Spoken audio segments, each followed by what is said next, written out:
The Committee on Homeland Security and Committee on Foreign Affairs will come to order. The purpose of this hearing is to examine current and evolving terrorist sanctuaries abroad and the threats they pose to the United States homeland. I now recognize myself for an opening statement. Before we begin, I'd like to have a moment of silence in memory of those who lost their lives in the attacks in Paris and in honor of those who were wounded.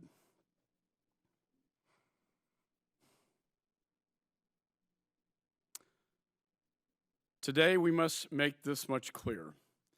We are at war. The world was reminded last week that Islamist terrorists are seeking to harm our people, destroy our way of life, and undermine the foundational principles of the free world.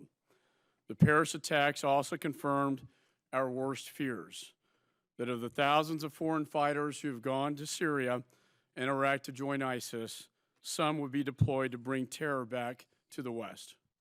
For more than a year, my committee has warned of this growing threat. We launched a bipartisan congressional task force to focus on closing security gaps, both at home and abroad, to make it harder for terrorists and foreign fighters to slip across the border undetected. More than 5,000 individuals with Western passports, including Americans, have gone to fight in Syria and Iraq, and some have already returned battle-hardened and prepared to strike. After the Charlie Hebdo attacks, we traveled to Paris and met with the counterterrorism officials on the ground who have known that Europe was wide open to this danger.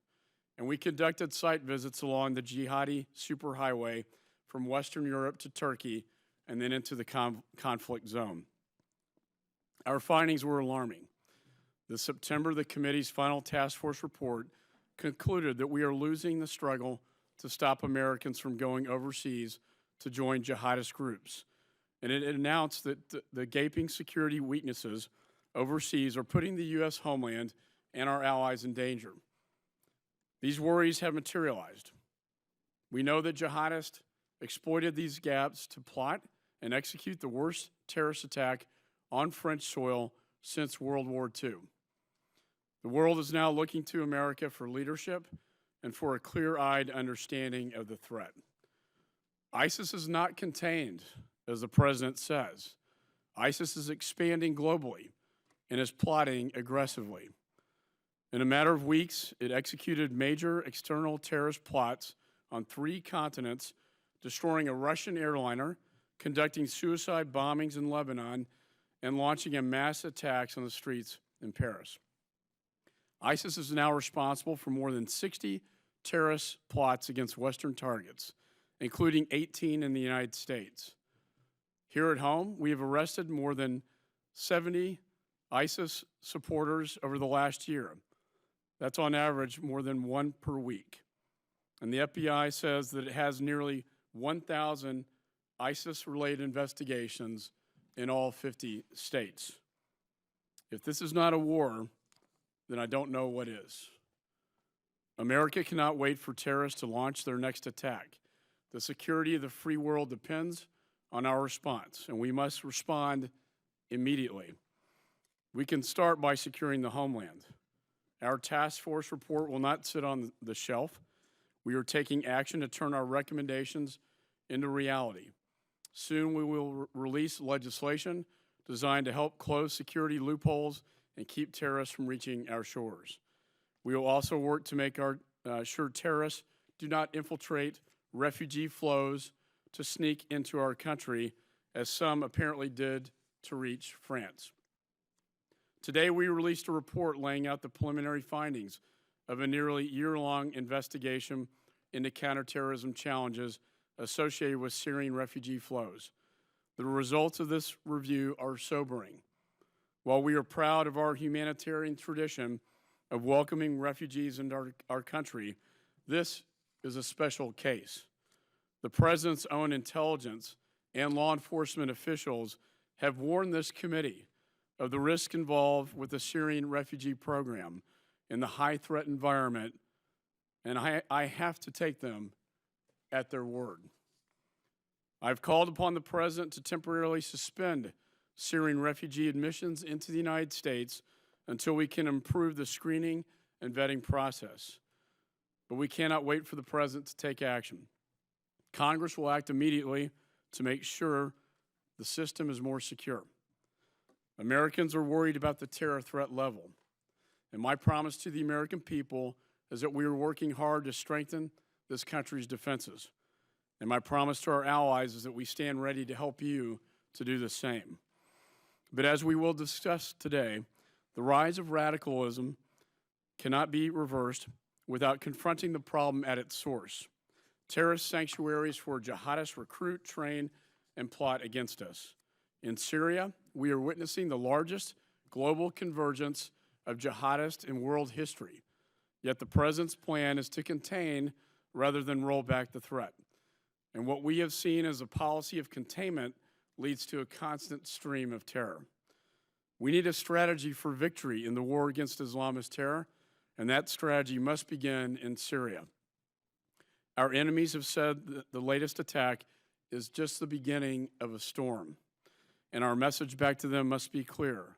You have fired the first shot in this struggle, but rest assured, America will fire the last. I want to thank our witnesses for joining us here today. Each of you worked in different ways on our front lines in this long struggle. Look forward to your insights. And with that, the chair now recognizes the chairman of the Foreign Affairs Committee, the gentleman from California, Mr. Royce. Well, thank you, Chairman McCall. I thank my colleagues here, too, and the witnesses. I'll give you a few of my observations as we get underway with this hearing.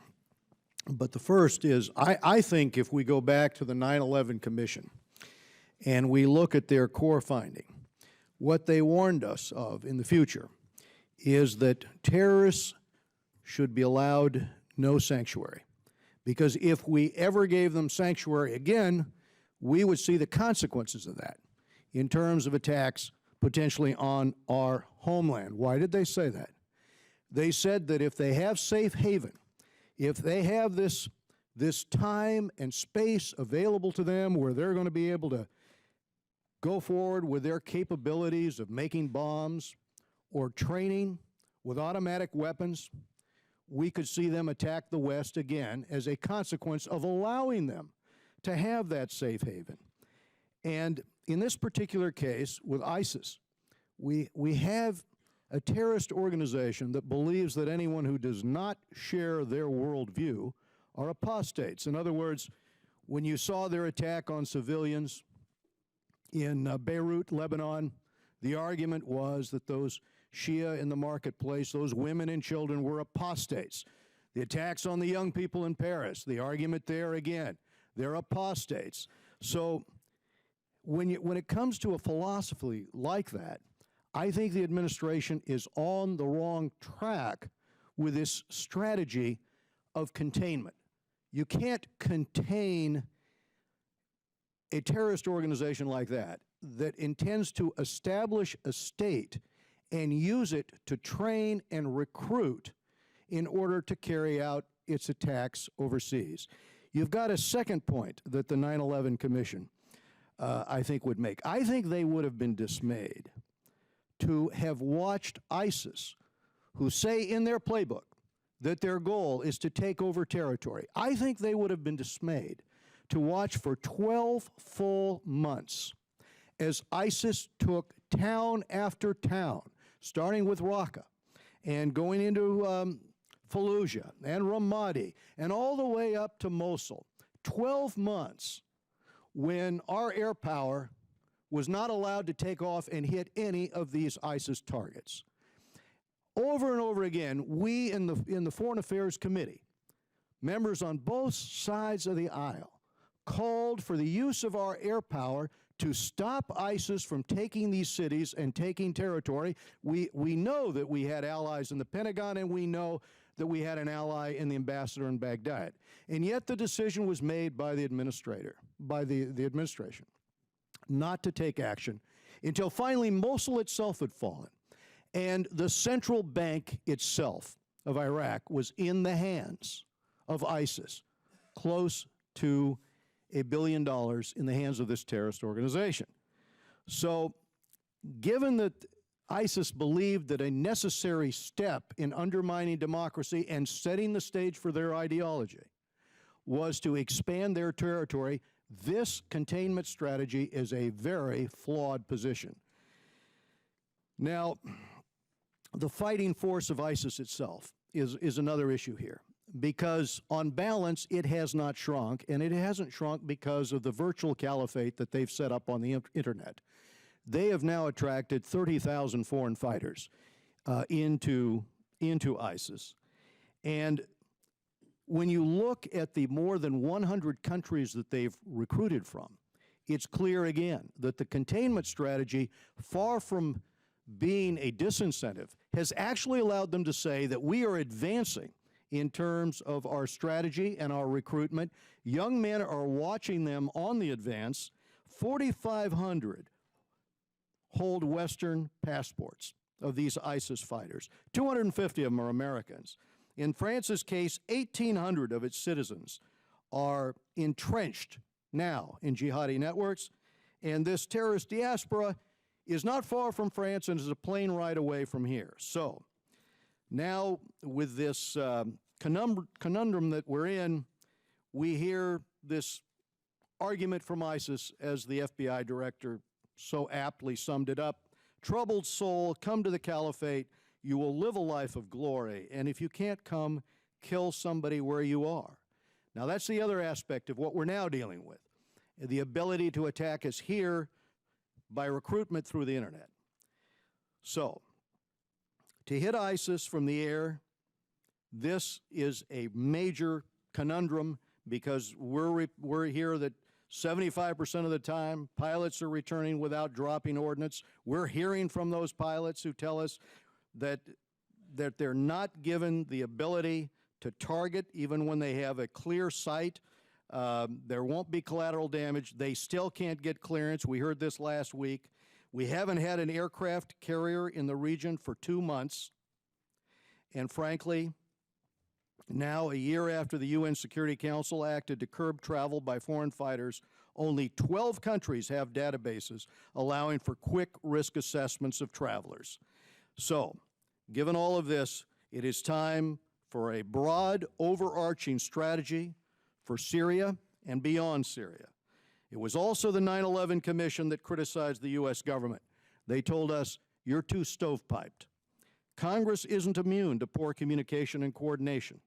So it makes sense for our committees to work together on a topic like this, and I look forward to working with the other members here as chairman of the Foreign Affairs Committee to make sure that at the end of the day, we reverse what the administration is doing here and put forward a sound strategy to defeat ISIS.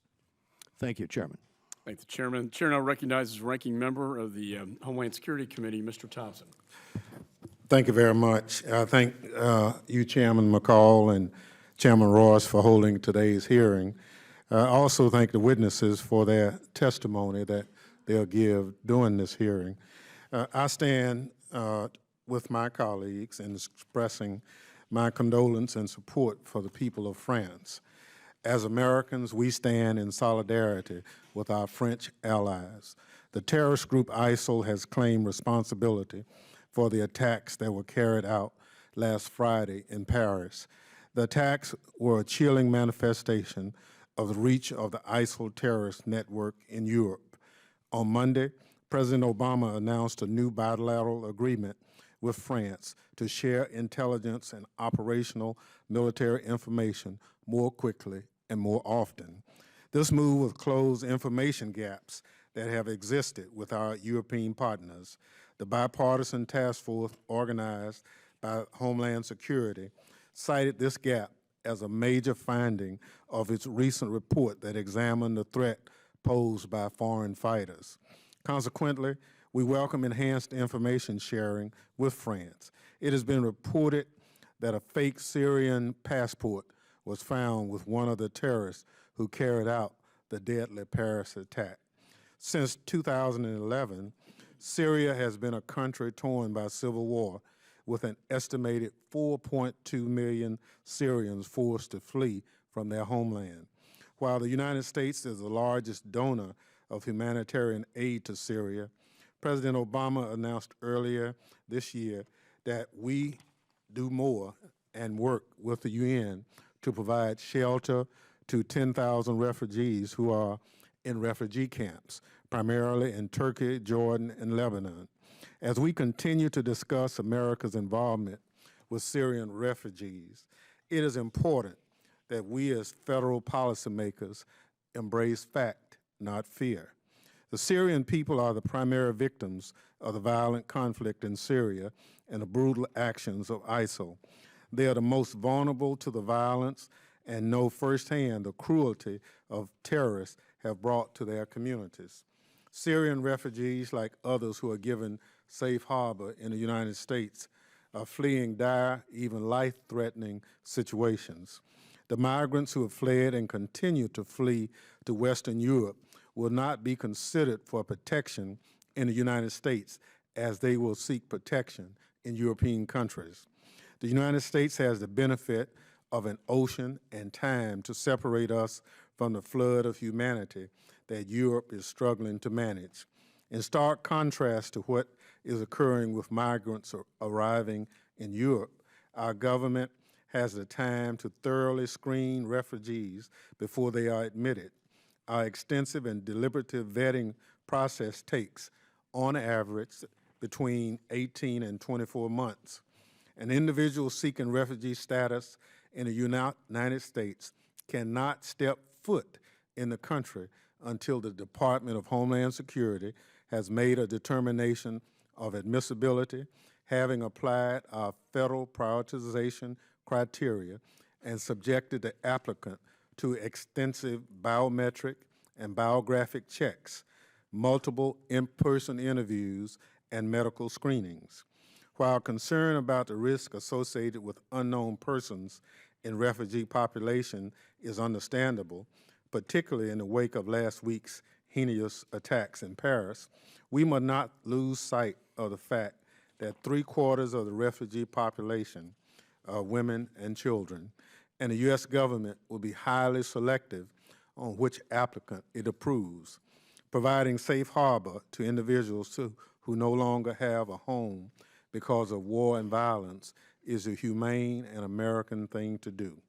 Furthermore, in our fervor to protect the country from threats, we must not turn a blind eye to the fact that there are people who would seek to do Americans harm and strike at our way of life, who were born and raised here in the United States. Lone offenders have been reached not only by ISIL, but by Al-Qaeda and domestic groups, have inspired to commit domestic terrorism right here on the United States soil. Furthermore, the downing of a Russian airliner on October 31st by ISIL brings into focus that the aviation sector remains a terrorist target and the importance of bolstering our screening procedures at last point of departure at airports. Finally, as we consider foreign terrorist threats to the homeland, we must not ignore the risks associated with the visa waiver program. In fact, the committee's bipartisan task force report acknowledged that while the administration has improved the security of the visa waiver program, continuous enhancements must be made to keep pace with changing terrorist tactics and to detect violent extremists before they board U.S. planes bound for here. Mr. Chairman, with that, I yield back the balance of my time. Thank the ranking member. The chair now recognizes the ranking member of the Foreign Affairs Committee, Mr. Engel. Thank you, Mr. Chairman, Chairman McCall, Chairman Royce, Ranking Member Thompson. Thank you all. I'm glad that our committees have come together to take a look at what I agree is a major element of the threat posed by ISIS. And I hope by putting all of our heads together and by hearing from our witnesses, we can find some answers to some critical questions. How do we stop the flow of foreign fighters into Syria? How do we make sure these fighters aren't coming back or sneaking into the United States with designs to harm innocent Americans? Since this hearing was announced, of course, the complexion of this debate has changed a great deal. We are all shaken by the attacks in Paris. It's deeply troubling that ISIS was able to orchestrate such a complicated attack and that both homegrown terrorists from Europe and possibly individuals posing as refugees who are able to carry out such brutality. A tragedy like this invariably spurs us to action. And during my question time, I hope we can get into some specifics. How do we improve our detection methods to get past the encryption ISIS is using to communicate? How do we counter their use of social media to spread propaganda and recruit fighters from the West? What support do communities here at home and overseas need to thwart ISIS recruitment? Are countries doing what they can to stop the flow of their citizens to Syria and Iran and block those trying to come back? How do we empower law enforcement to grapple with this problem while respecting civil liberties? I look forward to a good conversation about what we do now, because it's up to us whether we will stand with our allies and partners and effectively confront an enemy, or allow fear and panic to make us forget who we are and what we stand for as a nation. And I'd like to say a bit about that because I'm unsettled by what I've heard from some people in Congress this week. I read a poll the other day. The question was, quote, "What's your attitude towards allowing political refugees to come into the U.S., unquote?" 67.4 agreed with the response, "With conditions as they are, we should try to keep them out." More than 2/3 try to keep them out. That poll was conducted in the summer of 1938, and the question in its entirety was, what's your attitude towards allowing German, Austrian, and other political refugees to come into the U.S.? European Jews, more than 2/3 of Americans, thought we should just close the gates, just 4 months before Kristallnacht.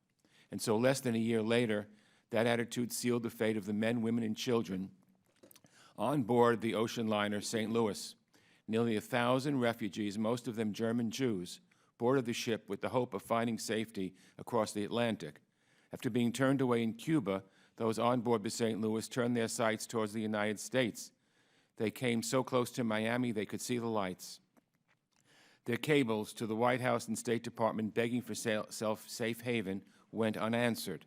The St. Louis steamed back to Europe. 620 passengers ended up back on the continent.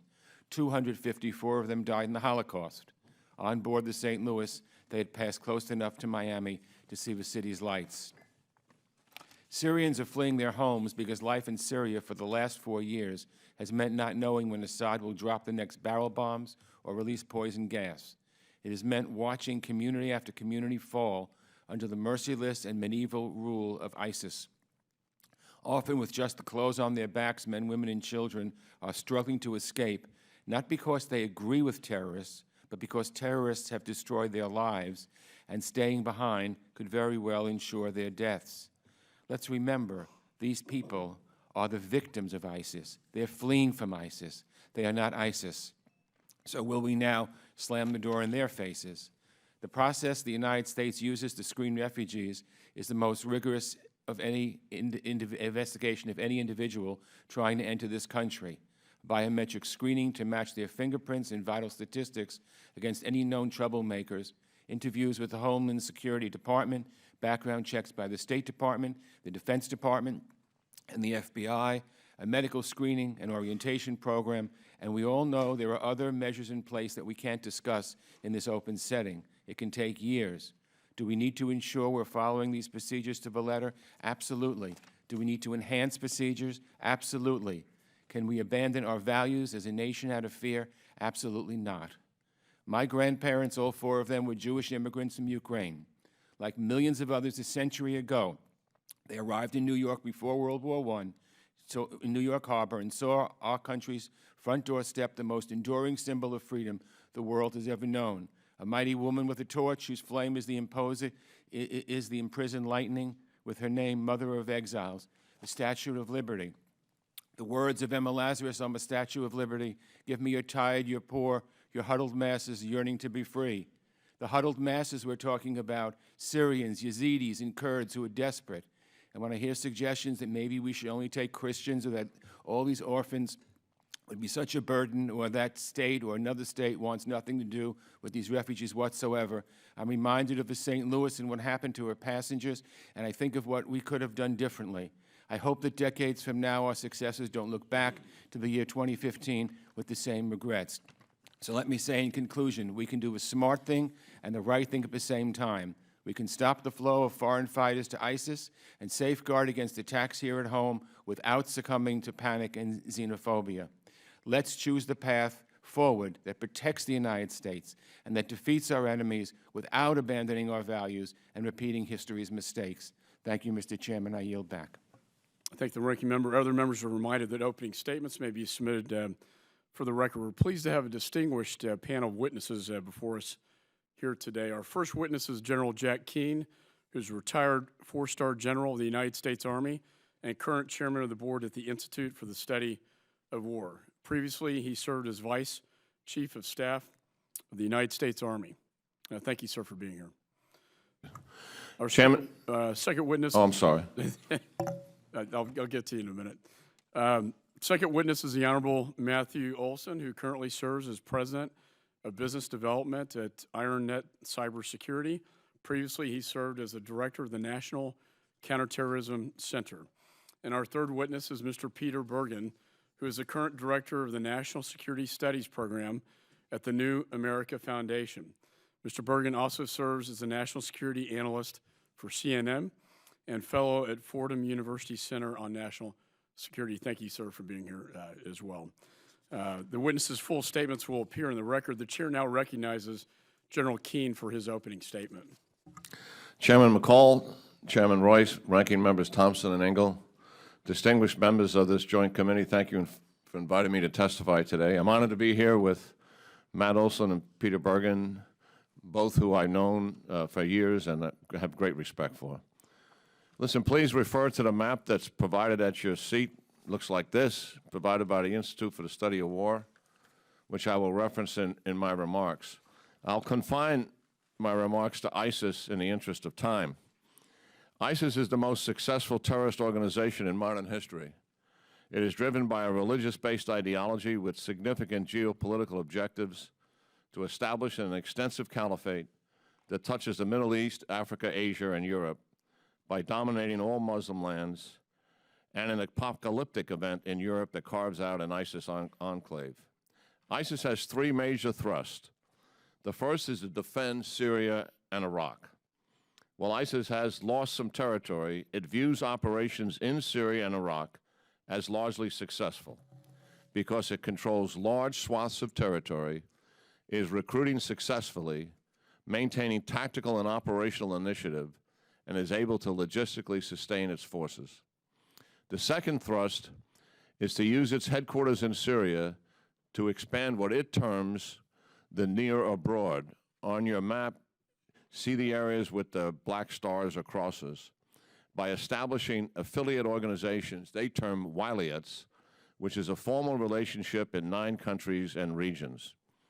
The third major thrust is to influence the far abroad. On your map, areas in yellow, which are Muslim lands and countries that are supporting the coalition against ISIS by inspiring and motivating radicals, by averaging thousands of social media posts per day, and by returning fighters from Syria who are trained and motivated to attack their own citizens at home. ISIS attempts to divide and polarize these societies by weakening the people's resolve to support their government's efforts against ISIS and to fragment and polarize the non-Muslim and Muslim populations. What ISIS has accomplished in the last few weeks is unprecedented and quite stunning.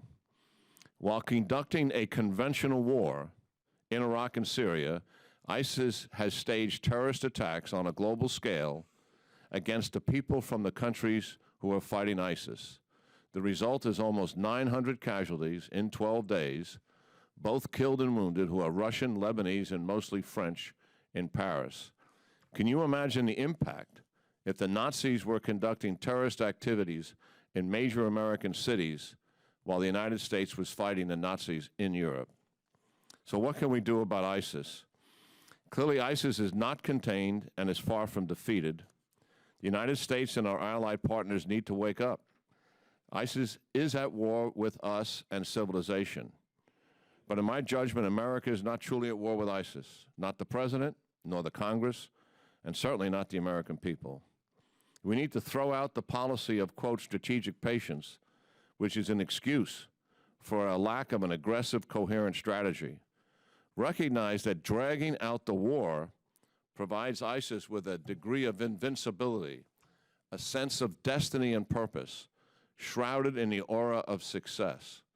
The security of the American people at home is directly related to ISIS' success and their ability to motivate and inspire their followers to kill fellow Americans. One, step up U.S. military activities in Iraq and Syria. Once and for all, send the required advisors, trainers, air controllers that are truly needed to dramatically increase combat effectiveness. Recognize the criticality of Sunni opposition forces to depose ISIS, who is largely occupying Sunni lands. Also be realistic about the Kurds, who are proven fighters but are interested only in their territory and not reclaiming lost Sunni territory. Mission the Special Operation Forces, not just to target leaders or conduct hostage rescue, but to conduct large-scale in-and-out raids to target ISIS critical nodes and functions. Dramatically increase UAVs, mine clearance vehicles, Apache helicopters, and a host of other much-needed equipment. The troops required is about a minimum of 10,000. Identify combat brigades, separate from the number I just gave you, for potential deployment, but held in reserve and only committed if all else fails. Unleash a devastating air campaign without the imposed restrictions of the last 15 months, which has been disproportionate to all recent air campaigns in the extreme concern for civilian casualties. Establish safe zones in northwest Syria, along the Turkish border, and in southwest Syria, along the Jordanian border for refugees. Protect on the ground with an international force. Protect from the air using coalition air power, and with Jordanian and Turkish missile defense on their side of the border. Step up politically. In Syria, recognize that ISIS will never be defeated till the civil war ends. Only when there is a genuine ceasefire can the Sunni Arabs turn their attention on ISIS. Move to marginalize Russia and Syria, and then encourage a face-saving exit. In Iraq, ISIS, with the exception of some Kurdish land that it surrendered, controls largely Sunni land. Obviously, to retake and hold this territory will require a significant Sunni force commitment. Currently, Prime Minister Abadi has not been successful in creating political unity, particularly with the Sunnis. Dispatch retired Ambassador Crocker, America's preeminent Middle East diplomat, to Baghdad as the President of the United States' personal envoy to move the government of Iraq toward political unification. While I believe we should not overreact and certainly not get overly defensive, I will leave those comments for my statement, my written testimony provided for the record, and discuss it in Q&A. In conclusion, ISIS is fundamentally evil, brutal, barbaric killing every day, systematically enslaving and raping women, destroying many of the monuments to civilization. It is indisputable that ISIS is succeeding in executing a global strategy from their caliphate in the Islamic State. As much as part of that strategy, they are planning to kill Americans. They have repeatedly said so, and they have proven they do what they say. Having the best security defensive system in America is not sufficient. We must have as good an offense to stop and defeat ISIS. We do not. We are not even close. I can say with certainty that the current U.S.-driven coalition strategy, with its modest improvements, will fail. I believe the Congress should provide the President a bipartisan sense of the Congress that we are failing to protect the American people, and that much more must be done with urgency and resolve to defeat ISIS. The Congress should also pass the AUMF. I look forward to your questions. Thank you, General. The chair recognizes Mr. Olson. Thank you, Chairman McCall and Chairman Royce, Ranking Member Thompson, Ranking Member Engel, members of these two key committees. I appreciate the opportunity to be here this morning with my distinguished panelists, General Keane and Peter Bergen, to discuss the threats we face from terrorism and the steps we need to take to confront those threats. Of course, we meet this morning only a few days after the horrific attacks in Paris that took the lives of 129 people and shocked the city of Paris and the rest of the world. So today our discussion of terrorism must begin, as you did, Mr. Chairman, with our expression of condolences for the victims and our declaration of solidarity with the people of France. The attacks in Paris serve both as a sobering reminder of the severity of the threats we face from terrorist groups of global reach and as a call for action in the ongoing struggle against terrorism and violent extremism. And indeed, the attacks last Friday give this hearing added urgency as you convene to examine the threat to the U.S. and the steps we need to take to counter terrorist groups both here at home and abroad. So I'll focus my very brief remarks on the terrorist landscape today, beginning with the Paris attacks. As that investigation continues to unfold, it now appears clear the attacks were a deliberate and planned effort conducted by the terrorist group that calls itself the Islamic State, or ISIS. ISIS has publicly claimed responsibility for these attacks, and the suspected coordinator of these attacks, Abdelhamid Aboud, is reportedly a member of ISIS. The Paris attacks reflect an alarming trend. Over the past year, we've seen ISIS increase the complexity, the severity, and the pace of its external attacks. The Paris attacks were not simply inspired by ISIS, but rather they appear to have been ISIS planned and directed. And they were conducted as part of a coordinated effort to maximize casualties by striking some of the most vulnerable targets in the West: nightclubs, cafes, sporting arenas. The Paris attacks also demonstrate ISIS's expanding reach beyond its safe haven in Syria and Iraq. Indeed, we've seen ISIS-inspired or directed attacks in Libya, Tunisia, recently in Beirut, and apparently with the downing of the Russian airliner in the Sinai. And so far this year, there have been 41 ISIS or ISIS-inspired attacks against Western targets. That's already more than double the number of such attacks last year, according to reports. As the CIA director warned this week, ISIS likely has other planned attacks. The number of European and Westerners who've gone to Syria to fight in this conflict is helping to drive this trend. So estimates vary, but the reports suggest that the number of foreign fighters exceed 30,000, and this includes as many as 4,000 or more Europeans, including many French, British, and German nationals. And the number of Americans who've traveled to Syria or tried to now exceeds 250. Also disturbingly, ISIS has developed an unprecedented ability to communicate with its followers worldwide. The group attracts recruits through a sophisticated media and propaganda effort. The group uses multiple websites, Twitter feeds, YouTube channels, online chat rooms, and it uses these platforms to radicalize and mobilize potential operatives in the United States and elsewhere. In short, ISIS's proven intentions and its increasing capability, as the Paris attacks reflect so starkly, warrant ranking the group as our most urgent terrorist threat. At the same time, I have to say that al-Qaeda and its affiliates continue to pose a significant threat to the United States and our interests around the world. Indeed, al-Qaeda is vying with ISIS to be the leader of a global jihadist movement. There's no doubt that U.S. counterterrorism pressure has led to the steady elimination of the group's senior leaders and limited the group's ability to operate, train, and recruit operatives. But at the same time, the core leadership of al-Qaeda continues to wield substantial influence over affiliated and allied groups, such as the Yemen-based al-Qaeda in the Arabian Peninsula. On 3 occasions over the past several years, AQAP has sought to bring down an airliner bound for the United States, and there's reason to believe it still harbors this intent and substantial capability to carry out such a plot. Looking closer to home here in the United States, there's been an uptick over the past year in the number of moderate to small-scale plots. Lone actors, insular groups, often self-directed or inspired by groups like ISIS, pose the most serious threat to carry out attacks here, and homegrown violent extremists will likely continue gravitating towards simpler plots that do not require advanced skills, outside training, or communication with others. And highlighting this challenge, the FBI director said earlier this year that the FBI has homegrown violent extremist cases in every state, totaling more than 900, and most of these cases reportedly are connected to ISIS.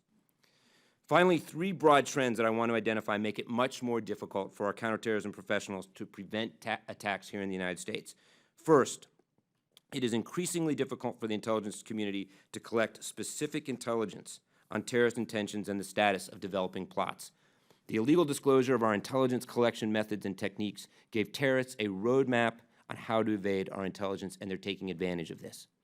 Second, there's been a proliferation of rapidly evolving plots that emerge simply from an individual being urged to take action and then quickly moving to attack. ISIS has adopted this approach, and the compressed time frame for these plots to develop limits the opportunity for our intelligence and law enforcement professionals to disrupt attacks. And then third, the instability, looking more broadly, the instability and unrest in large parts of the Middle East and North Africa have led to a lack of security, border control, and effective governance. In the last few years, 4 states, Iraq, Syria, Libya, and Yemen, have effectively collapsed. In conclusion, Mr. Chairman, the rise of ISIS and the overall threat landscape present enormous challenges to our counterterrorism, law enforcement, and military professionals and to policymakers across the government. Our strategy to defeat ISIS and other terrorist groups must use all the tools of American power. It must include military action where necessary to eliminate leaders, deny these groups territory, remove imminent threats to our citizens. The strategy must seek to broaden and strengthen the international coalition that includes our European allies and partners in the region who are on the front lines of this fight. We must redouble our efforts to collect the intelligence necessary to obtain advance warning of developing plots and to ensure that our law enforcement officers have the tools to disrupt these plots. The strategy must counter the underlying message and ideology of ISIS. And the enduring lesson of 9/11 is that American leadership is indispensable to this fight. I look forward to your questions. Thank you, Mr. Olson. The chair now recognizes Mr. Bergen for an opening statement. Thank you, Chairman McCall, Chairman Royce, Ranking Member Thompson, and Ranking Member Engel, and also all the distinguished members here today. And also, it's a great honor to be here with General Keane and Director Olson.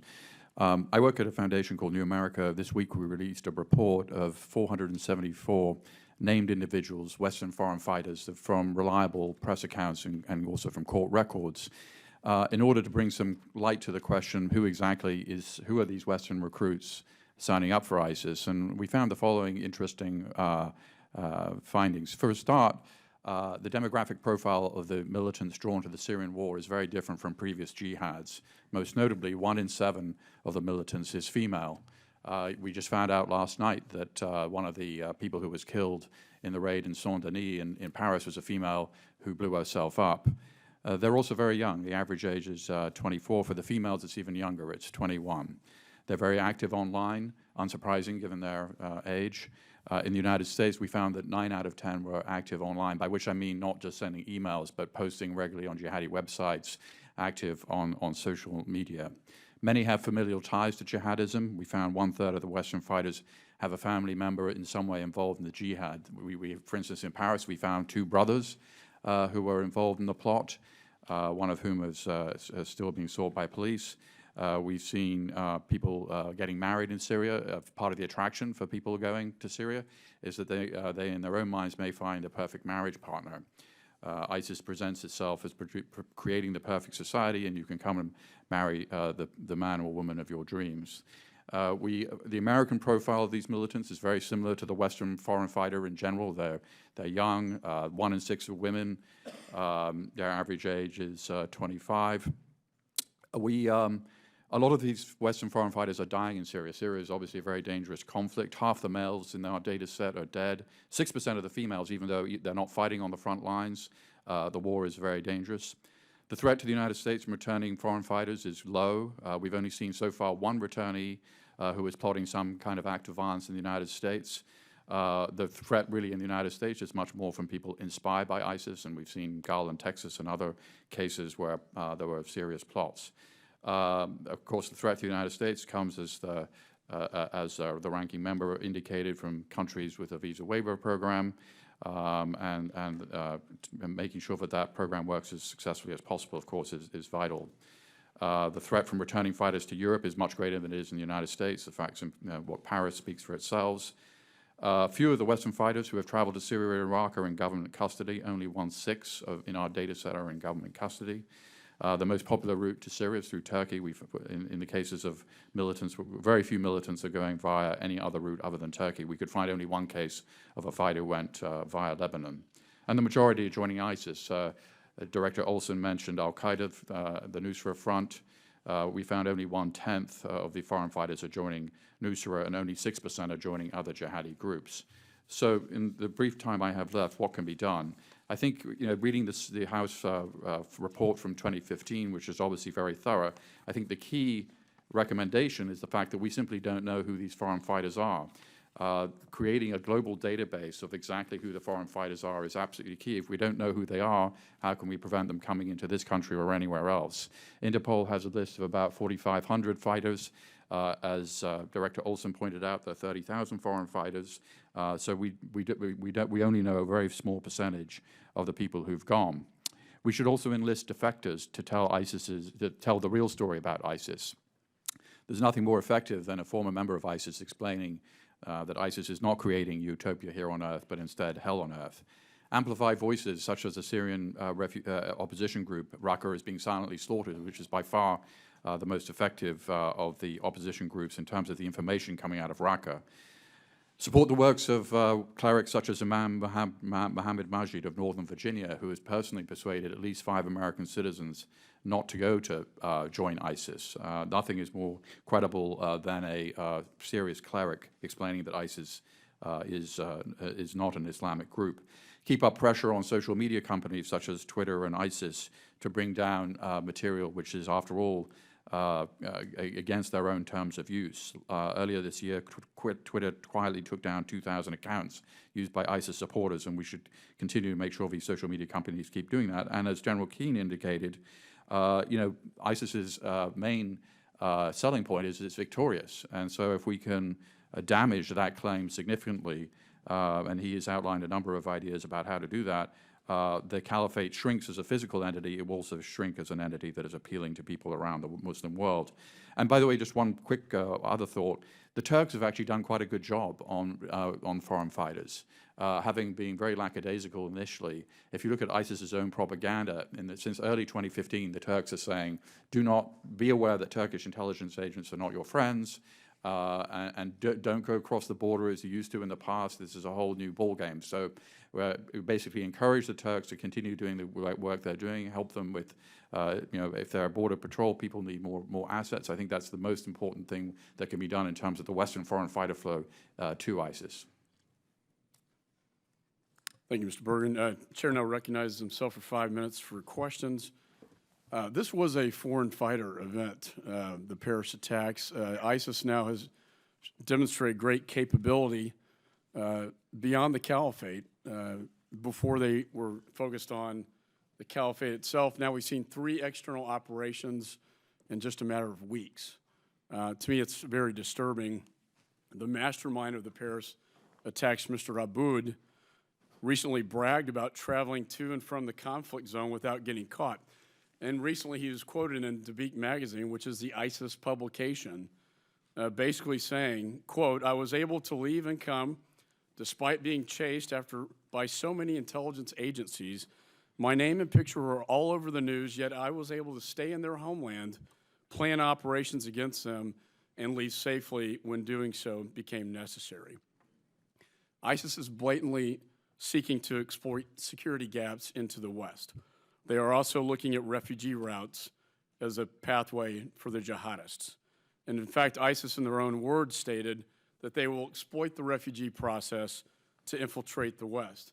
And indeed, one of the Paris attackers, if not 2, we now have found were exploiting the refugee process to get in to Paris to perpetrate the devastating attacks. FBI Director Comey recently testified before my committee, basically saying that we can query our databases until the cows come home, but nothing will show up because we have no record of them.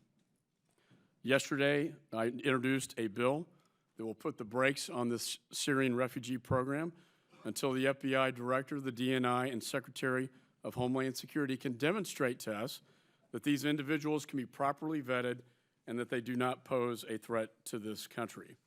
My question first, Mr. Olson, is we are a compassionate nation, but we also need to protect the lives of Americans. Do you agree that before any Syrian refugees are brought into this country, that Congress and the American people must be assured that first they can be properly vetted, and second, do not pose a national security risk to the United States?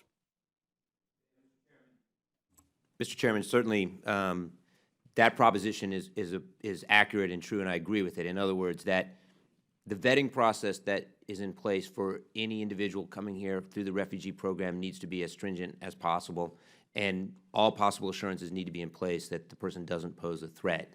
I think the longer answer to your question, Mr. Chairman, is that any process is going to include some risk. So it is impossible to eliminate all risk for every single person coming into this country. That's just a fact of any process like this. But the process that's in place for these refugees is quite extensive, and as you pointed out earlier during the opening statements, involves multiple layers. Well, you know, in the briefings we've had, we have, if you don't have information on the individuals, and you don't know who they are, it's difficult to vet them. I think we would like better assurances. General Keane, do you have any thoughts on that? I don't know how the United States of America can possibly say no to people who are pouring out of that country, given the horror of what's taken place and given our contribution to that horror, frankly, when we had significant opportunities to create some huge momentum against the Assad regime. And for 4+ years, he's been marauding over that population, killing 250,000, creating 11 million displaced.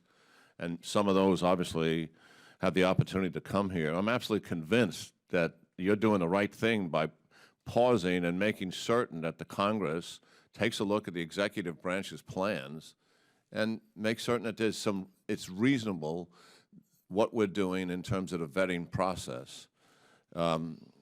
We have had 3 million people come here since the 70s. We've had 1 million come here since 9/11, all seeking political asylum. This is who we are. We can manage this thing. And listen, some of the voices that are out there about this are playing right into ISIS' hands. When we talk about, let's only take Christians, I mean, that's a horrific statement. That is playing right into ISIS. This is what ISIS wants. ISIS wants fragmentation between Muslims and non-Muslims. And that's an irresponsible statement to make. We are a country with Muslims in it. And why wouldn't we welcome Muslims and others from around the world like we've always done who are being persecuted? We didn't care about their religion or their nationality. What we cared about is they were humans running from suffering and death. And there was a home for people like that in America. Come on, this is America. I mean, we can do this, right? We're smart enough to figure out how to bring thousands of people into this country and make sure they're not going to hurt us. Anyway.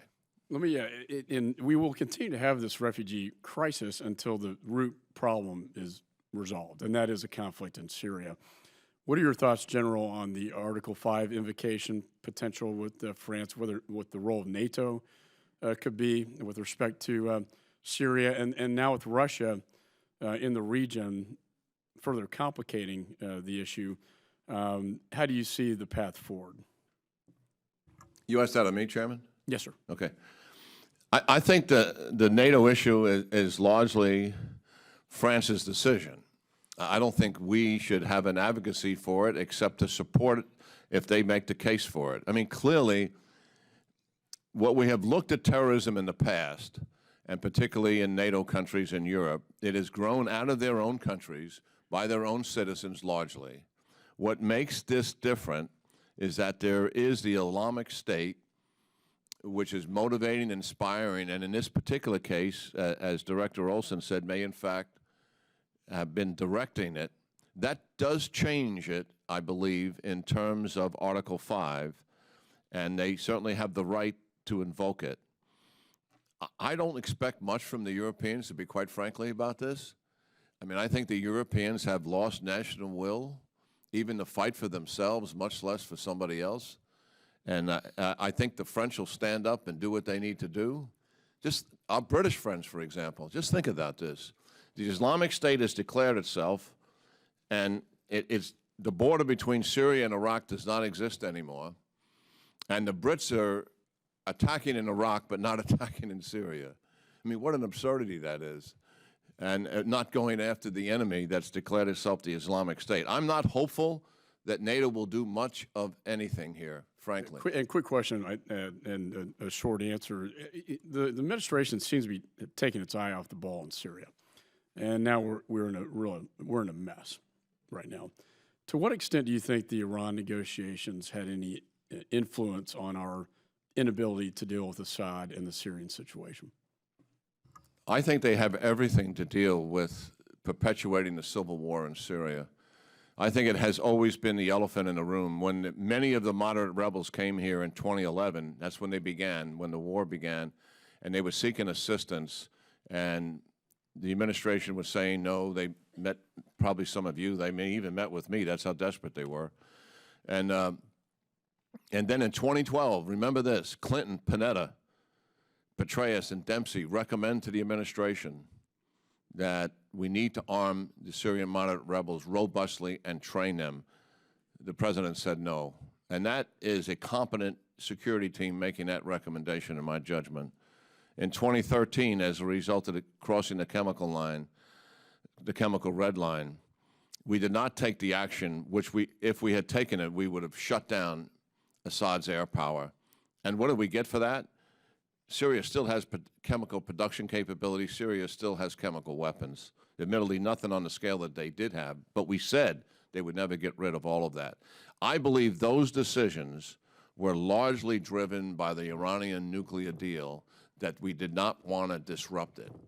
And it's still driving our policy in the Middle East. It is that decision that has lost our allies' confidence in the region, in us. And to this day, they're not convinced. Even right now as we're speaking, they are not convinced that the United States of America is serious about going after ISIS. And that's out of their mouths. That's what they believe, that we are not serious. And what they have seen is the intensity of the U.S. effort for 3 years has been about trying to establish a strategic alliance with Iran, and the vehicle to do that is a nuclear weapons deal. And the price that has caused us is pretty significant. Thank you, General. Chair recognizes Chairman Royce. General, I think there's another casualty in terms of that deference that the administration has given, not just to Iran, but to the Shia-led government in Baghdad that's so heavily influenced by Iran.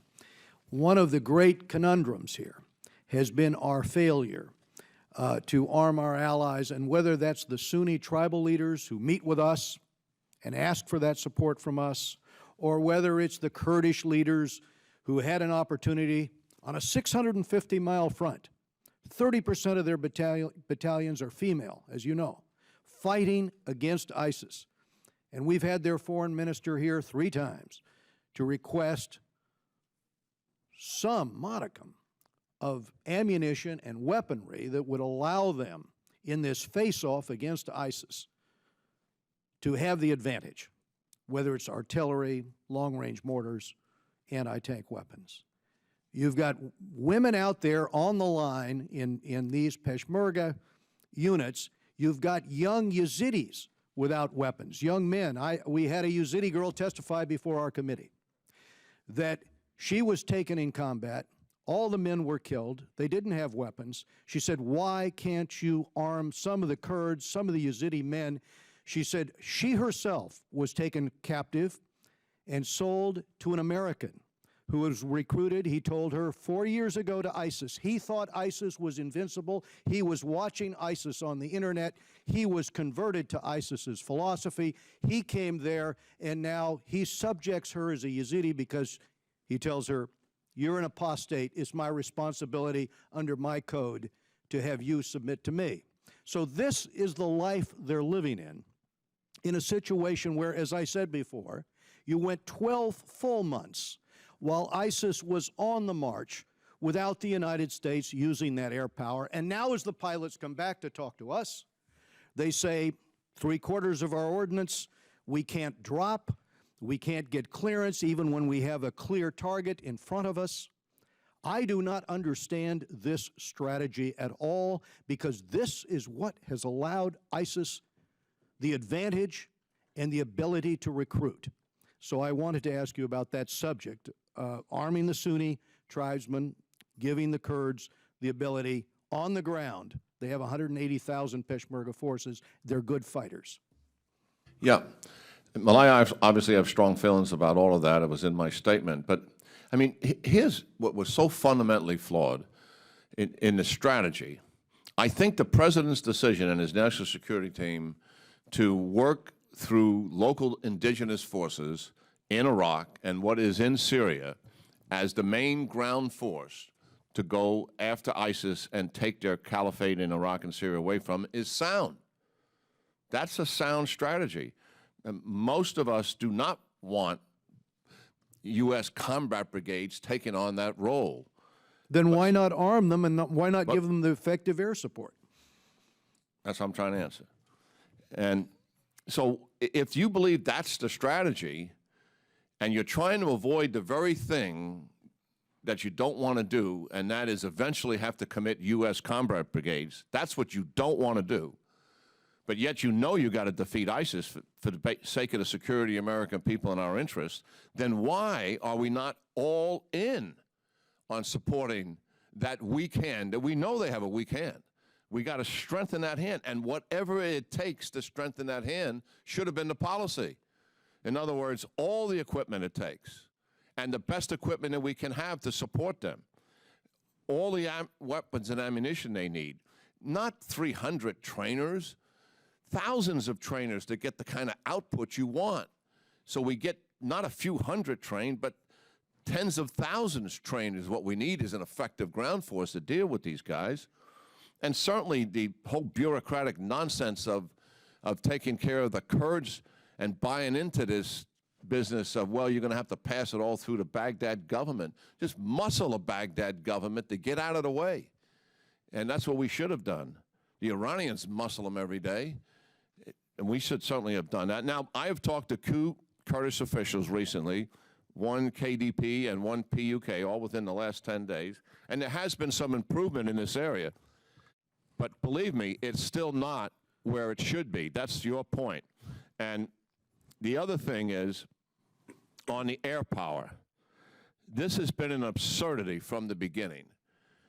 The president personally made a statement that has driven air power from the inception. When we agreed we were going to do air power, and the military said this is how it would work, he said, no, I do not want any civilian casualties. And the response is, but there's always some civilian casualties. We have the best capability in the world to protect from civilian casualties, better than any nation in the world, and we have the results to prove it. He said, no, you don't understand. I want no civilian casualties, zero. So that has driven our so-called rules of engagement to a degree that we have never had in any previous air campaign from Desert Storm to the present. And that is why you made reference to 75% of the ordnance coming back was a CENTCOM revelation, which I think surprised all of us to that degree, that ordnance not being used.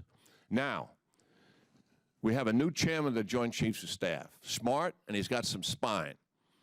And I think we're going to get some better results here because he is pushing for a more realistic air campaign, and let's free up some of these restrictions. Believe me, the French are in there not using the restrictions we have imposed on our pilots, and the Russians, of course, whose value system is off the table, they don't care at all about civilians. And so if there's an ISIS or a rebel target in the middle of a village, they'll take the village down. That was their entire methodology in Afghanistan, and that was what they did in Chechnya, and certainly I'm convinced that's what they're doing here.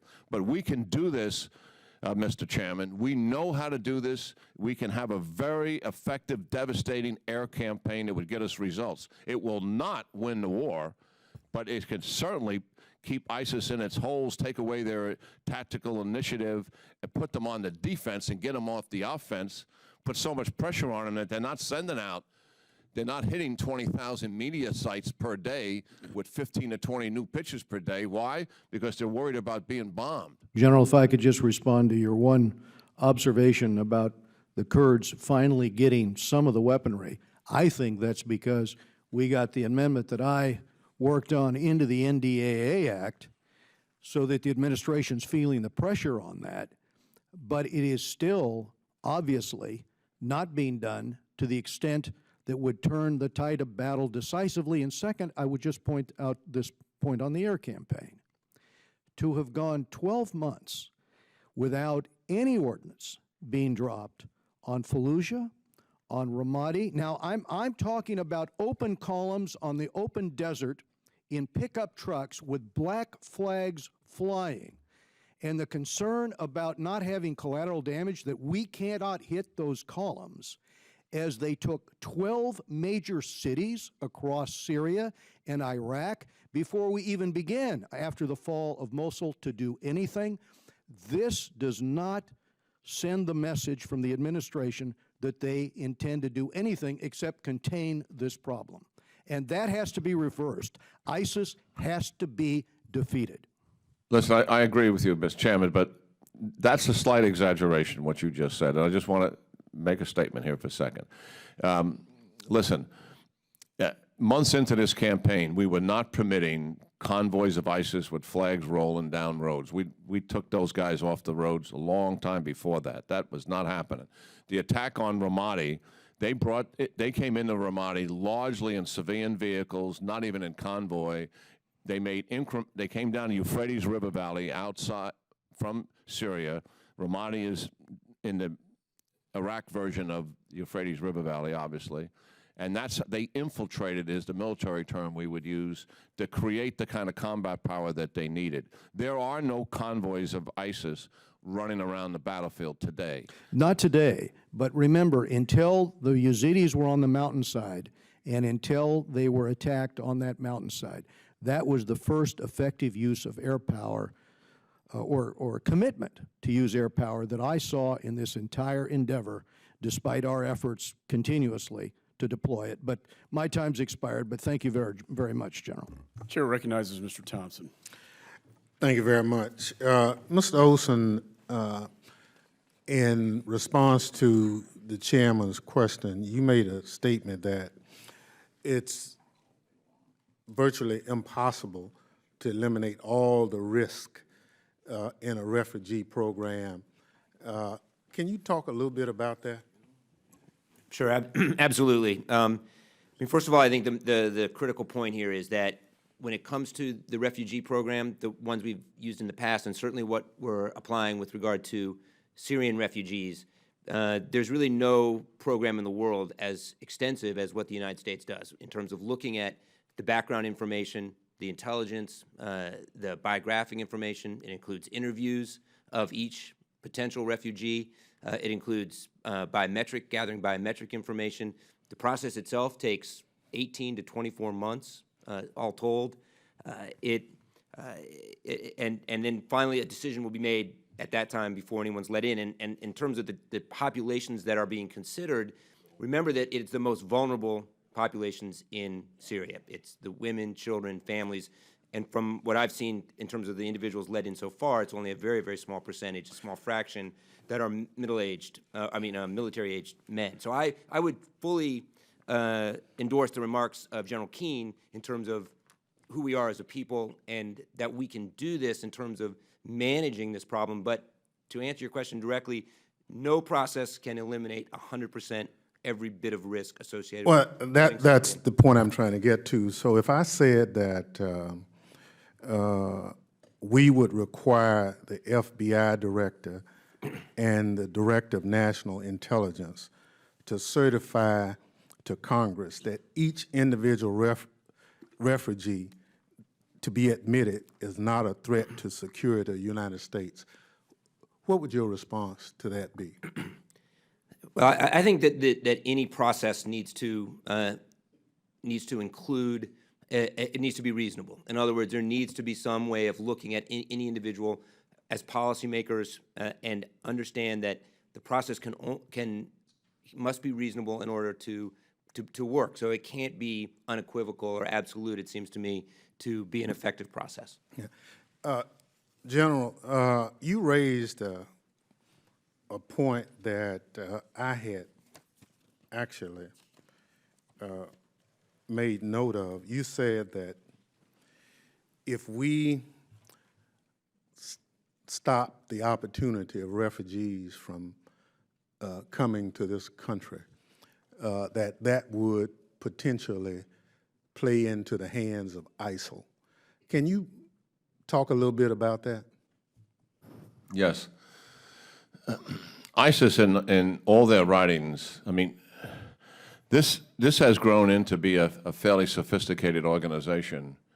Yeah, it is actually amazing, just to give you 1 second on this. Baghdadi had a relatively small terrorist organization. He was trying to rebuild what we had defeated, the Al-Qaeda in 2008, in Iraq.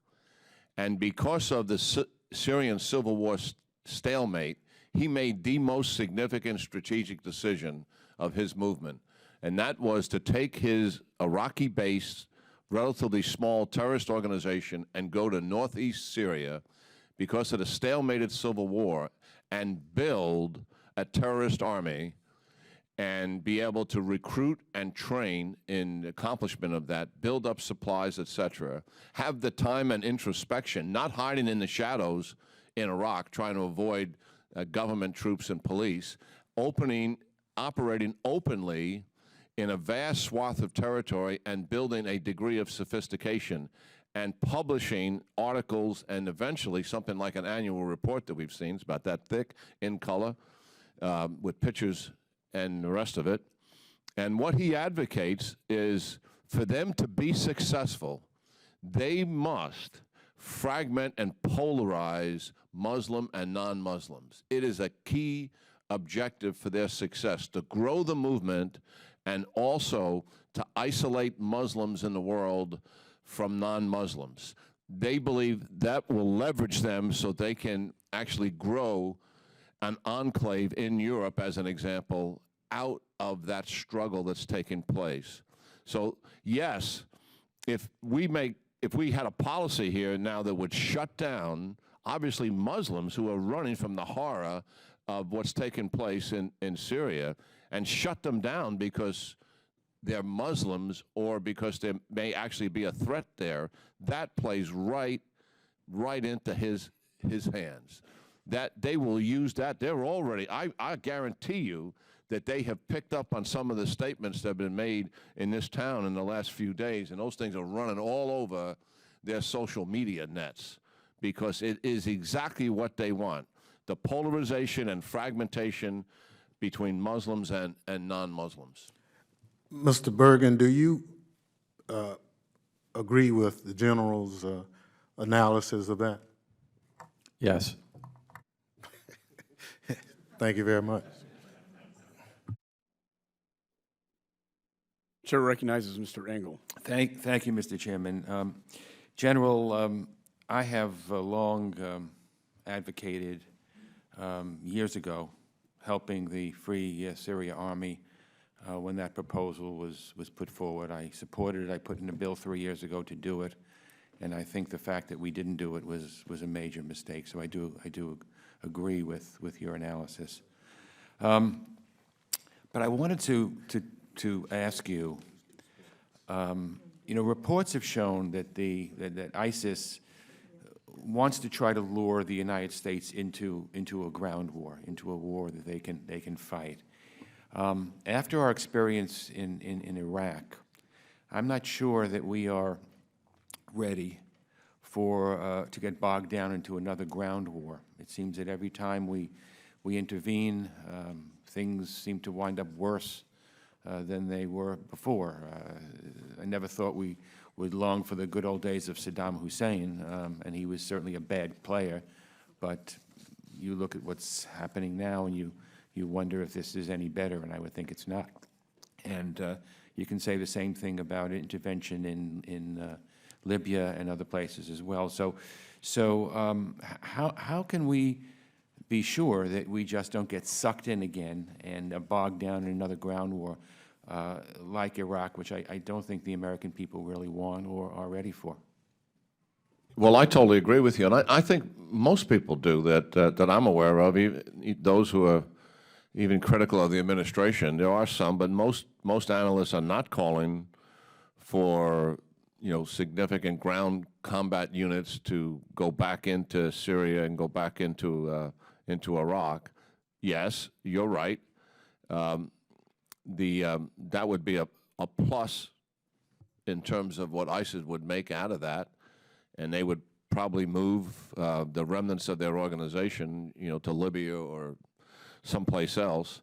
But yes, the reality is that I think if we are all in supporting the indigenous forces, and if we put the effort into the political situation with the same intensity and degree that we did in getting the nuclear deal for 3 years, I mean, that was all in political effort. If we make that kind of effort, because the political situation in Syria and the political situation in Iraq actually drive the solutions that we need, not the military solution, not the military situation. The military situation is critical, but so is the political situation.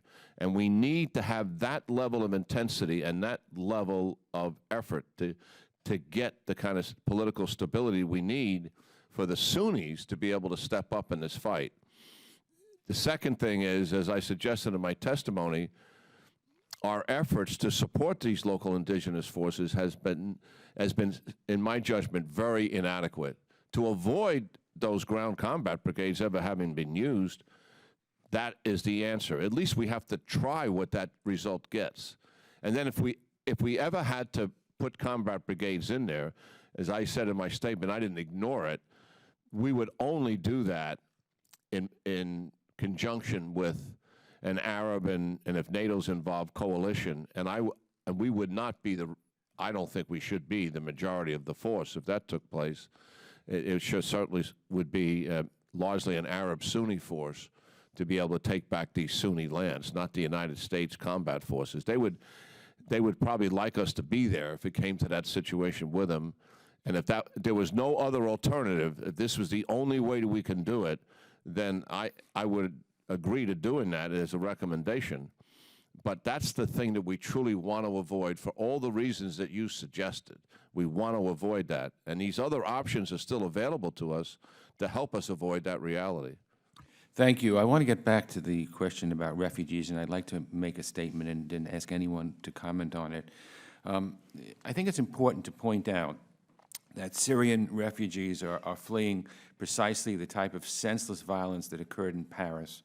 And slamming the door in the face of victims of terrorism, I think, would be a betrayal of our values. And I believe that we are deeply committed to safeguarding the American public, just as we are committed to providing refuge to some of the world's most vulnerable people. I don't believe that these goals are mutually exclusive or that either has to be pursued at the expense of the other. I'd like anyone who cares to comment on that. Please do so. I mean, I couldn't agree with you more so.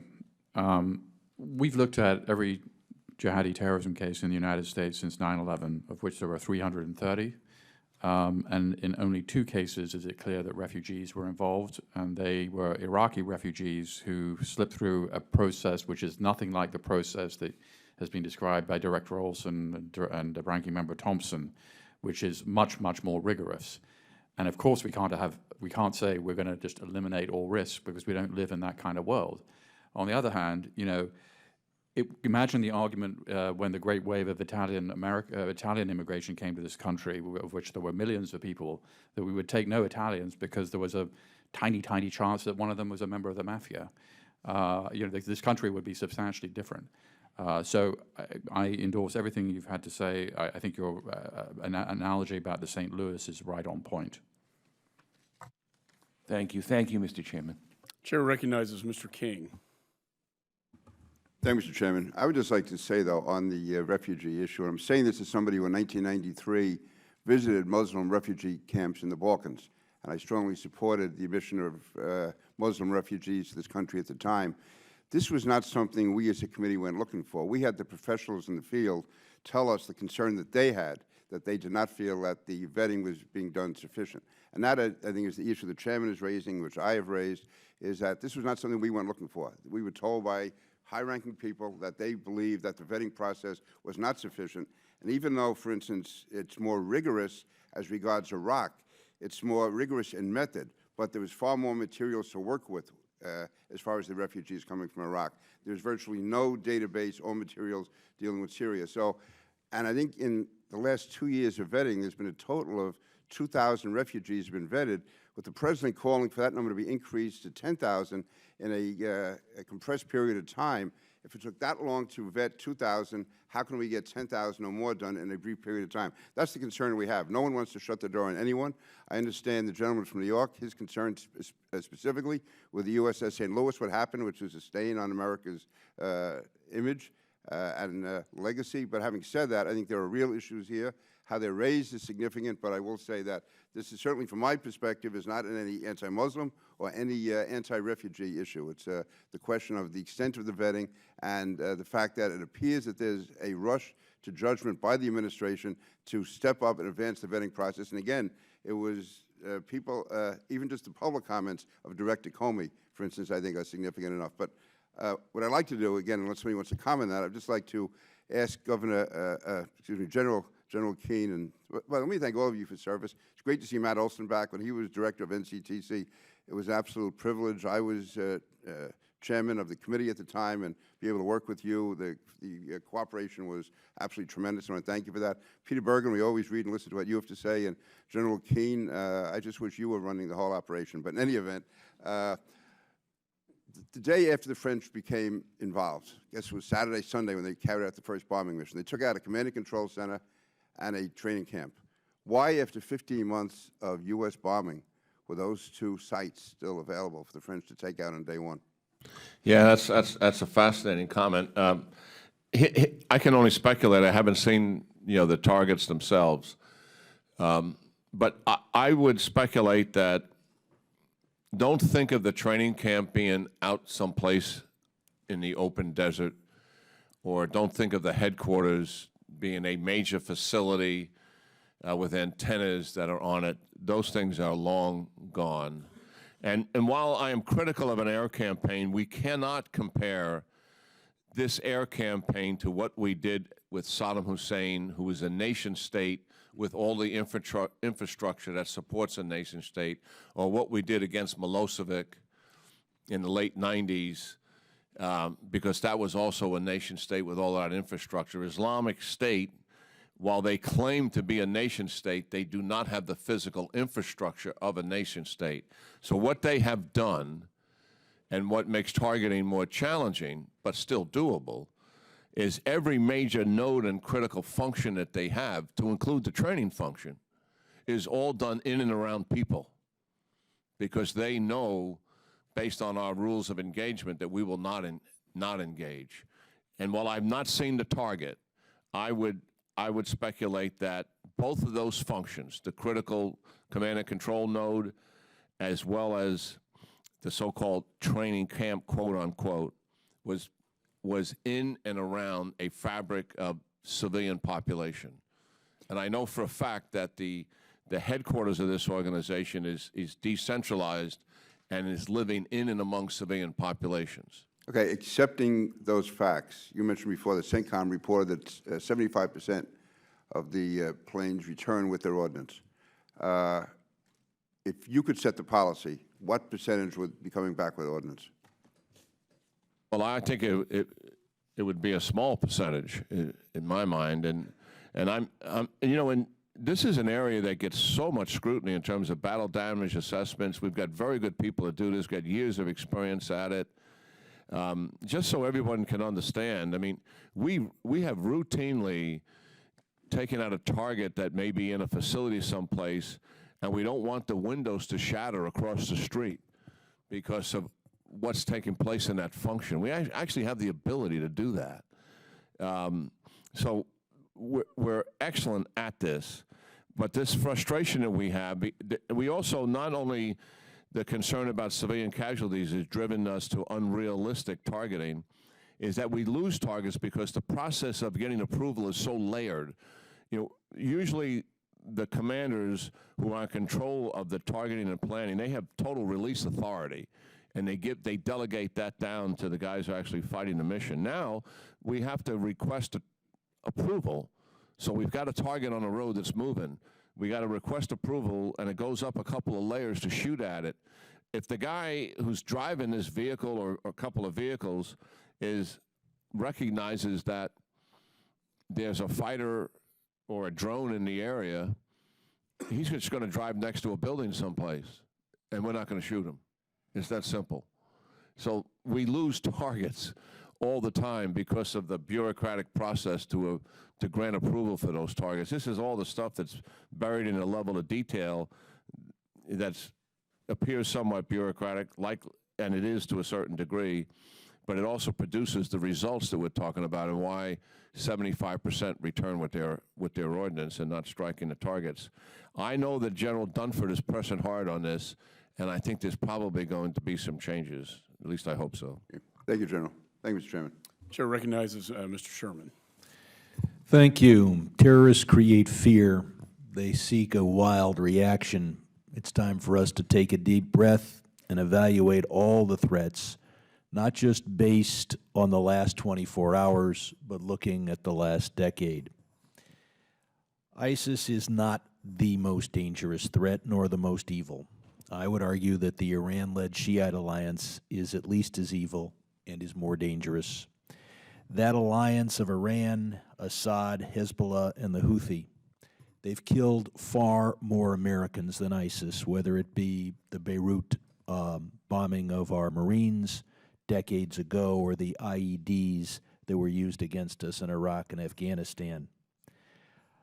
Iran and Syria have both had nuclear programs. Iran and Syria, that is to say Assad, have killed tens of thousands of hundreds of thousands of innocent people, while ISIS has killed tens of thousands. But ISIS has bad taste, and Assad has good taste. ISIS will glorify in the deaths of 50 people. Assad will barrel bomb and kill 1,000 people and then have the good taste to deny it. It is said that the enemy of your enemy is your friend, as Netanyahu mentioned when he spoke to us in the Middle East. The enemy of your enemy may be your enemy. Part of our effort against ISIS and in the world is to show compassion, demonstrate that compassion to our friends in Europe and the Middle East. And 99% of that compassion, at least, is helping refugees who are in the Middle East. That's where there are millions of people. And we have been the most generous country. The solution to this problem is not to depopulate Syria of all but its 15% Alawite minority. The solution is to allow Syrians to live in a reasonable and peaceful country. And while maybe 0.1% of the displaced will come here as refugees, and that is the big controversy, it is the rest of Syria that we need to focus on.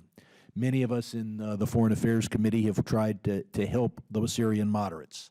For years, the administration wouldn't do it, and then they failed at it, and one element of that failure is they insisted that those they arm swear that they wouldn't wage war against Assad.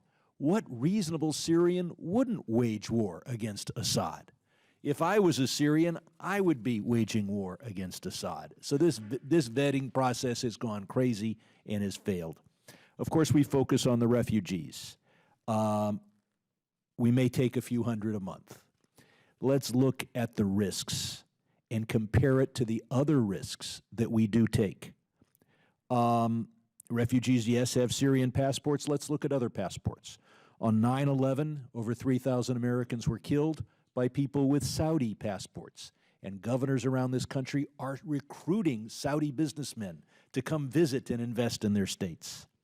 Since 9/11, the biggest terrorist attack in the United States was committed by Nadal Malik Hassan, who killed 13 Americans. He was born in the United States and a major in the United States Army. And in Paris, most of those committing these crimes held European passports. They can come to the United States with a visa waiver program, and those same governors have tourist office in Europe showing them pictures of iconic sites in America they may want to come and visit. So we have 320 million Americans here who could be radicalized. We've got 13 million a year European visitors who come here with no vetting. We have 1 million Greater Middle East visitors who come here with modest vetting. And then we have a few hundred people who come here after a 2-year vetting process. Which should we be most concerned about? General Keane, you pointed out we're not serious about this war, and we're not. In World War II, we bombed military targets. And as you point out, we couldn't have a zero civilian casualty strategy. We bombed oil fields. We're not doing that to ISIS because we want to recover those oil fields in good shape. That's absurd. And certainly the Iraqi government is not serious. It's paying salaries to people in Mosul. I don't think General de Gaulle was dropping money on occupied France to pay salaries of unemployed French teachers and civil servants. And of course, when $500 to $800 million of Iraqi currency was seized, they didn't print new currency because that would have inconvenienced corrupt politicians in Baghdad. The Iraqi government was installed by the United States. That doesn't mean it's not part of the problem. It's a tool of Iran and an oppressor of Sunnis that recruits for ISIS, that thereby recruits for ISIS. The Europeans aren't serious. The Danes have a policy that when fighters return, they have a welcome and watch program. Obviously, certainly because 2 NATO countries have been attacked, United States and France in different decades, Denmark and others ought to have a policy that if you fight for ISIS or you fight for Al-Qaeda, that is a criminal offense. And finally, we do not study our enemy well, or our adversary and our potential friends well. We have a State Department with experts in every kind of law except Islamic law. We take a few courses at Princeton. We need people who would qualify as doctorates at Al-Azhar in Cairo. And until we have that kind of expertise, we will not understand what drives ISIS. I think I've used up too much of my time. I'll yield back. Chair now recognizes Mr. Rohrabacher. I'm sorry. I stand corrected, Mr. Smith in New Jersey. Thank you. And then Mr. Rohrabacher. Thank you, Mr. Chairman.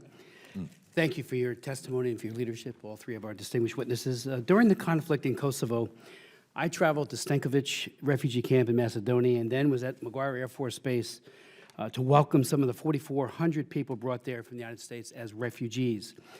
One of those refugees airlifted to McGuire was Argan Abdullahu, who was apprehended and sent to jail in 2008 for supplying guns and ammunition to the Fort Dix Five, a group of terrorists who were also sent to prison for plotting to kill American soldiers at the Fort Dix military installation. This after being rescued, housed, fed, and welcomed as a refugee into my home state of New Jersey. And then he worked with these other radical Islamists.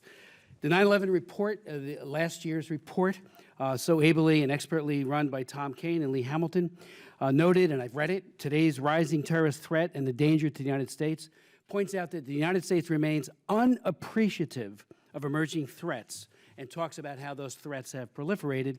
And today, in the UK Express, Aaron Brown writes, a Syrian operative claims that more than 4,000 covert ISIS terrorists have already been smuggled into Western nations already, he says, hidden among the refugees. He also points out that this is the beginning, not the middle, not the end, the beginning of a larger plot to carry out attacks. First question, more than 4,000 covert ISIS terrorists embedded with refugees. Is that a credible number? Is it more or less? What's your thoughts on that?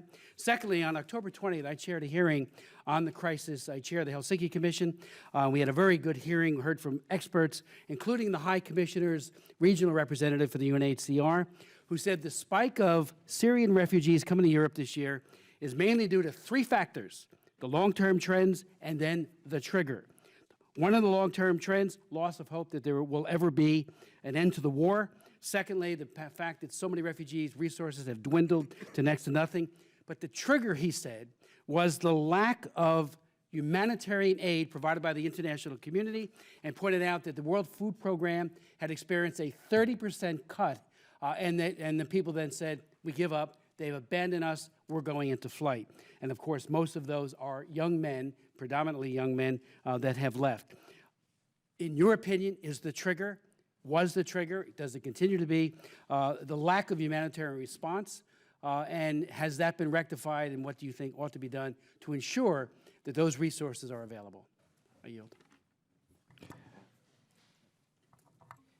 So, Congressman, on the second question on the triggers, I mean, certainly the the scarcity of humanitarian aid must be one of the contributing factors.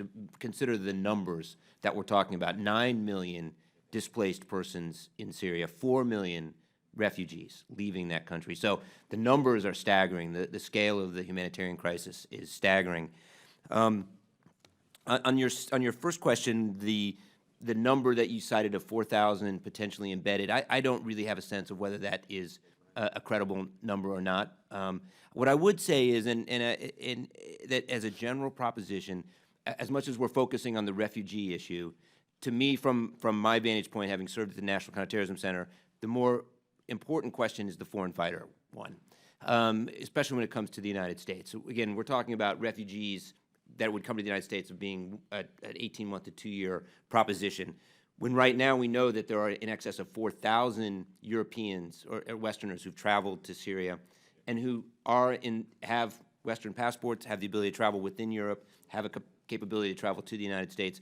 The real risk is the foreign fighter population that Mr. Bergen talked about. I think that is where intelligence resources, law enforcement resources need to be placed because there's a greater degree, given the nature of that population. Look, they went to Syria to fight, most of them with ISIS. That's where the greater risk is.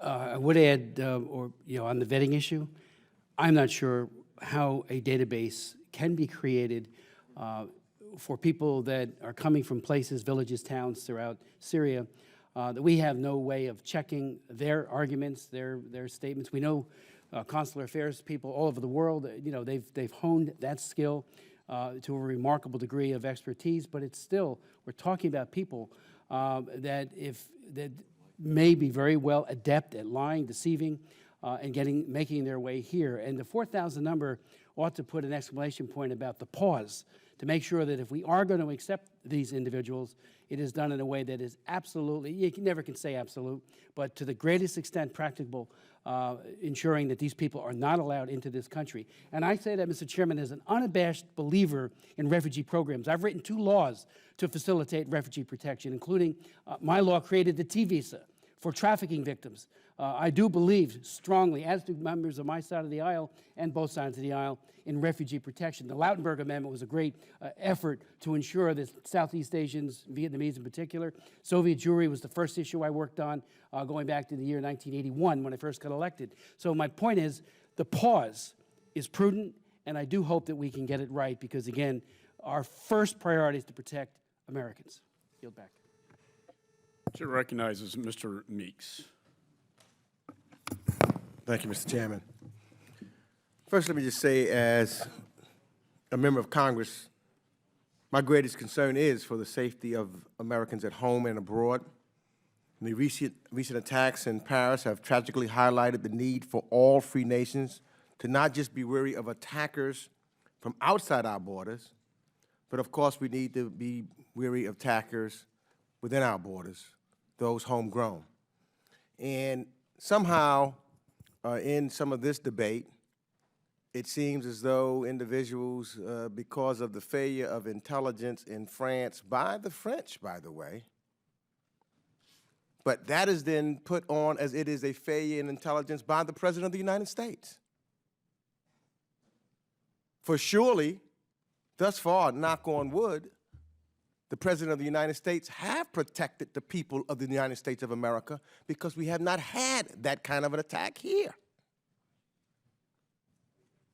And I'm thankful to the French now for joining the fight that we've already been in for a long period of time. I wish they were doing that earlier. I'm thankful and I hope that the rest of our allies join in with us so that we can coordinate collectively to make sure that we fight our common enemy, ISIL. And so it's not just the United States. And I think the job of the President of the United States, as far as leading is concerned, is to try to get those who are our allies to contribute their part to this also.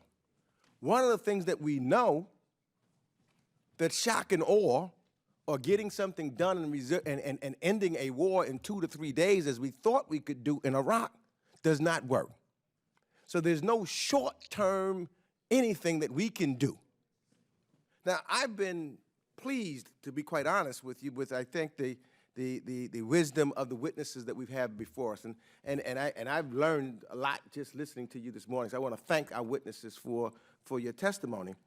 Now, one of the areas that I wanted just to explore before I get into dealing with some of the refugees, though, is it seems to me as we get involved in this conflict, and this is why it's complicated, because you do have to deal with, first thing, I think everybody admits that you cannot resolve this just by the military alone. Is that correct? Military is not going to just resolve this. So if we're going to get past the military, then we've also got to figure out how we do deal with Turkey. And Turkey, of course, have a problem with what? The Kurds, who are also involved in this, so that's difficult. Russia, who's so involved with Syria, so some kind of way they're not irrelevant. We've got to keep, and we've got to figure out how to deal with them. Iran, because they're all part of that also, if we're going to deal with the Syria crisis, because we still have to deal with the Sunni-Shia issue also, if we're going to really try to resolve the problem in Syria. The Gulf states, they're surely involved in this also, and they have to play a role. The EU, they have to play a role, and we've got to get them all lined up with all of their various different interests in this area if we're going to resolve the conflict in Syria so that we can make sure that we wipe out the issue of ISIL. None of which can happen overnight, which is why the president said, I don't have time to deal with some of this other stuff because I got to focus on these difficult issues of trying to figure out how to pull this thing together. So I asked General King, with all of these outside, and, you know, and I understand American leading, but we can't lead by, you know, if you don't have anybody following. So you got to get the individuals to come and work with you.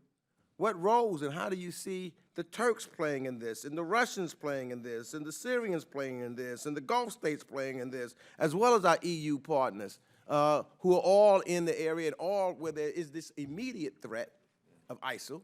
And then in the time that I have this on the other issue is dealing with, you know, when you talk about what I would like to focus on when you're talking about vetting, because I understand that if we don't have and we can't vet someone, they're not allowed here. But I think it's more important that the EU needs to make sure that they have a vetting process that works and they talk to one another. You know, we got a situation here with the brothers in Belgium. The Belgians talked to them and didn't give the information to the French. So there's a miscommunication, not with our communication and vetting, with theirs.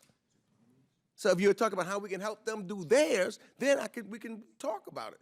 And so, you know, that's something that we should be talking about. So I'd like to get your opinion on that in the time that I have left.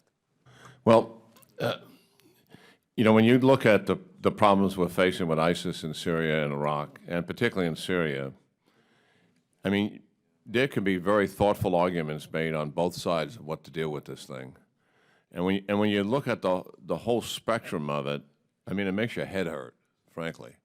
It is a very, very complicated situation. All that said, there are things that we can do, and we got to work on pieces of the problem with a sense of where the strategic outcome should be. And by that I mean, the issue really in Syria is the civil war, which must be stopped so we can deal with ISIS. All the Sunnis that we need to deal with ISIS are fighting the civil war. And that's why the Pentagon's program was so flawed in trying to get Sunnis to fight only for ISIS.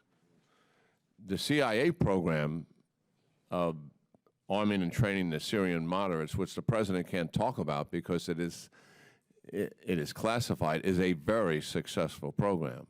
And I can say, because reported in open press, that the TOW missile systems that they have actually been decisive in stopping the counteroffensive that the Iranians, the Syrians are using, supported by the Russians.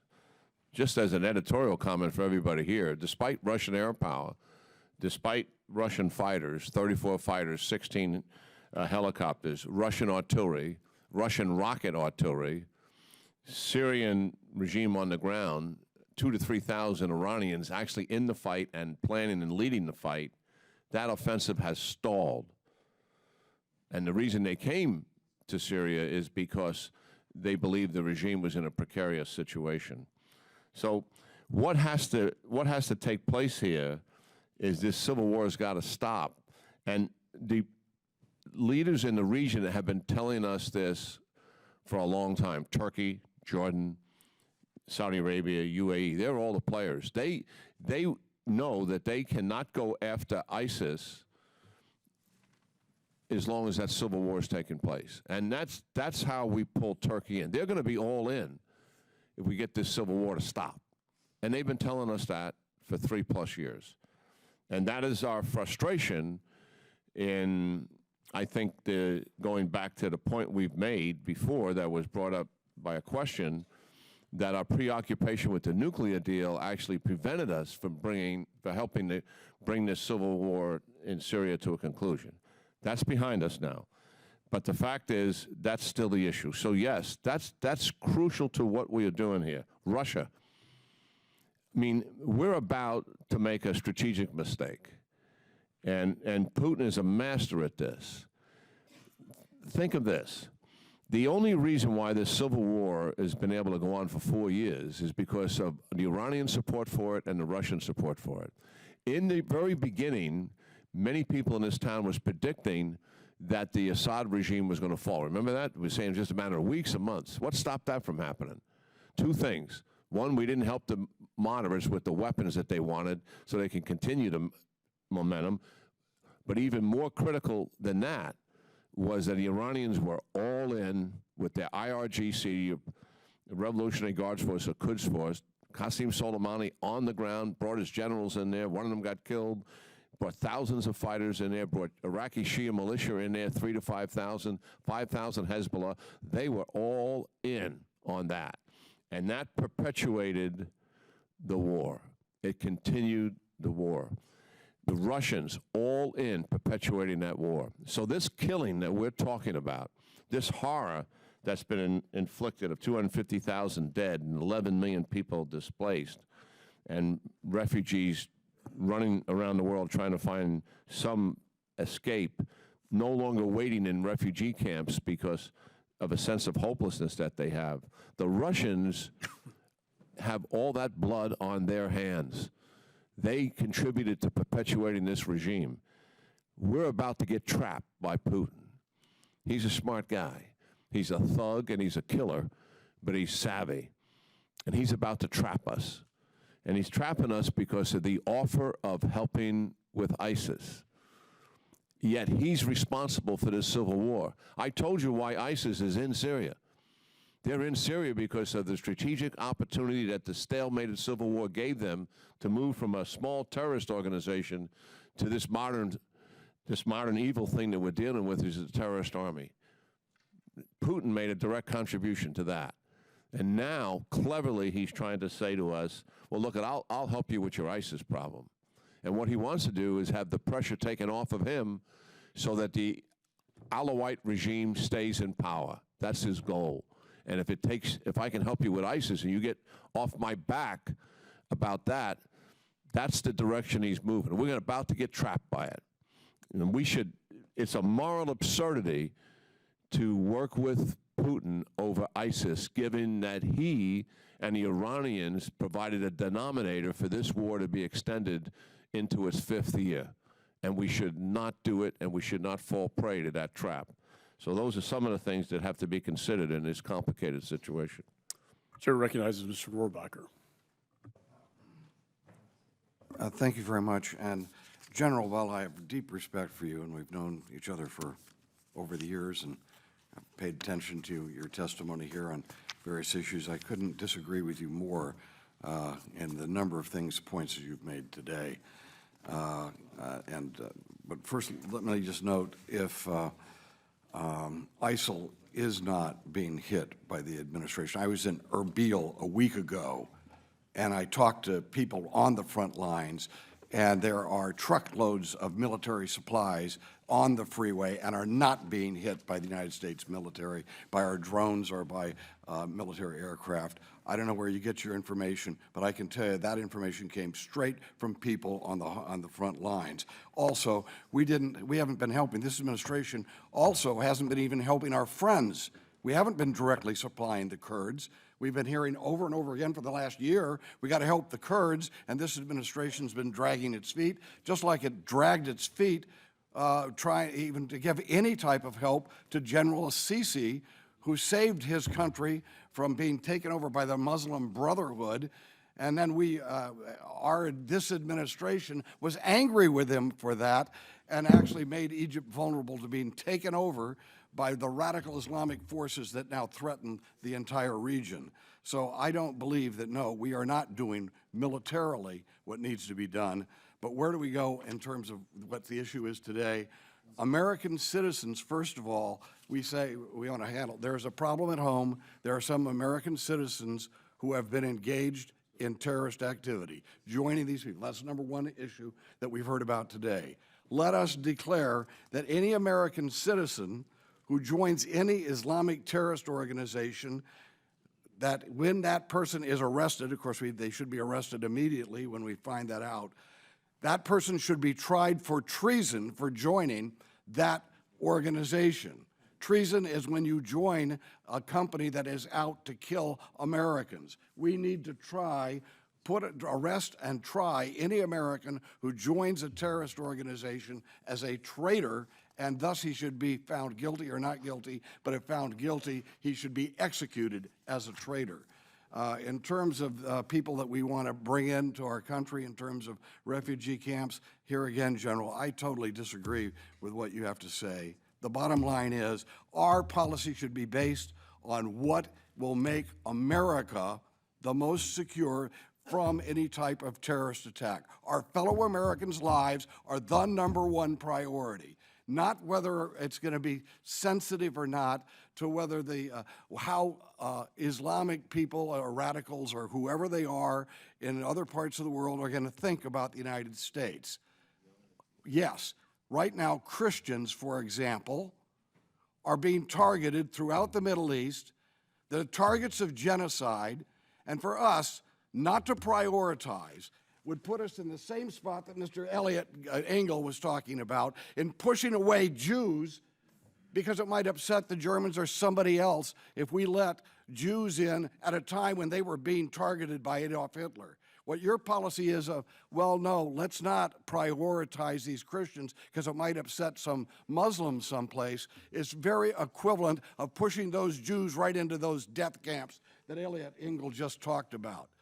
If we're going to be serious here, let's, number one, if Christians are the people who are the most targeted in that region, and everybody I know says that, they're targeted for genocide, they should have the priority when we're trying to give safe haven to people, and I don't care if that touches on somebody's sensitivity overseas. Number two, we have to be concerned about the safety of the people of the United States. If we're going to bring in people here, at least these Christians wouldn't be potential terrorists and joining up groups that want to commit genocide against them. And finally, let's just say that when we do bring in these, if we bring in people, we have to be absolutely certain that nobody is going to be committing acts of violence against the people of the United States. And I think that by prioritizing and say we're going to put a hold on this for a while, and as far as I'm concerned, your attitude earlier on, General, was frivolous about this. We're going to put a hold on it for a while. We're going to find out what we have to do to ensure that these people coming into our country don't commit the type of acts against Americans the way these terrorists did against the French just a week ago. That's number one. And if it means prioritizing and making sure that we do differentiate and say the Christians who are now the most vulnerable are going to be the ones who have priority for safe haven here, let's go for it. And so I'm sorry, General, and I respect you, and I know you're a patriot, and I just disagree with you very strongly on these points. Do I get a chance to respond? I hope so. Yes, sir. Well, we have this conversation every time you and I talk here in full view of the American people. We always start out by "I respect you, but," and then we get it. So this is a pattern of behavior between the two of us. That's okay. But listen, I'm not defending the administration here. I'm trying to present an alternative strategy that would be helpful. But I am saying that when it comes to the Kurds, things have improved. Talking to them myself. Are they satisfactory? No, is what I said. I am saying that the convoys, those long convoys with flags waving in the air that we saw on all of our television screens at the beginning of the conflict, a lot of that has gone away. Has something possibly slipped through because of some mission that day that didn't detect it or whatever? Sure. But as a pattern of behavior, that has improved. I am saying the air campaign is unsatisfactory, and I have strong feelings about it. And with the refugees, I don't think any one of us is disagreeing with the chairman's proposal at the outset, which was, let's bring the executive branch in, let's take a look at their plan, and make certain that this plan is reasonable and will protect the American people. I think we're all in agreement on that. And you're reacting to my emotion, and this is good, over the fact that we shouldn't be saying the only people we're going to take in are Christians. I mean, if there are Christians here who are coming to America, and I suggest there are, certainly they're welcome. There are Muslims here, which will make up the majority of it, because that's what the population pool is. Certainly, they should be welcomed as well. I mean, when we really get down to it, you know, this process that's taken place that Matt laid out is obviously colored by the fact that we know for a fact there could be terrorists in that group. So it's not like a normal asylum issue that's coming to the United States where we welcome, on average, as you know, the Congress sets the ceiling with the president, is about 70,000 a year. So is this influx of refugees different from all those others? Yes, I think we're all saying that. Yes, it is. And if it actually got down to it, I think we know women and children and families probably are less likely to be terrorists if they're undocumented. If you got an undocumented 22-year-old standing in front of you, and you don't know who he is or where he's from, why would you let him in? Just because he wants to come in? I would assume the process would say he's at risk. We're not going to accept that risk. But nobody is saying to hold all the Muslims back. Nobody's saying that. It's Christians deserve priority if they are the ones who are most vulnerable and under genocidal threat. And to give them priority, say we shouldn't do that. Those women and children, if there happen to be Christians who we know are targeted, that we can't take that into consideration. That is being, frankly, heartless towards Christians in order to curry favor with Muslims, and that's wrong. I thank the gentleman, and we're going to move to the next. The chair recognizes the gentleman from Rhode Island, Mr. Langevin. Thank you, Madam Chair, and I want to thank our witnesses for your testimony here today. You've raised some incredibly important points about how we start to develop a better strategy for confronting ISIL going forward. Clearly, this is a significant national security threat and challenge, and we have got our work cut out for us to turn the situation around, because right now I don't assess that we are winning this war against ISIL, and we've got to develop a much more effective strategy than what we have right now. My fear is it's going to get worse before it gets better. General Kane, in your testimony, you reference that one of ISIL's major threats is the far abroad, in quotes. However, until very recently, ISIL seemed content to focus on inspiring attacks rather than directing them.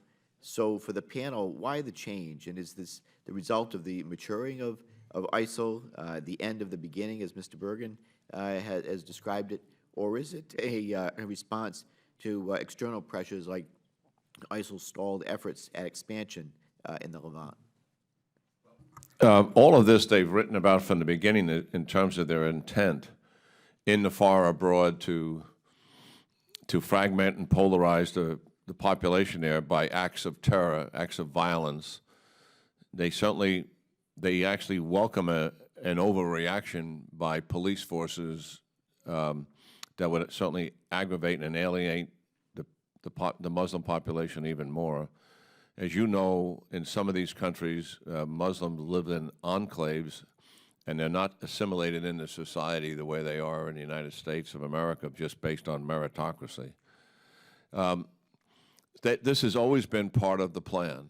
And ISIS is still a young organization. I mean, Baghdadi moved into Syria in 2012. He spent most of that year consolidating the territory that he had and recruiting and training an organization. And then in 2014, he developed the large part of his effort to the invasion into Iraq. He had 2 years to build that force and did that very successfully.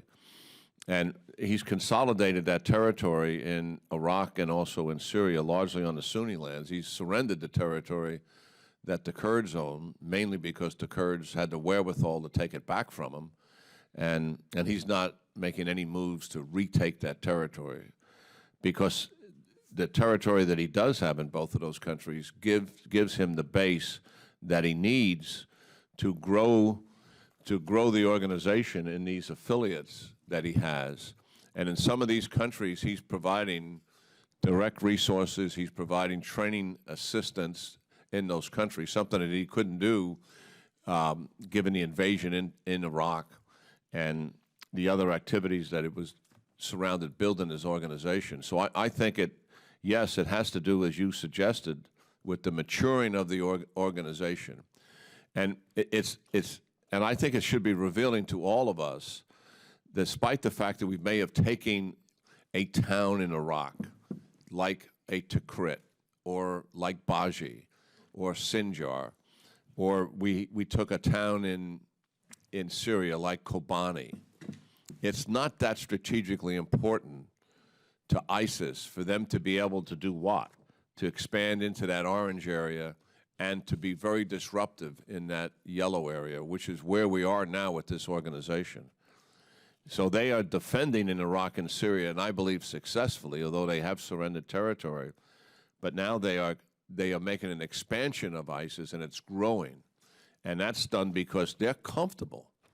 They're comfortable with this caliphate and that they have, and they're comfortable with the base of their operations in Syria to be able to project that kind of power. So we have ISIS right in the face of us, is growing as a global organization. It has a global strategy, and we're seeing the execution of it.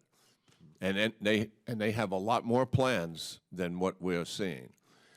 And I think also the comment about the French intelligence, I just wanted the challenges that Peter and Matt bring out here is real, and we saw that with the French. Think of this. I mean, they knew there was an attack coming. They've had 3 attacks this year. Charlie Hebdo, the train attack, and now this one. They were ready. They weren't in a defensive crouch. They were in an offensive crouch. They were looking for everything.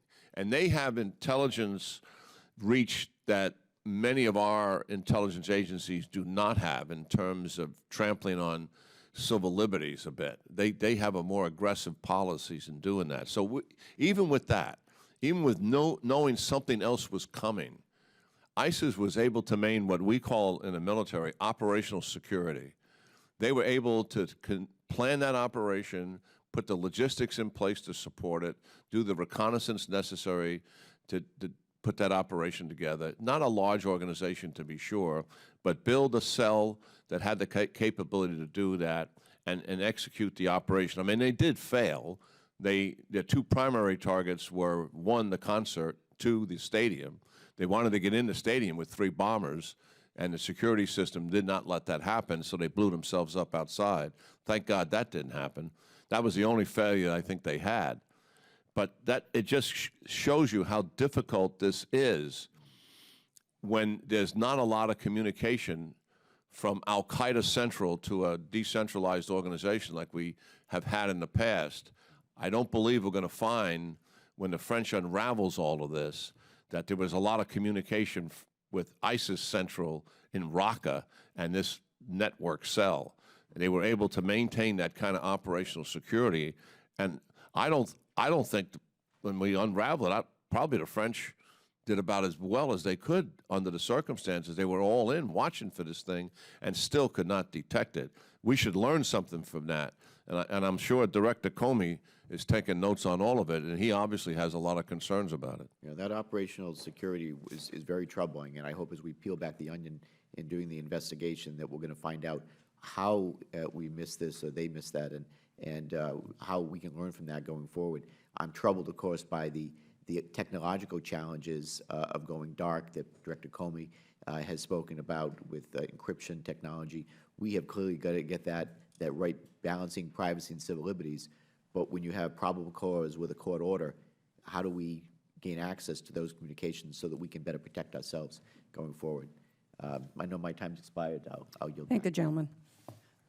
First of all, the chair will now recognize herself. It's my turn in the queue here. But first of all, just a comment about the truck convoys, particularly those that are coming out of eastern Syria, taking the crude oil out, talking about the money for the terrorists. Just on Sunday, there was an attack, a very effective attack on some of those truck convoys. And I would just point out, because the Air Force has been misguided, in my opinion, on trying to retire the A-10 aircraft, attacked aircraft. And there have been a number of us that have been pushing back very hard on that. We've been successful so far. I would just point out that the aircraft that is being utilized very effectively in theater are A-10s that are taking those truck convoys out. And I also would like to make a comment. I don't know that I have a question, but I do have a question, but not on this issue, in regards to the refugees. Because I've sat here this morning, I've listened to a lot of comments about American compassion and how we need to be more compassionate. We can't possibly put a pause on this program. And I would just remind, talking about American compassion, the story of two brothers that came to this country, refugees. They came with their families to escape their homeland, the ravages of their homeland, and cute little boys, just darling little boys. They couldn't have possibly been a threat to the United States. They couldn't be anybody that would, would look at radicalization or what have you. They were here. They were reaping the awards of the American taxpayer dollars. They were here as we were supporting them. They were here due to the compassion, taking advantage of the compassion of the American people. And how did they repay us for those dollars and that support and that compassion? They placed 2 pressure cooker bombers at the end of the Boston Marathon and blew up innocents there, including an 8-year-old boy who was blown to bits. So I would just mention that, talking about American compassion. And I also think, regarding the refugees, as we look, I was very interested to hear about the average age of the fighters, foreign fighters, et cetera. But really, as I sort of look at the media, looking at all of these refugees who are leaving Syria, and believe me, I have compassion. But for the young people that are leaving their homeland, literally, isn't America enabling what should be there, an age group, a demographic that should be in Syria, hopefully in a safe area, a safe zone, paid for by compassionate countries, including the Saudis and the Gulf states, et cetera, to leave them there. That is a demographic that should be in that country to help protect their own homeland. Instead of that, we're helping to get them to leave that. So I think that we certainly should have a pause on the refugee program.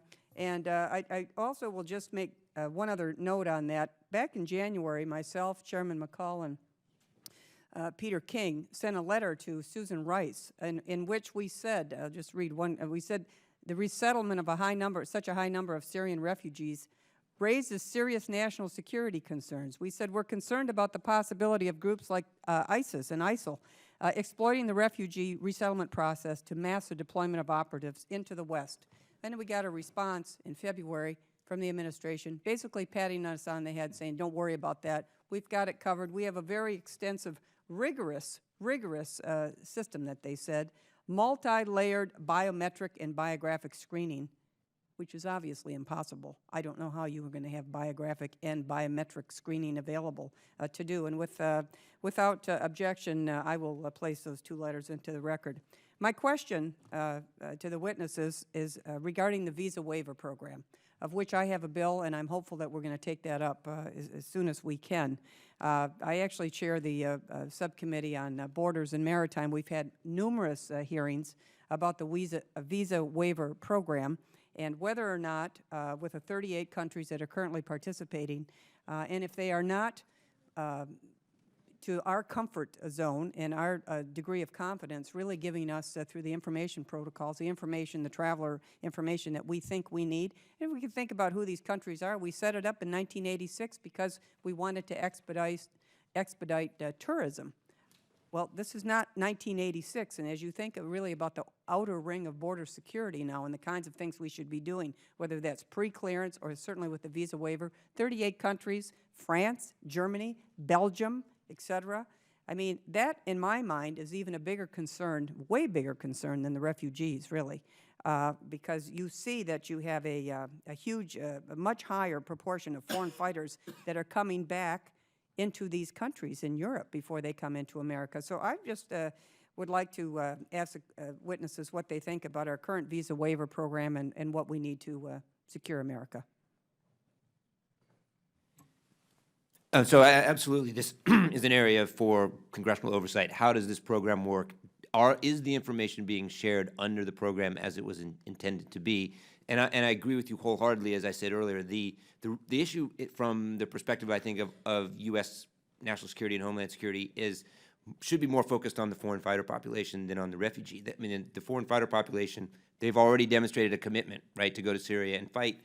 4,000 plus from Western Europe, or at least from the West, many of those from these visa waiver countries. Now, I think it's important to point out that, as you know, the visa waiver program is not a free pass. There is a information vetting that takes place. The question is, are the protocols, as you point out, followed?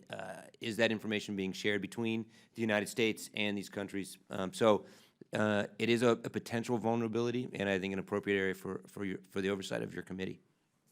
Thank you. Anyone else before we? No, I agree with Matt. I mean, times have changed. We need to review. It makes sense for the Congress to dig into it. Thank you. The chair recognizes the gentleman from Massachusetts, Mr. Keating. Thank you, Madam Chair.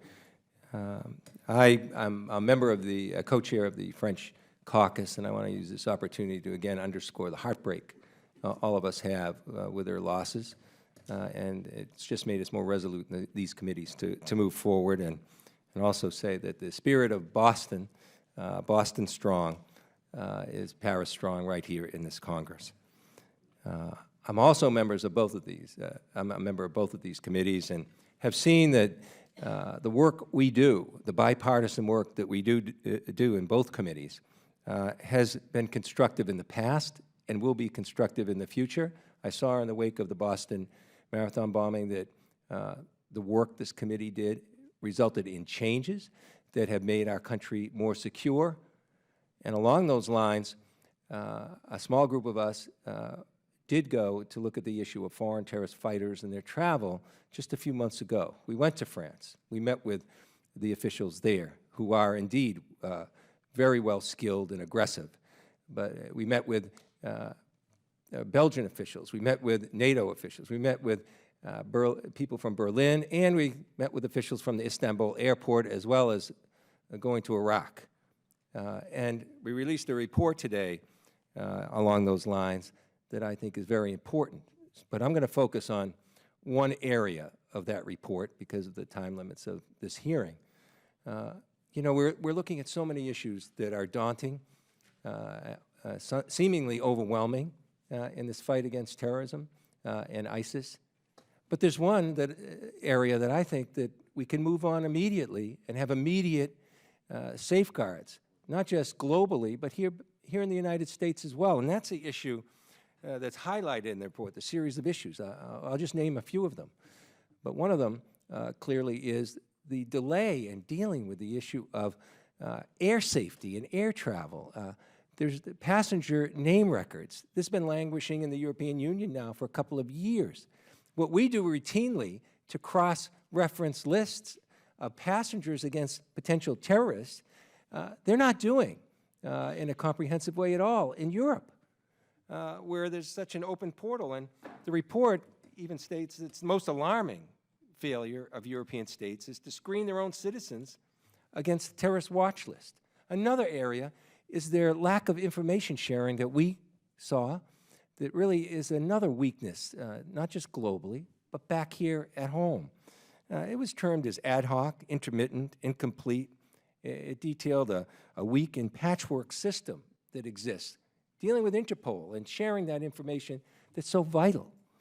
And then dealing with their border issues, which is another issue that came about and has been highlighted in the tragedy of Paris, is the lack of external border security in Europe and how they're not dealing with that. It reveals that border guards reportedly screen only 30% of EU passports for fraud when citizens go in and go out of the Schengen zone. So looking at these issues and looking at the lack of security there and things that can be corrected, things we do here in the U.S. and in other countries, I want you to talk, if you could, about the risk that these gaps really present, not only to Europe, not only globally, but here in the U.S. as well, if you could. Well, I really couldn't agree more, and I haven't had a chance to review the committee's report, but those issues that you identified, the air safety, information sharing, external border control, these are issues that we've dealt with in the United States, certainly since 9/11.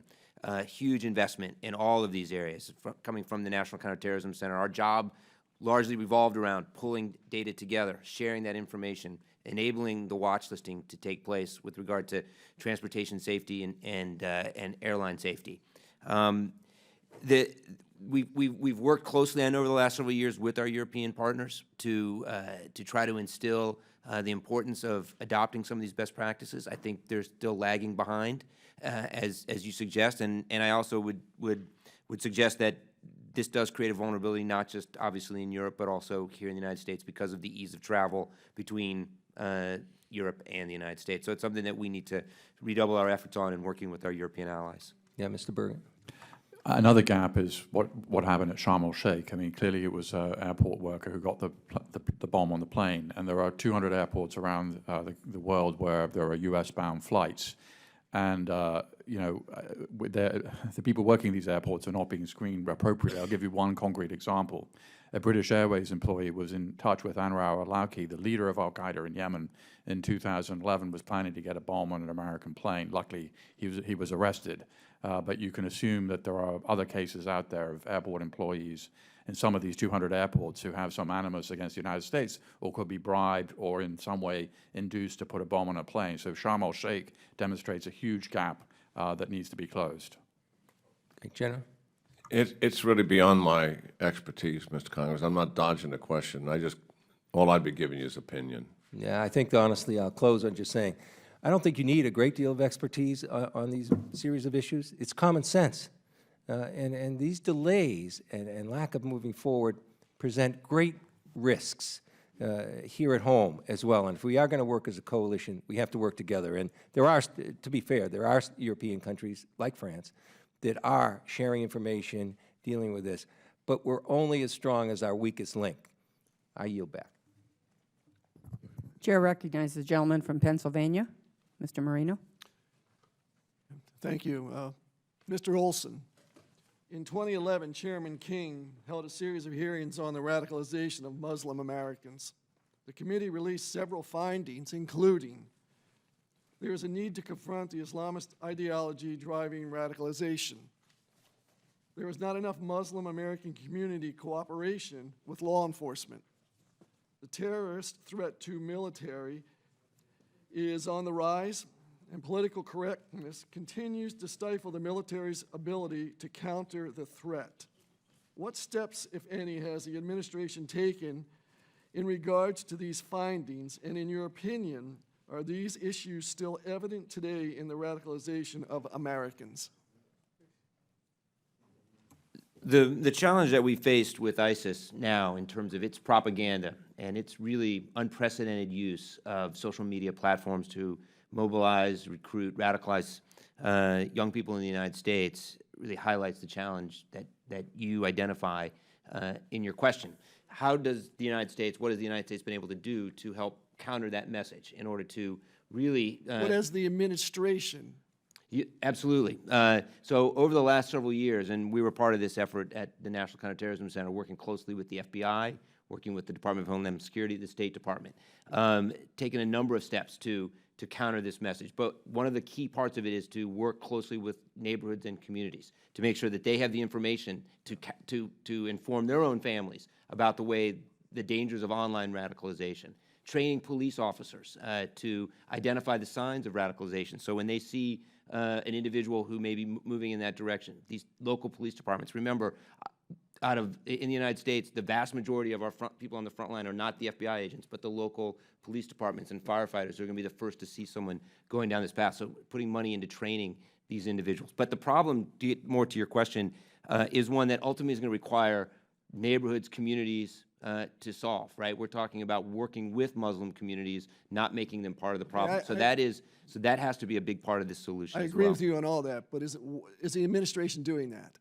Yes. Is it doing it to a sufficient level? I think it could do more, and I think part of the problem is resources. All right, good. General, I'm going to skip right to the but part, okay? Let's cut to the chase here. The president does not want to be responsible for civilian deaths. He has had opportunities to arm Iraqis and Syrian men, but chose not to. And he constantly says ISIS is contained. Now, unless I'm not grasping something here, the president has turned his back on this disaster. Do you truly believe that one person, i.e. the chairman of the Joint Chiefs, can influence the president to change his position and reverse his policies when his inept foreign policy advisors have controlled the president since day one? I honestly don't know. I obviously we've been frustrated with this policy in dealing with ISIS from the outset. I'm absolutely convinced that the decision was made to provide the minimum amount of resources, and I think the president and the team around him was making a bet that this thing would not really get worse. They never used the word contain, they used the word degrade and then destroy, and they changed that to defeat, which is a better military term than destroy. And I think they were just hoping that their minimal policies of involvement here would keep a lid on this thing. Okay. But it hasn't, and that's the reality of it. Now, your question is, given what has taken place, will the president make substantive change to get a decisive result? I doubt it, to be frank. Yeah, I do too. I'm going to get to my next question here, or statement really. I agree with Chairman McCall in stopping the refugees from coming into the country at this point. But nevertheless, and I agree with the chairwoman wholeheartedly, if that comes to be, why would we not stop men, physically healthy men from 18 years of age to 50, to say, you go back and you defend your country? Now, we have to make some changes as far as what we supply them with before we have Americans do it. Can you give me a response, anyone, on that? Do you have an opinion about that? Well, I do believe that, at least when it pertains to Syria, when I saw a lot of the who was part of the migration, I'm assuming a certain percentage of that is Syrians, all the films that we've all seen. I think the experts who were trying to determine what that pool is think Syrians represent about 30% of it. And there are a lot of young people there. I do know for a fact, because we track the Syrian military. The Syrian military used to be about 220,000. Now it's about 100,000. They have a high desertion rate. They have low morale. The equipment isn't very good. So some of those young people don't want to join the Syrian military, and they're leaving because they want a better way of life. I would rather have them join the Syrian opposition force to deal with that. And going back to the basic question, we've said this before. I mean, if we have an undocumented youngster in front of us, and and he's part of this pool that we're looking at, and we have no evidence that would assure us that he's not involved somehow, then I don't know why we would take him. I mean, I'll leave that up to the experts who are dealing with it, but on the surface of it, just using some common sense, I think that's the kind of common sense we have to have in working through this thing. Yeah, but times have changed to this point, and we just cannot have our doors open under these circumstances. I'd rather protect Americans before anybody else. And with that, I yield back. Thank you, Chairman. Chair recognizes the gentleman from Rhode Island, Mr. Cicilline. Thank you, Madam Chair, and thank the chairman and the ranking members for calling this very timely hearing, and I thank the witnesses for their very useful testimony. I want to begin with, I think I appreciate the witnesses, in particular your attention to our refugee policy and how it reflects our values, and frankly what a change in that policy would mean in terms of ISIS's ability to recruit and to continue to engage in terror around the world.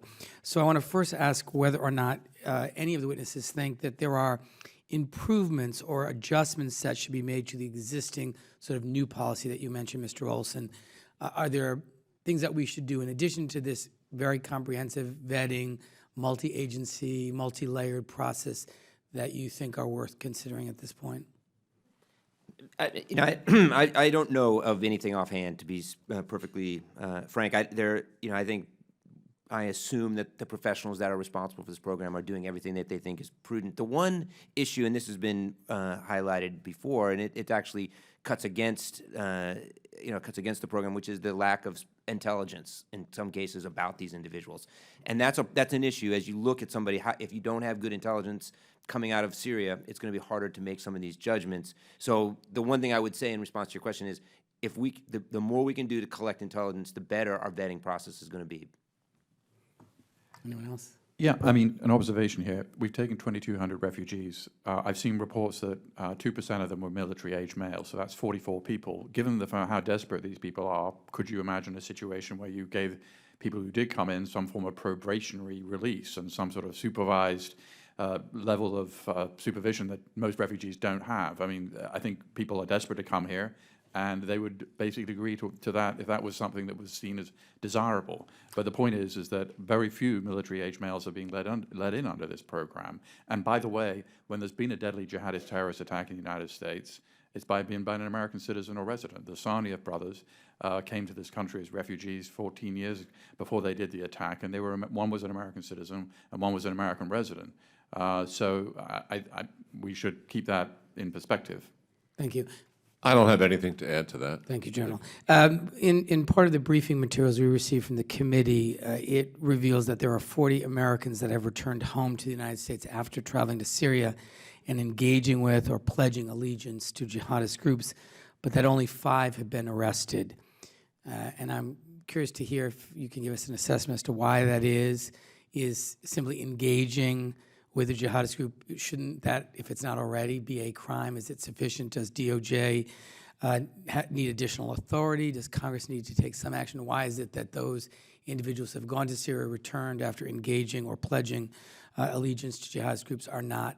That's a slight misunderstanding, sir. The 40 that have returned, Director Clapper said in March publicly that many of them had gone for humanitarian purposes. Anybody that has been determined to be associated with a jihadi group, and that includes groups other than ISIS, has been arrested.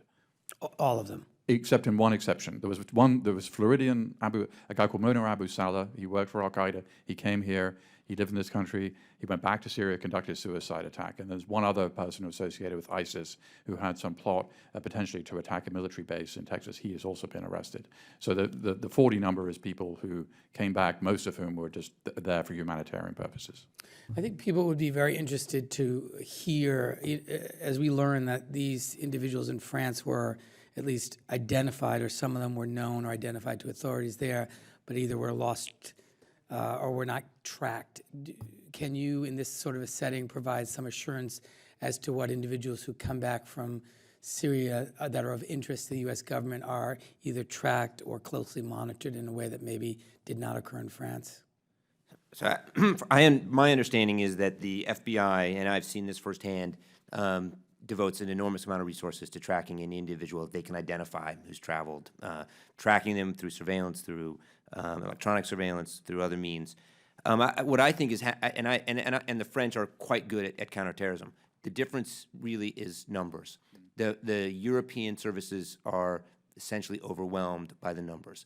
They don't have the level of resources placed into their counterterrorism efforts as we do in the United States, but the numbers of foreign fighters returning, when you think of, is just a different scale. It's a different order of magnitude, 4,000 plus versus 200 or so here who've left. So that just creates a very different situation.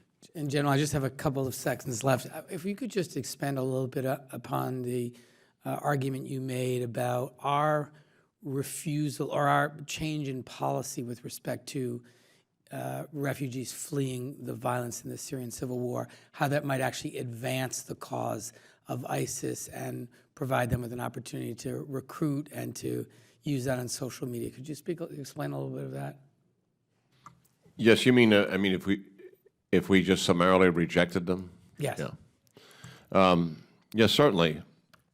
What that does is provides them, it falls right into their sweet spot in terms of the argument that they're making, that that Muslims are being alienated, that they have just grievances against the host countries that they're living in, and these are the people that they're seeking to bring to the movement, to radicalize them, to provide them with some inspiration to as mostly second-generation youngsters to do something about their life, to have a sense of purpose, to address the grievances in a radicalized, violent way.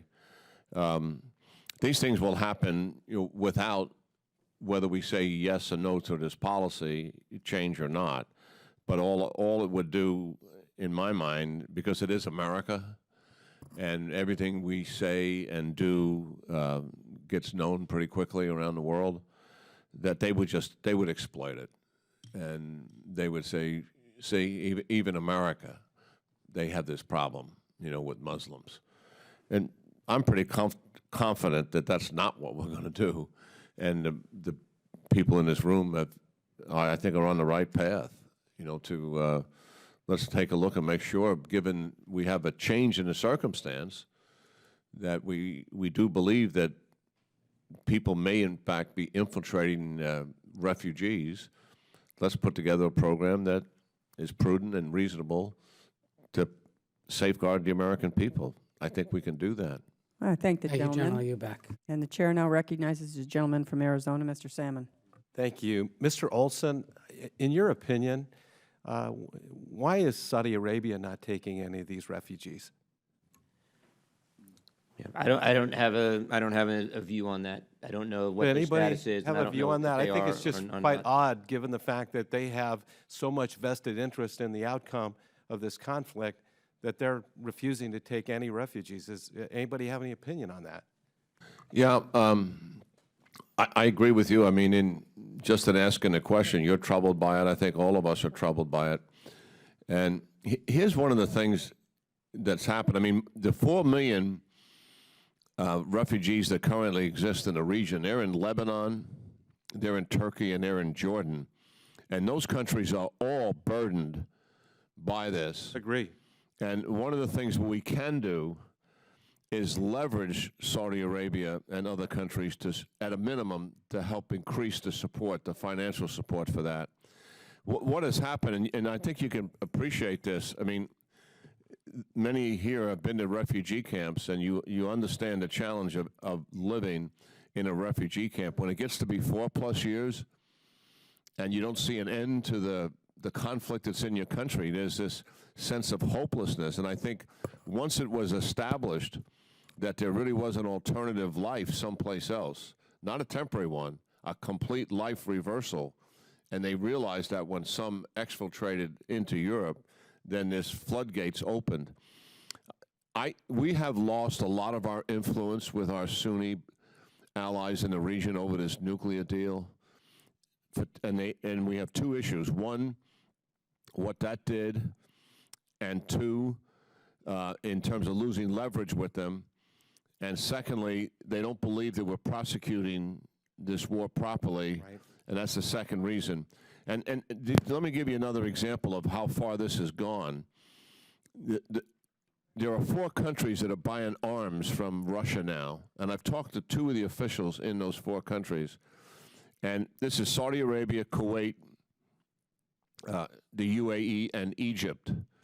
And in Egypt, the Russians actually have training their sisters working against ISIS, helping them do it, a role that we have traditionally had for 30 years. So I asked the officials, why are you buying Russian equipment? Do you have some fascination about Russian equipment? I sort of knew what the answer was, but I wanted him to tell me. He said, no, we normally buy American. We normally buy selected European military equipment. We're buying Russian equipment, not because we want the equipment, but because we want the relationship. You know, I agree. So that's what's happened to us. The influence we had in that region among those Sunni states was considerable. They do not find us reliable. They actually do not trust us, and that's a difficult word to say, but that's a word that they use.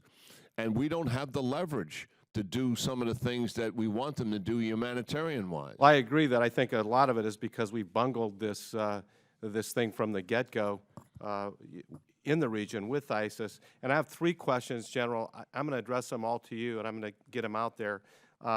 First of all, by not going all in, as you've suggested, and by the way, I agree exactly with you that the Congress needs to weigh in a lot more on this issue, and that we should address an AUMF. I agree with you on both counts. By not going all in to win, are we making the 50 troops that are committed to the region more vulnerable? That's my first question.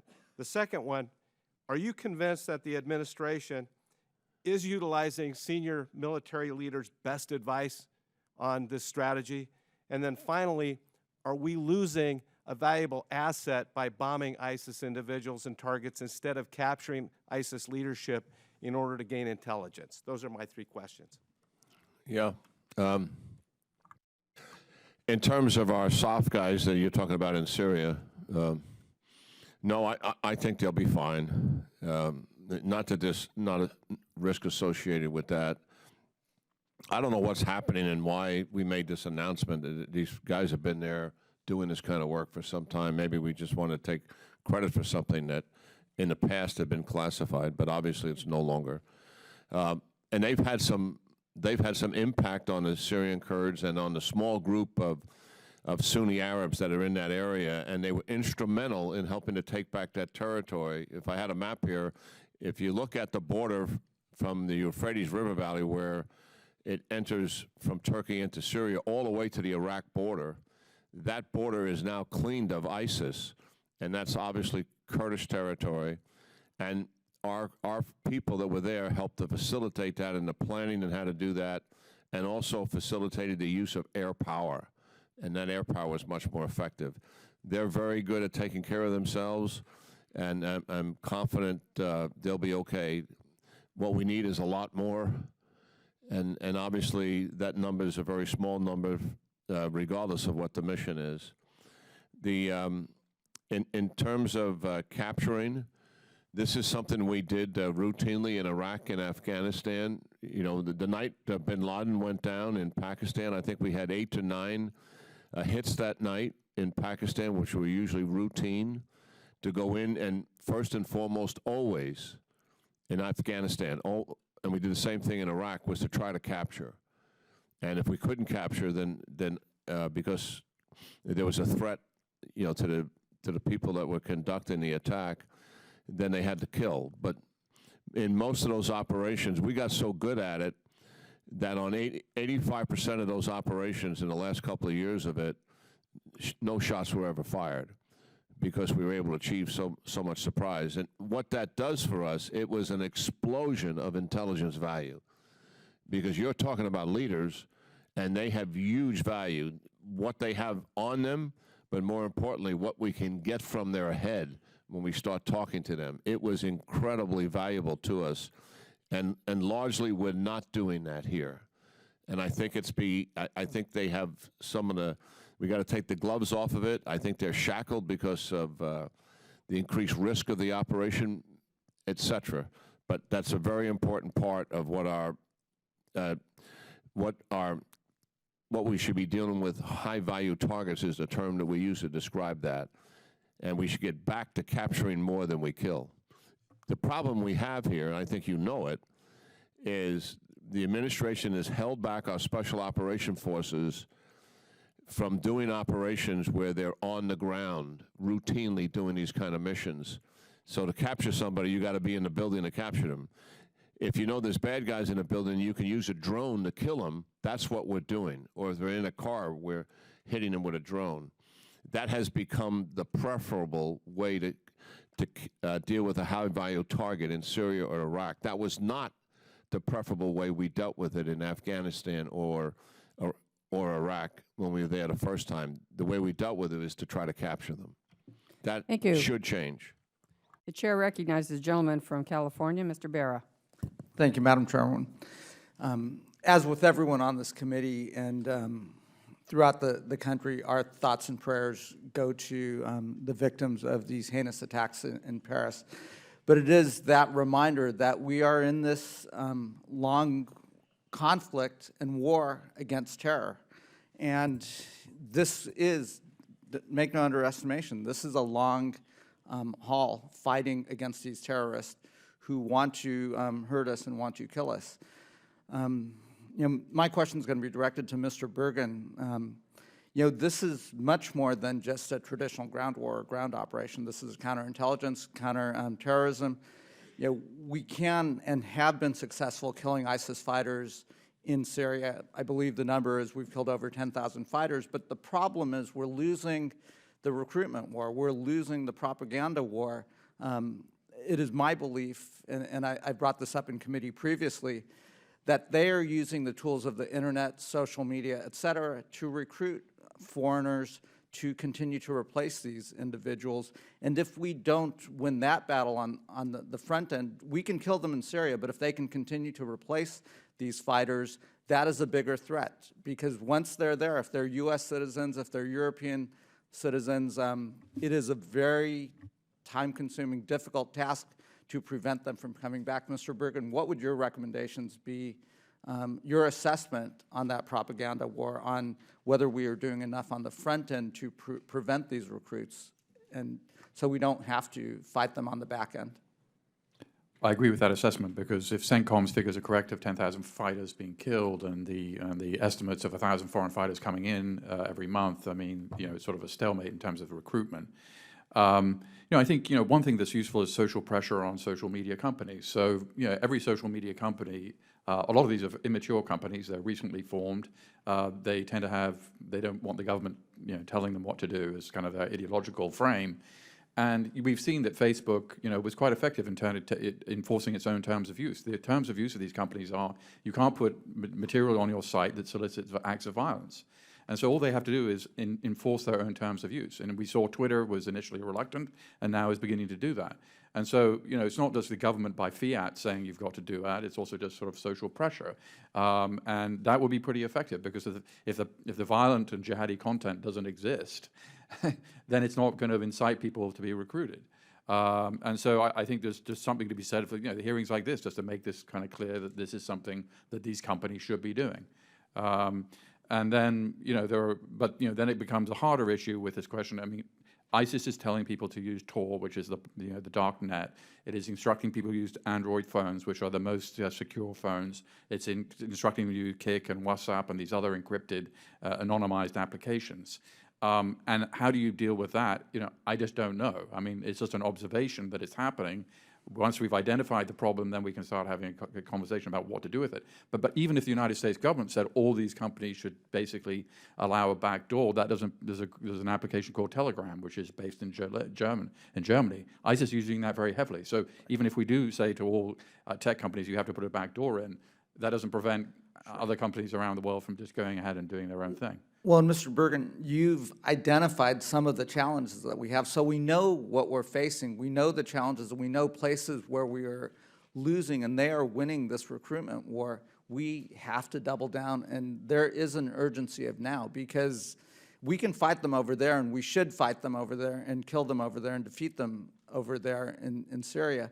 But they are also using these tools of communication to recruit individuals who want to harm us right here. And if we are not using everything with our means to prevent that, we are going to be attacked. And that is a problem. And that is a concern I have with the administration, that we are not doing enough on that front. General Keane, you would agree with the assessment that this is a long-term engagement, this is a long-term battle against terror. That is not a traditional ground campaign, and anyone who thinks this is a traditional ground war where we're going to send 50,000 troops in is mistaken. I agree with this. I mean, I think we're involved in a multi-generational struggle with radical Islam, and I think it dominates. It'll dominate the first half of this century, much less communist ideology dominated the latter part of the 20th century. And you know what's sad, in my judgment, is that, and frustrating. You know, we're 14 years from 9/11. And we've never had a comprehensive strategy to deal with the entire rubric of what radical Islam is. And it's far too long after 9/11 to still, through two presidents, a Republican and a Democratic one, that we've not formed the kind of a political and military alliances that we did to deal with communist ideology. And we should have regional and global alliances to deal with this. In terms of the long-term nature of radical Islam, its ideology, et cetera, this is not something we can do from America. This is the people who are dealing with this directly have to be a part of all of that. ISIS, however, in what it represents in Syria and Iraq, that is a problem we can handle much more in the near term. There'll be another ISIS, to be sure, if we don't do the big issue. Right. But that is something that we can deal with and should deal with and move with a sense of urgency and a sense of resolve and commitment to do that. And don't get trapped into the fact that, and I believe this is an error the president has made, that, well, this is going to take multi-years to solve. Right. The fact of the matter, think of it this way. ISIS is what differentiates ISIS from any other terrorist organization we've dealt with is that they own territory. Right. And from that territory, they're able to do all these other things that we're concerned about. But the fact that they own territory is also their greatest vulnerability. Absolutely. Owning territory for ISIS is no different than Germans owning territory, the Japanese, the Koreans. You can physically take it away from them. Absolutely. Thank you. And the chair will advise before I recognize the next member. We are going to be voting in about 10 minutes, and we still have several people to ask questions here. So if we could stay to the 5-minute rule as closely as we can, chair would recognize the gentleman from Pennsylvania, Mr. Barletta. Thank you, Madam Chair. The 9/11 Commission report, which I talk about often, usually carry it with me to Homeland security meetings. That report and those recommendations, the Congress, they made it very clear. And by the way, Congress passed those recommendations and the President signed them.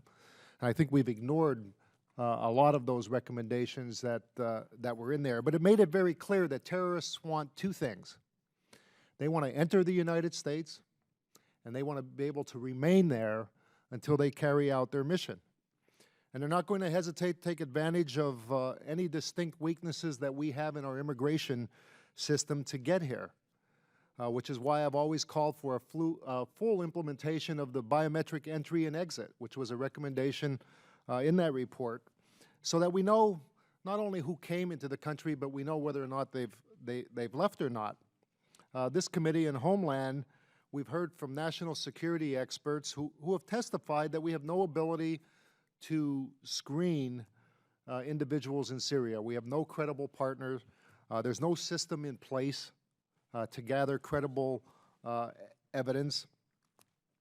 We also have to look into fixing our visa waiver program.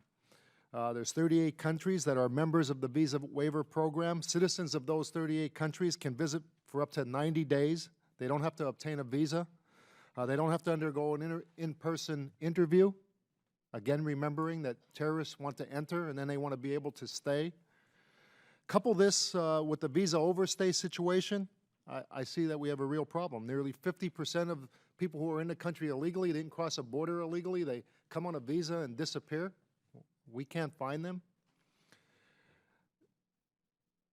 The Islamic State has promised to attack us. They said American blood is the best blood and that they will taste it soon. I believe them. So given that we don't know who they are, we can't screen them properly, we know that one of the Paris attackers came in as a refugee, so we believe, and that the president is insisting on admitting 10,000 more Syrian refugees. I'd like each of you to answer, how can we be assured and assure the American people that there won't be ISIS fighters hidden among the refugees coming into this country? How do we separate salt from sugar?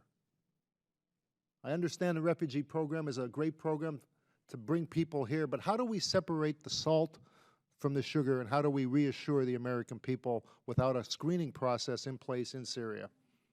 General Keane? Well, I think Director Olson gave us the best explanation of that entire process. You may not have been here for that, but he took us through what that is, and an 18-month process of screening, which gives you, I think, reasonable assurances that someone is not here for the wrong reason, but doesn't give you perfect assurances, and that I think is likely impossible. Excuse me, but isn't it different in Syria than it is in other? Where are the records? Assad's not going to share any information with us. So the screening process in Syria, I wasn't here for that, so maybe you can enlighten me. Would the process be the same in Syria as it is somewhere else when we don't have a credible system in place, we don't have a partner in place to share information? Where would we be getting the records from?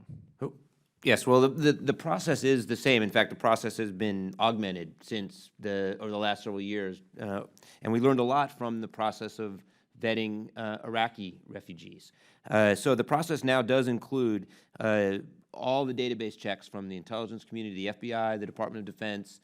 It includes interviews, actual in-person interviews. It includes the collection of biometric Nobody's information. going to admit in an interview that they're associated with ISIS, so that's not correct. Some of the, from what I've seen, some of the best trained State Department and Homeland Security professionals are involved exactly in this program. So they are trained to really make a discerning judgment about somebody based on the answers they give. As General Keane said, certainly somebody who's got no background, no records, no documentation.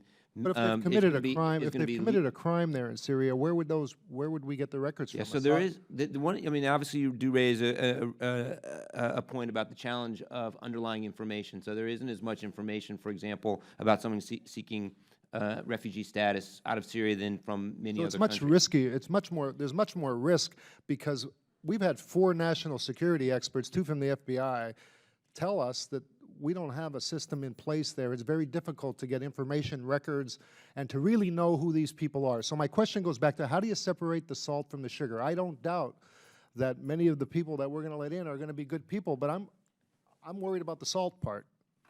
Yeah, well, the way you do that is through a very rigorous process, the process that I laid out. But if the process is flawed, how do we assure the American people that they don't have to worry? I think as General Keane said, and as I said earlier, I think there's no process that's going to be 100% guaranteed. So there's always going to be some degree of risk. What you want to do is adopt a process that mitigates that risk to the extent that's practicable. And again, it's an area, obviously, of appropriate oversight. Until we fix that process there, I think the American people right now aren't comfortable.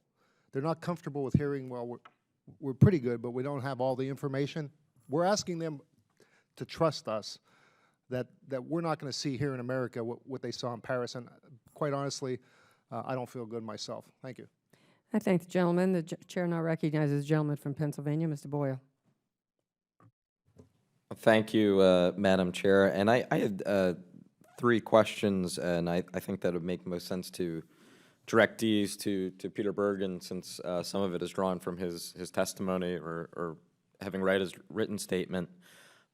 First is I find it ironic that not just here at this hearing, but in the mass media ever since Friday, so much focus has been on the 2,200 refugees that were coming from Syria, when actually it seems to me that the much more acute problem is the problem of homegrown terrorism in Europe. These are, in the overwhelming majority, while we don't have all the evidence, the overwhelming majority of those who perpetrated the attacks in Paris were European passport holders, primarily French and Belgian. And this is not the first time. This is, it seems to me, an acute problem that I don't know what the answer is when you're talking about citizens who have the full rights of citizenship of Euro countries, yet because of either ancestry or familial ties, feel the compulsion to go down the direction they've had. So I would just ask Mr. Bergen what your recommendations are on how we deal with this problem, and then I'll transition more to how it would affect the U.S. in a moment. I think your assessment of the problem is correct. I mean, you only have to think back to Richard Reed, the so-called shoe bomber, who was a British citizen who tried to blow up an American plane flying between Paris and Miami a few months after 9/11. And so, you know, I mean, I'm not an expert on the visa waiver program. I know that DHS has tightened up the requirements for people who are in the visa waiver program, and there's a lot more reporting of information. But clearly, that is a potential problem. But on the other hand, you know, we the United States benefit tremendously from having tourists from around the West coming here, and business people coming here, and being able to travel easily ourselves to these countries without ourselves encountering a very elaborate visa kind of process.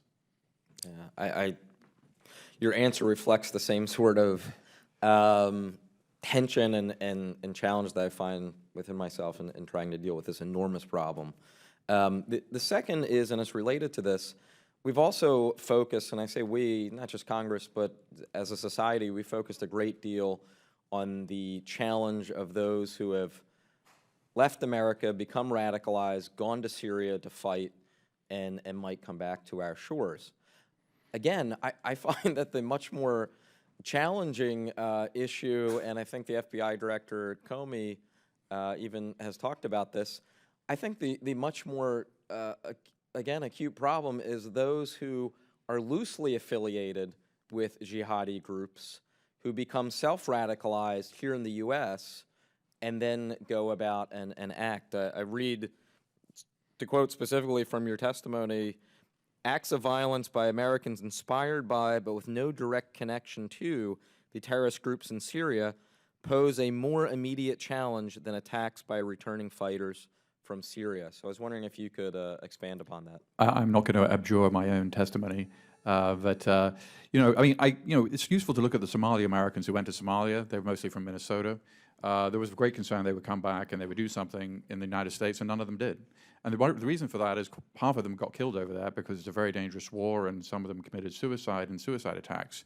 So I think the focus, in fact, is, I mean, we saw in Garland, Texas, people who were inspired by ISIS who had some direct communication over Twitter with ISIS fighters. We've seen, you know, a number of these cases, and they're worrisome. They also have a natural ceiling because they tend to be lone wolves. Lone wolves have you know, it's not a huge network as we saw in Paris. Right. You know, there's a certain kind of ceiling to what they can do, but it is a real concern. And then finally, while being one of the younger members of Congress, I am old enough that have very vivid memories from being here and working in the private sector during 9/11, and also being here the following year when we had the DC sniper. And while 9/11 had obviously the psychological impact and is still remembered vividly today, in terms of changing the behavior of ordinary Americans' lives, actually the DC sniper, just 2 individuals with a truck and a shotgun, ended up affecting the normal lives of suburban residents of this area to a much greater extent than 9/11 did. And so my primary worry continues to be these soft targets that are essentially low-tech, low imagination, but much more difficult to protect. With We that, thank I'll the yield gentleman for his question, and the witnesses can answer for the record. In the interest of time, since the vote has been called, the chair now recognizes the gentleman from Georgia, Mr. Loudermilk. Thank you, Madam Chair. General, I appreciate the map here. It's very informative. From the map, it doesn't appear like we have ISIS contained very much. Quickly, a couple of quick questions. I'll stay within our time period. What type of planning, logistics, communications, C3I, would it have taken to plan and execute the Paris attack for ISIS? It appears to me it's much more than just a lone wolf attack that we usually see from like a CVE, radicalization locally. I mean, how much logistics and planning and training did that attack, in your opinion, take? Yeah, well, certainly it begins with somebody who's in charge, and then target selection based on reconnaissance. How much damage that do they want to incur, certainly. There's obviously also some training involved. People have to know how to use the weapons that they have, and most significantly, I think what we saw there for the first time was the introduction of suicide vests. I mean, I think the French police will determine, how that was done, who made those bombs that turned that into a suicide vest, which is a skill set all of its own. So obviously there's a lot of planning that took place in here, and coordination. They tried to do these attacks, near simultaneous, and that's a level of detail also to do something like that. It is, as I mentioned before, very significant that they were able to maintain operational security, or OPSEC as we call it, particularly when you knew the French police and intelligence services were expecting something after 2 previous attacks. So there was an element of command and control, training, logistics. All of that, all of the elements of actually a much larger campaign are there in a very small way, but all in a very critical way to be able to do that. All of these people, I mean, they obviously have lives that they're trying to live as well. I would assume some of them had jobs or whatever, and they had, connections to others. And the operational security that they're maintaining and doing this very big thing, the biggest thing they're ever going to do in their life, which is going to be the end of their life. So yet they didn't. If they shared it with somebody, they also were part of the operational security. So they had a certain amount of discipline about themselves to be able to do this. A Major Hassan is one thing at Fort Hood. Mm-hmm. And more of a lone wolf, because radicalized, he's by himself. local, takes something on himself. This is a cell that had to work together as a team, that I'm sure cell members had various functions that they had to perform and put together, a complex operation, which what this was. It took operatives in country that were skilled, trained. I don't know where they got their training. I will leave that to the French intelligence services. I'm sure they'll get all of this at some point. It'll be revealed to us in terms, because they've captured some people. Right. I think we'll understand a lot more about it than we know today. But the basic elements had to be there for this operation to be successful. The question I want to get to is, because of the resources it took, the command and control element, the training, the coordination, and everything. If you go back to the onset of World War II, we saw an expansion by Japan until Jimmy Doolittle went in and he bombed Tokyo, which caused the Japanese to be concerned about their own territory, and they retracted. They weren't able to link up with the Nazis. Would we see the same thing happen if we were causing ISIS to be busy defending its own territory? Would we see a retraction to where they have to realign their resources to take care of their own back home? Well, I mean, the logic of that is compelling. I would say, yes, that's true. I mean, to do that, I think our strategy has bought time for ISIS. And I think that's why that map is revealing, in terms of that has always been there. Now they're executing it, despite the fact that we said we intended to defeat them. And the other thing is, and it's an important point to understand, the United States and the powers of the world are standing up against this organization and saying we're going to defeat it. And they're standing right there in the face of all of that and defying it, and are successfully executing their global strategy out of defiance in the face of that. What that gets in terms of additional recruiting is significant, because of this sense of invincibility that they're portraying to the world, and and a sense of destiny that they have about themselves, that for people who already are having identity problems and grievance issues and a sense of isolation and wanting to do something purposeful and meaningful in their life, albeit as misguided as they are attracted to something like this. And they can communicate with it on a regular basis. They can understand what it's thinking, what it's trying to accomplish, almost daily. Every single day they put out 15 to 20 graphic photos that are very well done. This is daily, plus all the narrative that goes with what they're trying to do. And if you're plugged into ISIS or have some interest in it, you get a daily pollution of what it's about. Thank you, Madam Chair. Yield back. Thank you. Because a vote has been called, and it's my understanding it's only one vote, we're going to take a brief recess. Chairman McCall will be returning, as well as the witnesses, probably in about 30 minutes at the outside. So it's my understanding, as I say, a vote has been called on the House floor, and without objection, the committee stands in recess, subject to the call of the chair.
The committees will now come to order, and we'll now hear from Mr. Deutsch from Florida. Thank you, Mr. Chairman, and thanks to our witnesses for being here and committing such a good part of the day to this important work. I haven't been here for the whole hearing, but I just want to walk through some concerns I have based on what I've heard today. And the vile attacks that struck Paris cause us, the immediate reaction to these terror attacks is fear. And it's appropriate, and it makes sense. And when my constituents call the office and their immediate reaction is to want to know what the government is doing to keep us safe, they're right to feel that way. And when they know that one of the people involved, one of the attackers, one of the terrorists, looks like he may have been a Syrian refugee, I understand that their initial thought is that that same thing could happen here.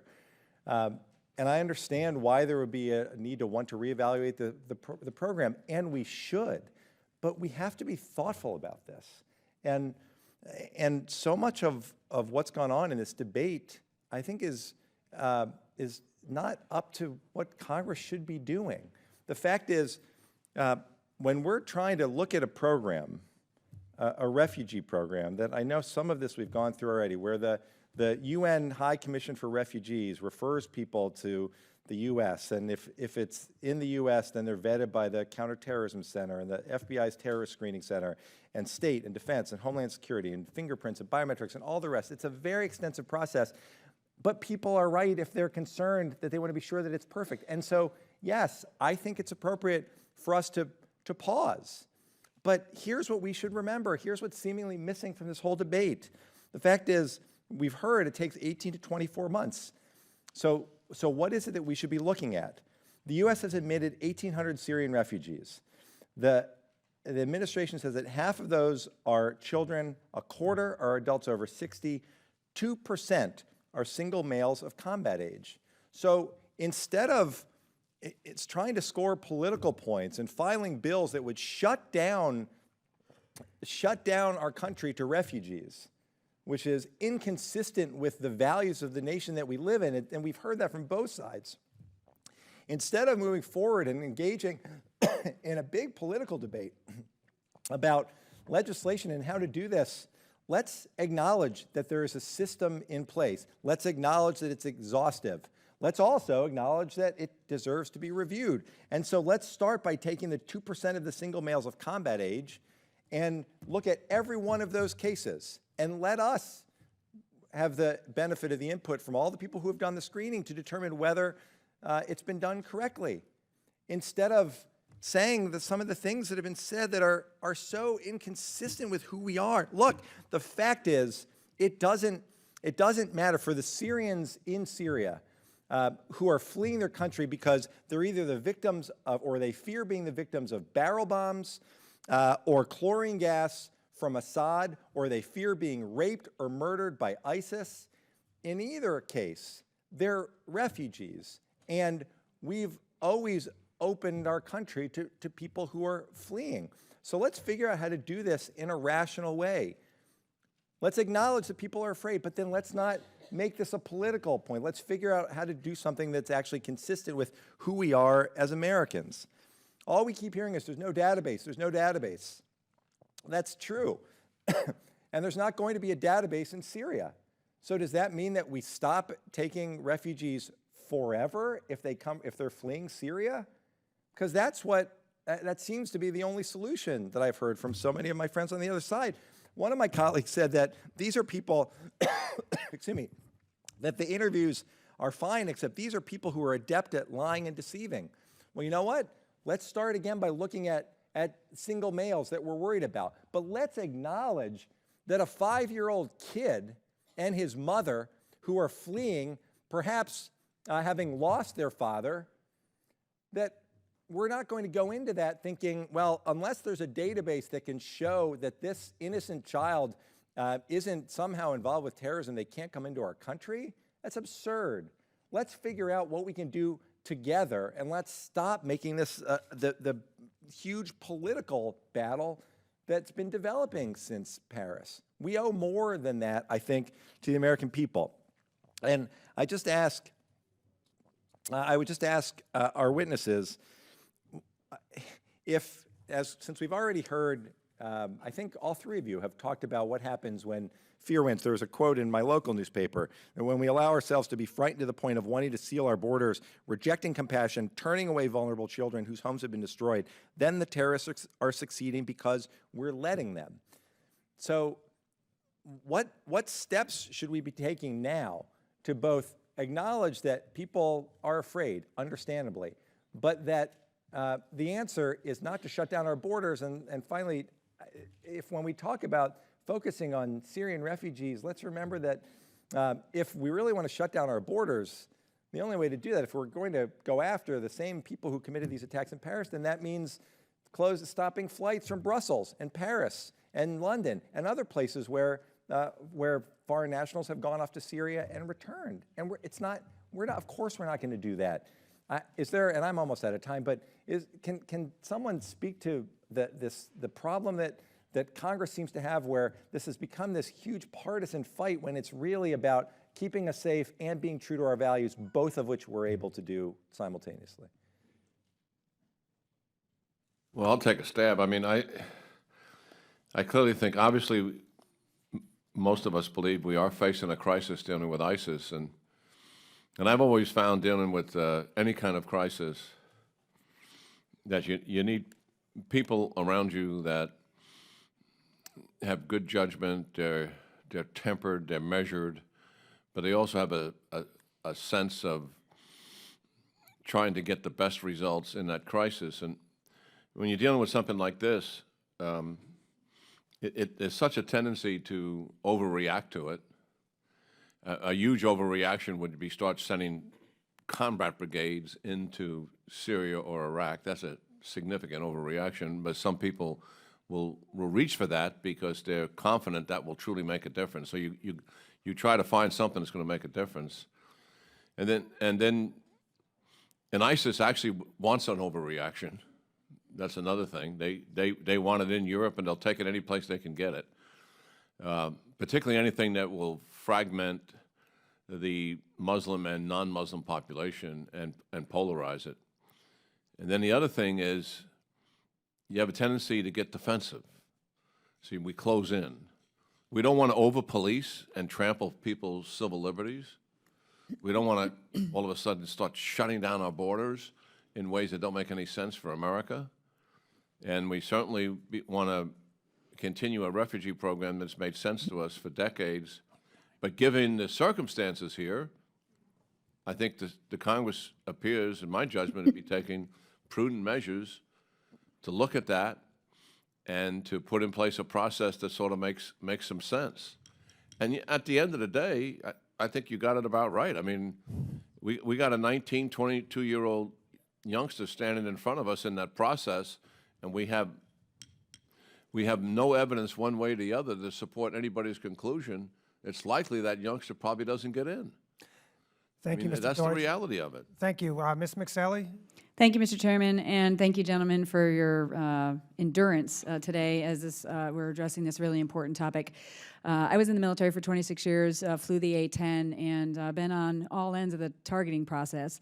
And let me just say, and that includes from my own airplane, commanding a squadron, but also in leadership positions in the initial air war in Afghanistan and then Iraq in 2003. I have been very critical, General Keane, as you, of the anemic air campaign that we've been doing and the rules of engagement and tying our pilots' hands where we're not allowing them to hit a target because there may be one civilian casualty when we're clearly in compliance with the law of armed conflict.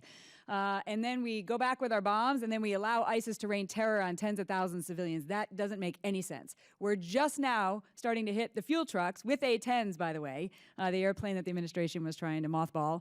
But we're dropping leaflets first because we're concerned the truck drivers might get hurt. But $1 million a day are coming to fund their terrorist activities on civilian people, and this has just turned all logic on its head. So I've been very critical like you. We need to step up the air campaign. We got to unleash American air power, and we got to kick their we've got to destroy and defeat ISIS in Iraq and Syria. That was just my first comment. But I also have been serving on the task force that Chairman McCall designated. Mr. Kako was our chair. We worked for over 6 months. We identified 32 findings, 50 recommendations across the board. This is a very complex issue, and the risks are very high, and much of your testimony identified them. And they're very broad. We've got the risk of people that would be flowing from visa waiver countries, the 4,500 or so, potentially coming easily into America to potentially be a threat. We've got the threat of the homegrown extremists. We've got investigations in 50 states because of the very sophisticated social media campaign. We've got the potential for individuals to come through illegally with fraudulent documents, that are ISIS operatives or potentially over our border. We also have potential for them to infiltrate the refugee program. I mean, these are just a few of the ways that they could reach out and really attack on American soil. So given those broad categories, could we just hear from all of your perspectives, which do you think is the most urgent and high-risk threat to us in the homeland of all those categories right now, starting with Joe Keene?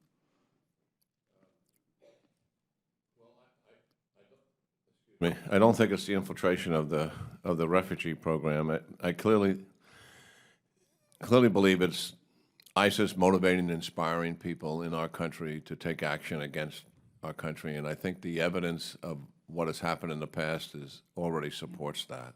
Great, thanks. Mr. Olson? Yeah, and I agree with General Keene. In fact, if there's one risk of the focus on the refugee program is it takes the eye off the more significant risk, which is inspired attacks here, which we've seen, and the possibility of more significant attacks like what we saw in Paris occurring here because potentially an operative is able to get here and care. But these attacks, as coordinated and synchronized and to a degree complex as Paris was, it is not that hard, particularly when you particularly when you consider the vulnerability of the targets that were chosen. Exactly. Mr. Bergen, any additions? I concur, and I think the insider threat, I mean, if you want to kill a lot of people, the best way to do that is put a bomb on a plane. And so that's a vulnerability that Sharm el-Sheikh has underlined. I agree, and thanks for concurring with that. And I think we as a body need to be addressing all of these threats. We're addressing maybe one of them this week, but we got to address all of these threats because countering that violent extremism and making sure we're closing other gaps and loopholes is very important, in addition to our military campaign. My next question is, if we do step up our air campaign in Iraq and Syria, and if we do actually squeeze ISIS in the territory that they own, as we look at their near area of influence in the rest of the region, what areas do you think? I mean, I think Sinai and potentially Libya would become their next destination of choice for expanding their operations and training individuals. That's my perspective, but I really want to hear from all of you where you think the next threat may be. In my view, it would clearly be Libya. They have 3 different all ISIS-affiliated organizations in Libya. There's also really not an effective host country security situation in Libya. I mean, while Wiley at Sinai obviously had tremendous impact in being able to blow up a Russian airliner, there is an effective security force in Egypt that is pushing against that capability. In Libya, there's nobody pushing against ISIS's capability. So I think that is really fertile ground. They have put people on the ground there to assist them because of that potential. Great, thanks. And Mr. Olson, I'm assuming you concur. I agree, and if you can really map the growth of ISIS to those areas where there is a lack of governance, the 4 countries which are essentially failed states, Syria, Iraq, Yemen, and Libya, are places where we've seen ISIS and other groups make inroads.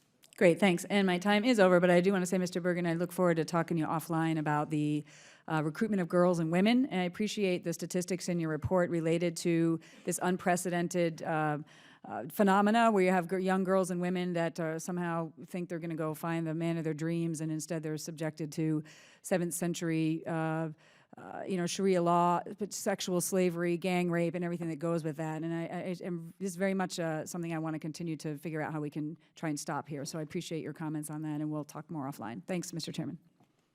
Thank you, Ms. McSally. We're all shocked to hear you mention the A10 in your questioning here today. The chair now we'll hear from Ms. Torres. Thank you, Mr. Chairman, and thank you to the panel for your patience today. I know it's been a long morning and lack of food and a little bit of stress, but I very much appreciate you sharing your knowledge with all of us. Would like to get your input, General Kane. As you know, the U.S. has joined the French in bombing ISIS in Syria. In your opinion, is an air campaign like this an effective strategy for dealing with the threats that we have? Air campaign clearly has a role to play. Normally what an air campaign can do, if it's effective and you're able to have good targeting, you begin to contain an adversary. You begin to take their, we call it in the military, freedom of movement. You begin to take away their tactical and operational initiative, but you can't defeat them with that. Do you think U.S. ground forces are necessary in order to defeat? I don't think U.S. ground combat brigades are necessary at this point. They may be at some future point, and I hope it doesn't come to that. But I do think we need U.S. training advisors, air controllers on the ground, and I do believe there's an absolute role, a critical role, for Special Operation Forces on a limited basis to conduct some large-scale raids where they have good intelligence. This would be combat, but it would be very limited combat. It would be in and out, lasting maybe a few hours at the most, maybe a day. Time is essence. I do have one more question. I would like for you to comment. A recent incident in Afghanistan in October where U.S. forces unfortunately hit a hospital that was run by Doctors Without Borders. Is that collateral damage? Is that something that could be avoided? Just your opinion, sir, on that. Well, we got to wait for the investigation, but clearly it's a significant mistake. We don't target hospitals, but obviously somebody targeted that building, whether they knew it was a hospital or not, and there was some potential justification for it. We don't know the answer to that. But that, in my judgment, was a significant mistake. We'll get to the bottom of it. The American people will know about it. And certainly so the organization itself deserves to get all the truth, as do the Afghan people. We have made mistakes like this before in Afghanistan where we've hit the wrong target. We have always, and I've watched this closely, have been very transparent in getting to the bottom of it and revealing exactly what we did right and what we did wrong in this case. And Is that what we're lack gonna do to fix it. of intelligence on the ground? Say again? Is that due to lack of intelligence on the ground? It was it's more complicated than that. This is a very dynamic situation. They were in firefights for hours dealing with that. Radio transmissions are going back and forth. Where are they? What are we going to do about it? People are making very quick, dynamic decisions on what to deal with it. So it's not a case where people are sitting back trying to figure out what is the intelligence. These are people who are actually in a fight. I apologize for interrupting you again. It's okay. I have a question for Mr. Olson. Secretary Johnson and other national security leaders are very concerned about the possibility of an attack by someone in the U.S. I'm more concerned about the copycat individual that is out there. Our local law enforcement work very closely with our communities and are truly the first responders and our first line of defense when it comes to protecting us from a domestic attack. How does the NCTC, which is the primary organization in the federal government for integrating and analyzing terrorism intelligence, work with our local law enforcement to ensure that they get the intelligence, classified intelligence that they need to protect us? Right, so there's a number of ways in which the federal government, NCTC being a key component, but including the FBI and DHS work with local law enforcement. And much of those relationships are relationships that the FBI and DHS are on the front lines of working with police departments around the country. But one way is fusion centers that can handle classified information that are in many cities around the country that have both federal law enforcement, also local law enforcement as part of those fusion centers. There are products that are put out that are classified, that are designed specifically for local law enforcement, so they identify issues that local law enforcement particularly will confront, and then there are unclassified products as well that NCTC puts out. So there's a number of ways. It's a continuing challenge to make sure that local law enforcement has the information tools to understand information that's typically coming from overseas and is often classified, so it's a continuing challenge. It is a continuing challenge and is equally important for the people in the intelligence community to understand our diverse communities. Thank you all very much. I'm out of time. I will yield back my time. Chair recognizes Mr. Yoho. Thank you, Mr. Chairman. Gentlemen, I appreciate your persistence. I've got two short narratives, and one is to build on what Chairman Royce said about the procession or the convoy of the trucks that we saw on the news over and over again. I just hope if we see that again, the immediate picture after that, and this is dependent on the media, is a scorched line there where they're not moving with our vehicles. I think that would do well for the American people to see that. The other thing is the talk about keeping Muslims out. This is not about keeping Muslims out. It's about keeping terrorists out. You know, being in a constitutional free republic like we have, we respect religious freedom, and that's something we always have to, you know, remind the homeland that if we believe in our Constitution, we believe in freedom of religion. We just want to make sure the people coming over here are who they say they are. With that, have any of you seen any coordination yet of any of the groups like Al-Qaeda, Al-Nusra, ISIS, all ganging up together or coming together as a single force, or do you anticipate that, General Keane? Clearly, there certainly is potential for that. What has happened certainly is this fundamental disagreement between Al-Qaeda and ISIS, and it centers around actually how they deal with people. Jabhat al-Nusra, who's a Syrian-based Al-Qaeda organization, it's fighting in Syria, actually largely has the support of the people that in the area that they're fighting, because of their reach-out programs to that. You know, they're not brutalizing, terrorizing, and intimidating the people as ISIS does, and that was part of the reason for the breakup. But listen, they're both radical Islamist organizations, and we always have to be concerned and have a watchful eye about it. They do have common objectives, and certainly it's within anybody's reason that at certain times they could get together for near-term objectives. Certainly ISIS is opposed to the Assad regime and is fighting it at times, and so is Jabhat al-Nusra. Right. And they have a common objective there, but they're not fighting and coordinating their activities together. Well, I just see this as this escalates, that they come together because they're saying, you know what, we don't have anything to lose and we need to join forces.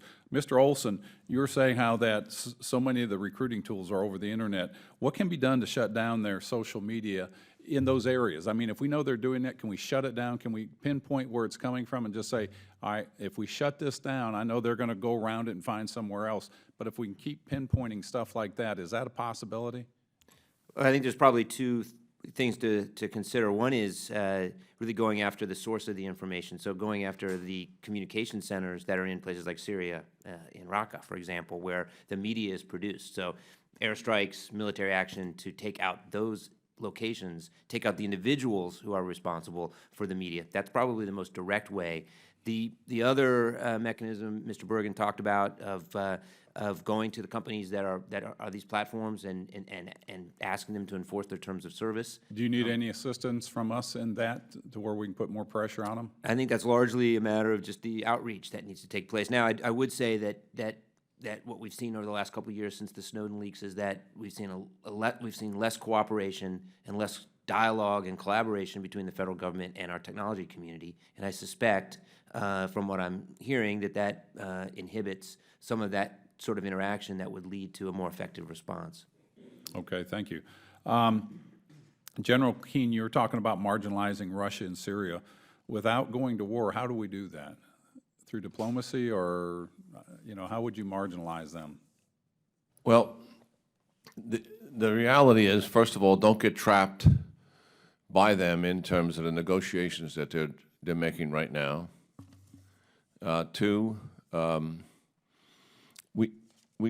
we should not be pushed around by them. I mean, I agree. Quite frankly, Russia's sitting there with an inferior military by comparison to us that brought very selective capability with them, which is very good, and they're getting a lot out of a little.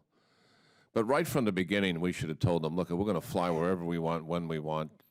You want to avoid confrontation, stay out of our way. And the first time they bombed Syrian moderates who our Central Intelligence Agency trained, and they're carrying our weapons. Right. we should have cratered that airfield with those, where those I pilots came agree. from. I think it was a bad And misstep I mean, on our end. these are kind of things, some of these are relics from the Cold War, to be certain, not crater an airfield, but, you know, being muscular with the Russians certainly is. And I think we just take the wrong approach with them from the beginning. I believed for a long time that Mr. Putin is inside our president's head, and I think he believes the president is fearful of escalation and confrontation, and most of the time will back away as a result of it. I'm out of time. I appreciate you, your indulgence. Thank you. Chair recognizes Ms. Jackson-Lee. Thank you. I thank the respective chairs and ranking members for holding this hearing, and I thank the witnesses for the important contribution that you've made.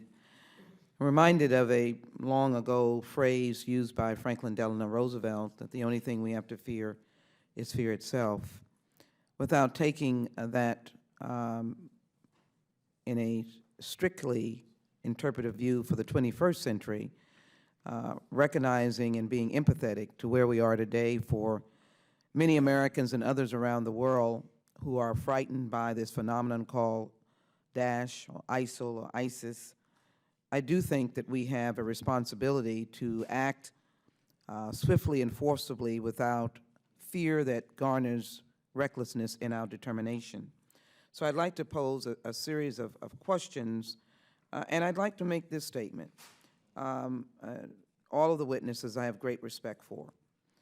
I think just as there were many of us who disagreed with the Iraq War and its value, there are those who disagree with President Obama's approach. But respectfully, I would say that we are again dealing with a crisis and a phenomenon that has not been dealt with in decades before. Wars have been fought with nations. And so I think that the President has taken what he has been given and his view of protecting the American people and has done it well. Can we now look into the future and build upon it? Yes, we can. And my forms of question will be along those lines. Mr. Bergen, let me thank you for your constant presence and information. And I would simply ask, with respect to the Daesh, whether or not this rounded perspective, something that I'm very concerned about, foreign fighters is part of stopping this. The having anyone from our country, 250 have already left, blocking that, cut off access to financing, disrupt and expose the messaging of ISIS. I didn't know I was ever going to applaud hackers, but I understand we've got a group that's out trying to expose them. I applaud them. And stabilize the vulnerable communities that have been liberated by ISIL. What do you think about those elements complementing taking the fight to ISIS? I mean, those are all very good approaches because the military, I mean, as we've discussed already, ISIS is one of the big messages we're victorious, and impacting them militarily is very important. But if you don't impact the foreign fighter flow going into Syria, if you don't impact the radicalization of people inside the United States who never go to Syria, who are simply radicalized by ISIS propaganda, you're only addressing half the problem. And we can do that collaboratively. As France has called for a national effort to take the fight to them, we can also work with our allies on the foreign fighters, the finance, et cetera.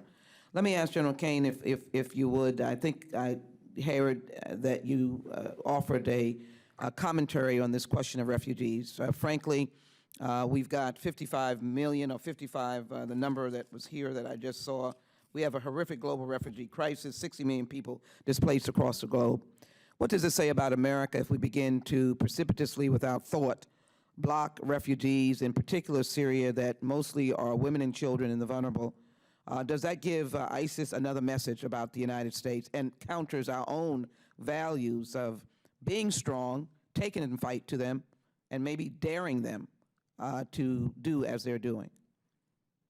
Well, yes, if that was the action we were taking, yeah, we would be playing right into ISIS's hands. They want to polarize Muslim and non-Muslims and take advantage of that and increase people's sense of alienation. That's certainly what they're about. But all of us, I don't want speak for them, but we've said it multiple times here that we do support the action that the chairman is speaking of, and that is because of the uniqueness of what has taken place here and the possible danger of infiltration with these refugees that are coming to us.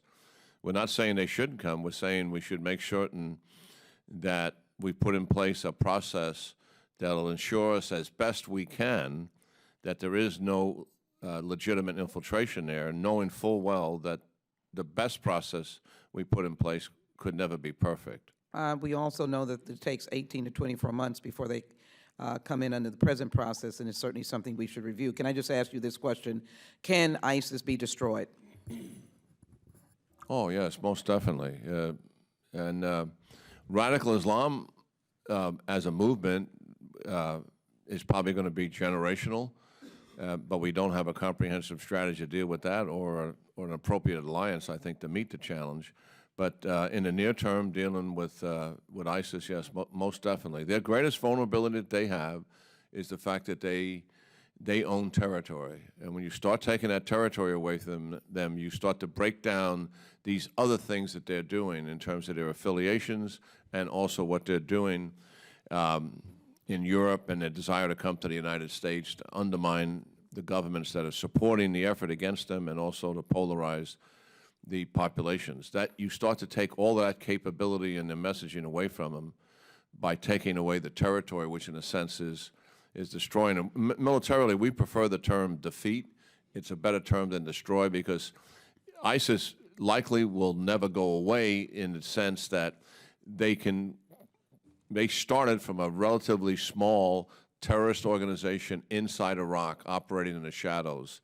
If we take their territory away from them and break down their infrastructure, they would likely to return to something like that, which is considerably more manageable, frankly. And we can do that with the collaboration of our European neighbors who I think themselves have awakened to the heinousness of what ISIS is all about. France, for example, doing the air war that my colleague talked about intensely, obviously, because they have been penetrated in on their own soil. But I do believe you're saying that you take the fight to them, but you're not saying boots on the ground. I'm not saying we need to have conventional combat brigades on the ground. We could eventually need that as well as Arab units to participate as well, but I don't see that in the near term. I think we have to be all in to support the local indigenous forces in a way that we've not been all in, frankly, and that's largely what my testimony was about. Now is the time to be all in supporting them, and there's significant capability that we can provide them that we're not providing them now, that we believe will make a difference. We don't know for sure, but we believe it'll make a difference. And we've never truly exercised that option to the degree that many of us felt it should have been. Mr. Chairman, I thank the testimony. I'd like to offer these items into the record at this time, and let me thank you for this hearing. And the point that I want to make as I submit this testimony, and these statements rather, is that I really think that this should be ongoing discussions. We can't have ongoing hearings, but I think our committees should continue to have ongoing discussions because I think we should be on alert, on point, and continue to find solutions for what seems to be a growing epidemic of terrorism attacking innocent civilians around the world, and it must be stopped.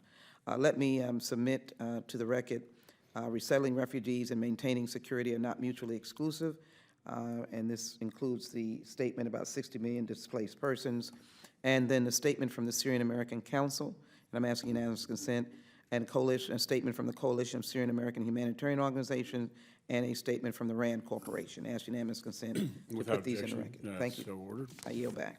Chair recognizes Mr. Carter. Thank you, Mr. Chairman, and thank all three of you for being here. You've been very kind to stay as long as you have, and your endurance is to be admired. I am one who believes, as I think most of us do, that the number one responsibility of our federal government is to protect our citizens. I want to ask each of you, at this point in the vetting process that we have, do you feel that that process is at a point, because of the deterioration between the communication in Syria and in America right now, that that vetting process is at a point where we can feel comfortable that refugees who are coming into this country are not coming in here to hurt us or to harm us? General? Well, I don't know all the details of the vetting process. I'm not trying to dodge the question. I rely on Director Olson, who knows a lot more about it than I do, and I respect his judgment. And I'm comfortable with the agencies that are involved in this, and the spotlight it has. Certainly, the congressional concern, the concern of governors, the concern of American people. I think the attention on this will be considerable. So I'm pretty comfortable that no one's going to enter the country without getting huge scrutiny, and certainly any young male that's coming into this country as a result of this process is likely coming with some pretty good documentation and references that he is who he says he is. So yes, and as we've said, all of us have said more than once, no system is perfect, and we can never guarantee that's not going to be the case, that there could possibly be some infiltration, and maybe the infiltration is actually a woman. But yes, overall I'm comfortable in the direction that we're handling, and I think the Congress is doing the right thing. It said, asking the executive branch, bring this thing up here and let us take a close look at it and make us comfortable. Absolutely, and that's the point I want to make. You spoke just a little while ago about crisis management and how we had to be prudent and how we had to use caution, but to take action as well. And that's why I do believe that a pause at this time to make sure that our vetting process is the best that it can possibly be, especially after the fact that we know that one of the attackers in Paris got through as a refugee. We know that ISIL has made clear, we're going to try to do that. We're going to try to go through the refugee process and get into America and infiltrate America. I think it would be wrong of us, and I think we would be falling down on our duty if we did not at least look at this, and if we did not pause and make sure that we had the best process in place that we could possibly have in place. Mr. Olson, any comments on that? Well, no, I'm comfortable with the level of effort put behind this process and the way it's set up, that it's as good as it can be practicably. And again, as we've said a number of times, it's obviously not perfect, but it also, not allowing refugees in has its own risks, right? So there's always going to be a balancing here that needs to take place. So obviously it's an area for appropriate oversight by the committee. Great. Mr. Bergen? I don't have anything to add to what's already been said. I think it's a very robust process. Well, again, we are a nation of immigrants. We are a humanitarian nation. We understand our position in the world, the leadership position, but at the same time, our number one priority is to take care of our citizens, and we have to keep that in mind. And that's why I'm supportive of what the majority party in the House is trying to put forward right now, and that is to have a pause and to make sure that we have the very best process in place that we can, for the vetting process in place that we can at this time. So I thank all of you again for your service and for being here today. Mr. Chairman, I yield back. Thank you. The chair recognizes Mr. Connolly. Thank you, Mr. Chairman, and thank you to the panel for being so patient with our schedule today. This is a very thought-provoking conversation, and let me just start by saying, General Keane, thank you for the words you shared earlier in this hearing, reminding us all about what it means to be an American and what values we have, and the need to resist simple answers, especially the simple answer of bigotry. It seems to me that if you want to help ISIS recruit, some of the statements that have been attributed to some candidates for national office are the perfect advertisements for that recruitment. Muslims, don't let any of them in. We got to close all the mosques. This is a clash of cultures. My God, why not write copy ads for ISIS while you're at it? What a recruiting assist those inflammatory and incendiary words are, and in my opinion, they do not represent the values of America. We had a sad and tragic episode in our history, and it was in response to something that happened in our country, Pearl Harbor. And it is almost universally seen in retrospect as one of the most shameful episodes in American history, when our reaction to the sneak attack by the Japanese government on Pearl Harbor was to intern Japanese Americans in camps because they could not be trusted. They were a fifth column. The Supreme Court upheld it, shamefully and regretfully, but only in retrospect. We didn't live up to our values. We didn't live up to our own ideals as a country. Even though the risk was real, it was demonstrable. There were spotters in Hawaii. There probably were some fifth columnists. But the reaction was not something commensurate with the threat, and certainly not something consistent with our values. It's easy right now to pander. It's easy right now to play to fears. You want to have a pause on refugees, people fleeing the very violence we're trying to stop. Well, why stop there? Why not? Let's have a pause on all immigration, because who knows who might be in their numbers, much bigger than refugee numbers. And while we're at it, student visas, tourists. God only knows how many people could sneak in as tourists. Let's pause on all of that. And you could make a case for it. Wouldn't be very consistent with who we are as an open society.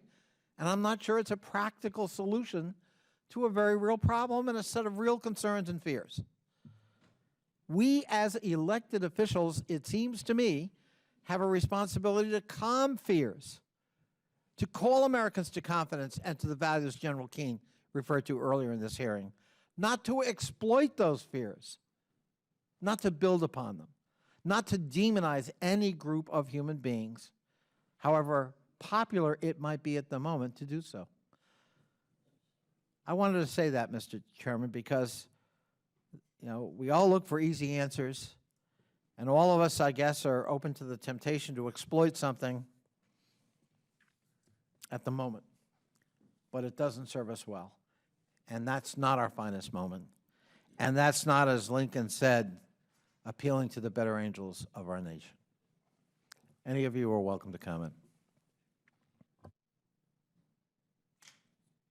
One comment I would have, and I think it follows up on your remarks, is as counterterrorism professionals, you look for opportunities to align your limited resources on targeted ways of going after individuals, not sort of broadly precluding, for example, all refugees or the examples you gave. And one example, and I know the committee has previously considered this, is that there are fewer than 1,000 Americans on the no-fly list. They can't get on an airplane. There's no restriction now in law for those individuals to purchase guns. The gun laws preclude people who are prior felons and other categories of people to not be able to buy guns. But somebody who's on the no-fly list can be stopped from getting on an airplane, turn around and go buy a gun. Stopped from getting on an airplane because they are believed, known, or suspected to be a terrorist, and they can buy a gun. So this is an area that would be more targeted to consider looking at individuals who can do something about, who already are on a watch list, already on the highest level of watch listing, that is the no-fly list. So as you look at opportunities to take steps that would be more targeted and would be better at going after people we already know or suspect are terrorists, that would be one thing I would recommend. I think that's a brilliant point.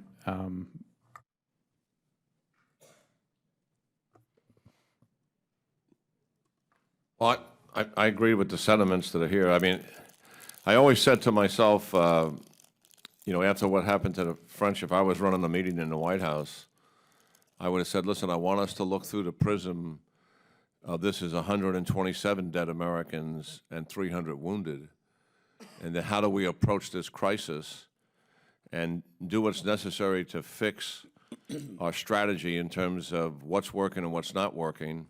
And also, let's remind ourselves that we're not going to overreact and we're not going to hunker down in this country and get defensive. And I really think that's what leadership does. It helps to face coldly a crisis that needs action applied to it, and at the same time, it takes people's fear away. And so we're right in the middle of this in trying to support our strategy, and I think we're trying to be honest that there's really some significant shortfalls that need to be fixed. And at the same time, we have to stay true to our values in America and what this great country stands for. Well said, General. Thank you, and I yield back, Mr. Chairman. If I can just say to Mr. Connolly as well, this committee had a bipartisan task force report that I'm very proud of. We worked on it in a bipartisan way. Mr. Katko chaired it. We came up with 25 key recommendations and findings, including legislative recommendations that the Speaker's National Security Task Force that I serve on, we intend, when we come back after Thanksgiving, to move that legislation forward that addresses security gaps both here and in Europe. And the idea that the Europeans, if you're an EU citizen, will not screen you past a watch list, to me, really opens, Europe is wide open until they close that gap. And I think we can all agree, as Republicans and Democrats, and I think the European Parliament agrees, they just need to change that, because 8 individuals were arrested at the Istanbul airport today that could have flown in if they were French national citizens. So anyway, I appreciate the gentleman's remarks. Just want to let him know that there is still some bipartisanship left in this Congress. With that, I recognize Mr. Ratcliffe. Thank you, Mr. Chairman, for holding this important hearing. I appreciate all the witnesses being here. Last night, I had the opportunity to hold a telephone town hall with the people of the 4th Congressional District of Texas, which I'm privileged to represent. Now, I had over 8,000 people on the call at one point in time, and of that 8,000, I had more than 300 people submit questions in the queue that they wanted to ask me. None of that was out of the ordinary. I've done a number of these town hall meetings before, and the participation level and folks submitting questions is something that I'm used to. But what was not typical was the uniformity of the questions that I received last night and the lack of diversity with respect to those questions. Because for the first time, out of those more than 300 questions, not a single person wanted to ask me a question about Obamacare or about $18 trillion of debt or about government overreach and the EPA or climate change. I had 300 questions about ISIS and Syrian refugees, and only ISIS and Syrian refugees. And there's no hyperbole in that statement at all, because trust me, I wanted to answer questions about Obamacare. But I really think that that speaks to and highlights the depth and the gravity of the concern that Americans have about what we're facing right now. So many of the folks that I talked with really expressed a fear that maybe we were at some sort of a tipping point in American history. So many expressed that they felt a tremendous void in leadership from our president on this issue. And, you know, I had to agree with them, because as you all know sitting here, that my constituents know, and you know, that this was a president that mocked ISIS as the junior varsity, who then told us that they were on the run, then told us or admitted that he had no strategy, then told us right before the Paris attacks that they were contained, and now, most recently, is lecturing all of us that this is simply a setback and that a change in strategy here would be a mistake.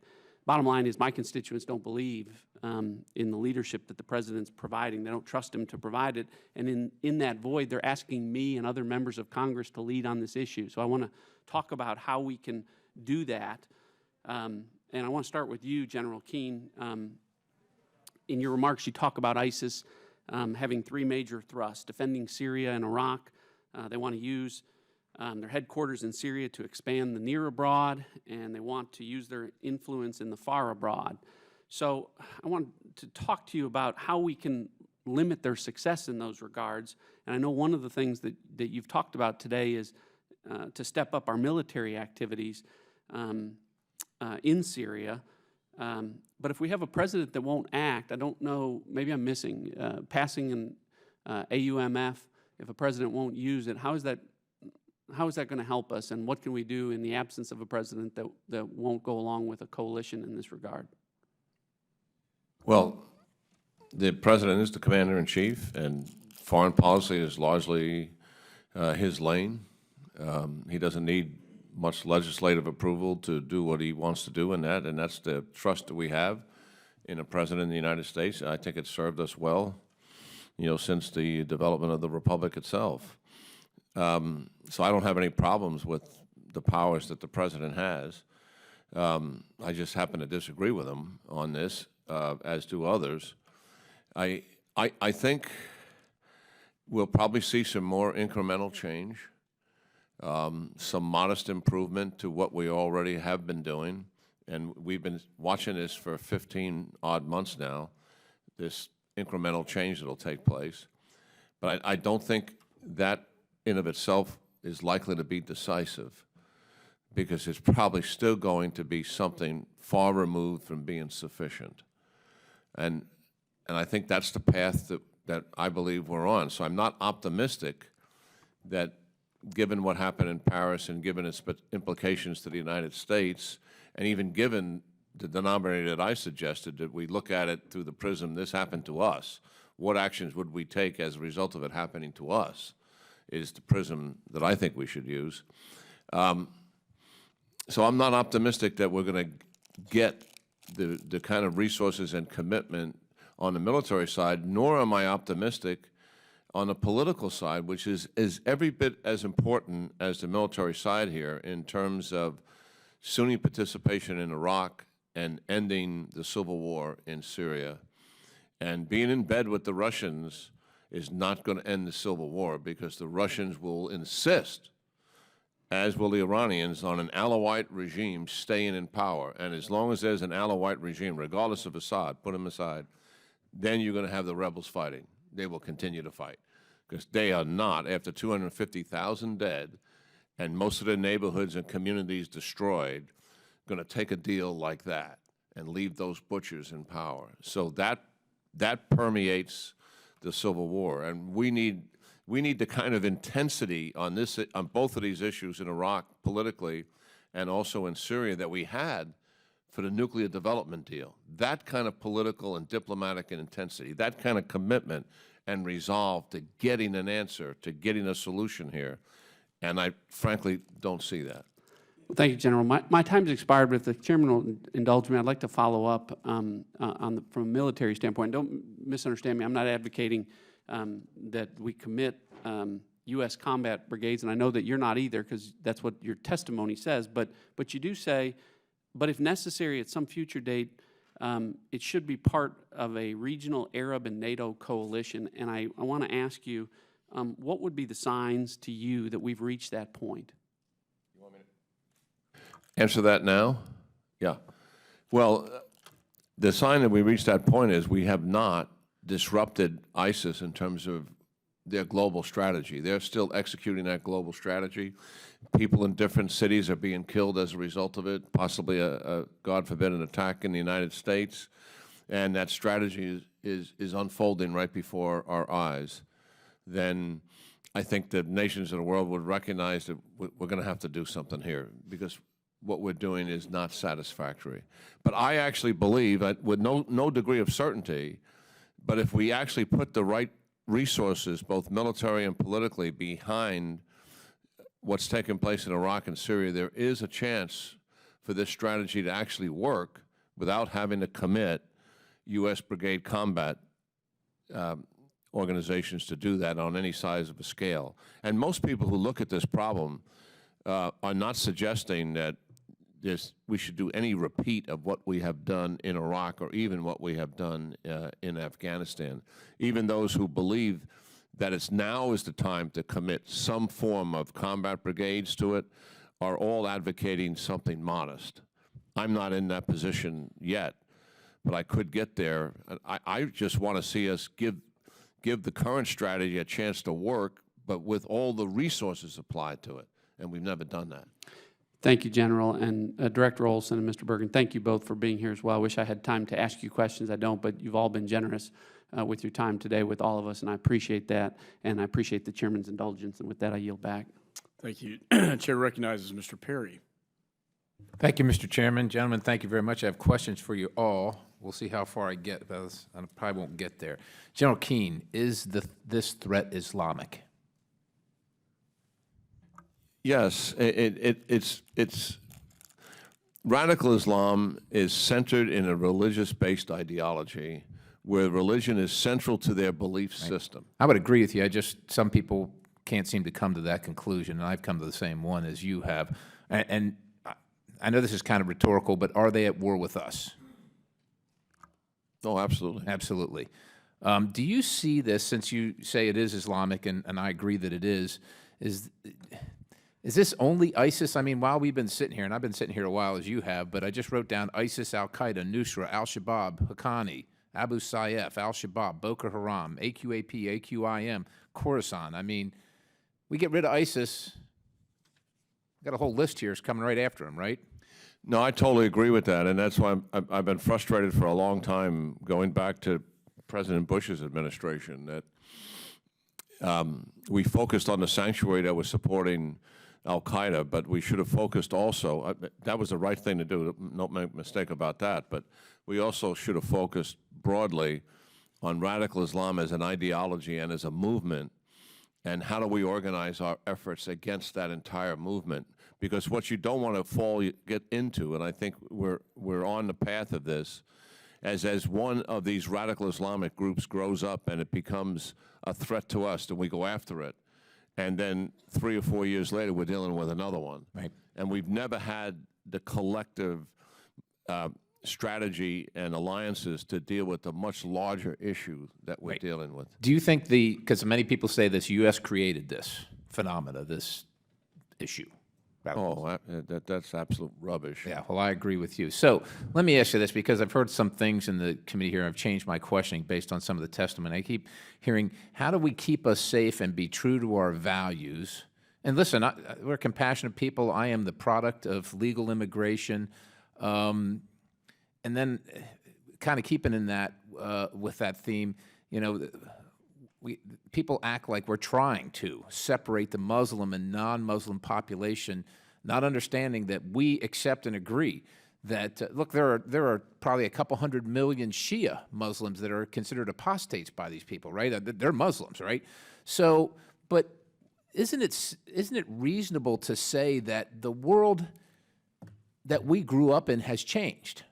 You know, when my grandparents immigrated to the United States, there was no radical Islam, I mean, to speak of, right? I mean, there was Wahhabism and Salafism and those type of things, but not in the context that we currently see it. So to act like everything has been the same since the United States has been here, and we just need to continue this policy or these policies without considering the changes, the geopolitical changes, the theological changes occurring in the world is incredibly myopic, I think. Would you agree with that at all, or is that a part of the calculation? Shouldn't it be? Well, I mean, I think refer to what you're getting at is we've been dealing with radical Islam since they took the World Trade Center down in '93. But this is recent history. And now we've been dealing with it rather dramatically for 14 years, since 9/11, and we've been taking in refugees, 70,000 plus a year during all of that. Right. And Peter would tell us if any of those ever committed an act of violence, a terrorist act in the United States. I'm not sure there has been any. He could tell us if there has. But so I think we've had in place decent processes. We've focused on this. I think we can do that. I think we can do both here. I mean, stay true to our values as Americans and what we stand for in the world in terms of our generosity and helping other people. There is no country on earth that has ever sent its young people armed to put down evil in the world to the degree that America has done as well. That is this most significant generosity that America has expressed to the world in terms of stabilizing the world out there and putting down the thugs and the killers in the world, and doing that at the expense of our youth and the expense of our sacrifice to do that. Look, I don't question that, General Keane, at all. But you know, I hear that one of my esteemed colleagues said that we need to trust. We We need to trust the government, and that they're saying that they're doing the best they can. They're doing all they can. This is a robust vetting process. And we look at the metrics that only so many of these have come in at this age and this sex and whatever over the course of time. But understand, just like my colleague here, Mr. Ratcliffe, said, the American people are, it's okay and it's understandable, and you shouldn't be considered a bigot because you fear what you see happening. And with all due respect to the administration, as Mr. Ratcliffe pointed out, had called these folks the JV team and said they were on the run, and then admitted that he had no strategy, and calls 100 people dead in France a setback.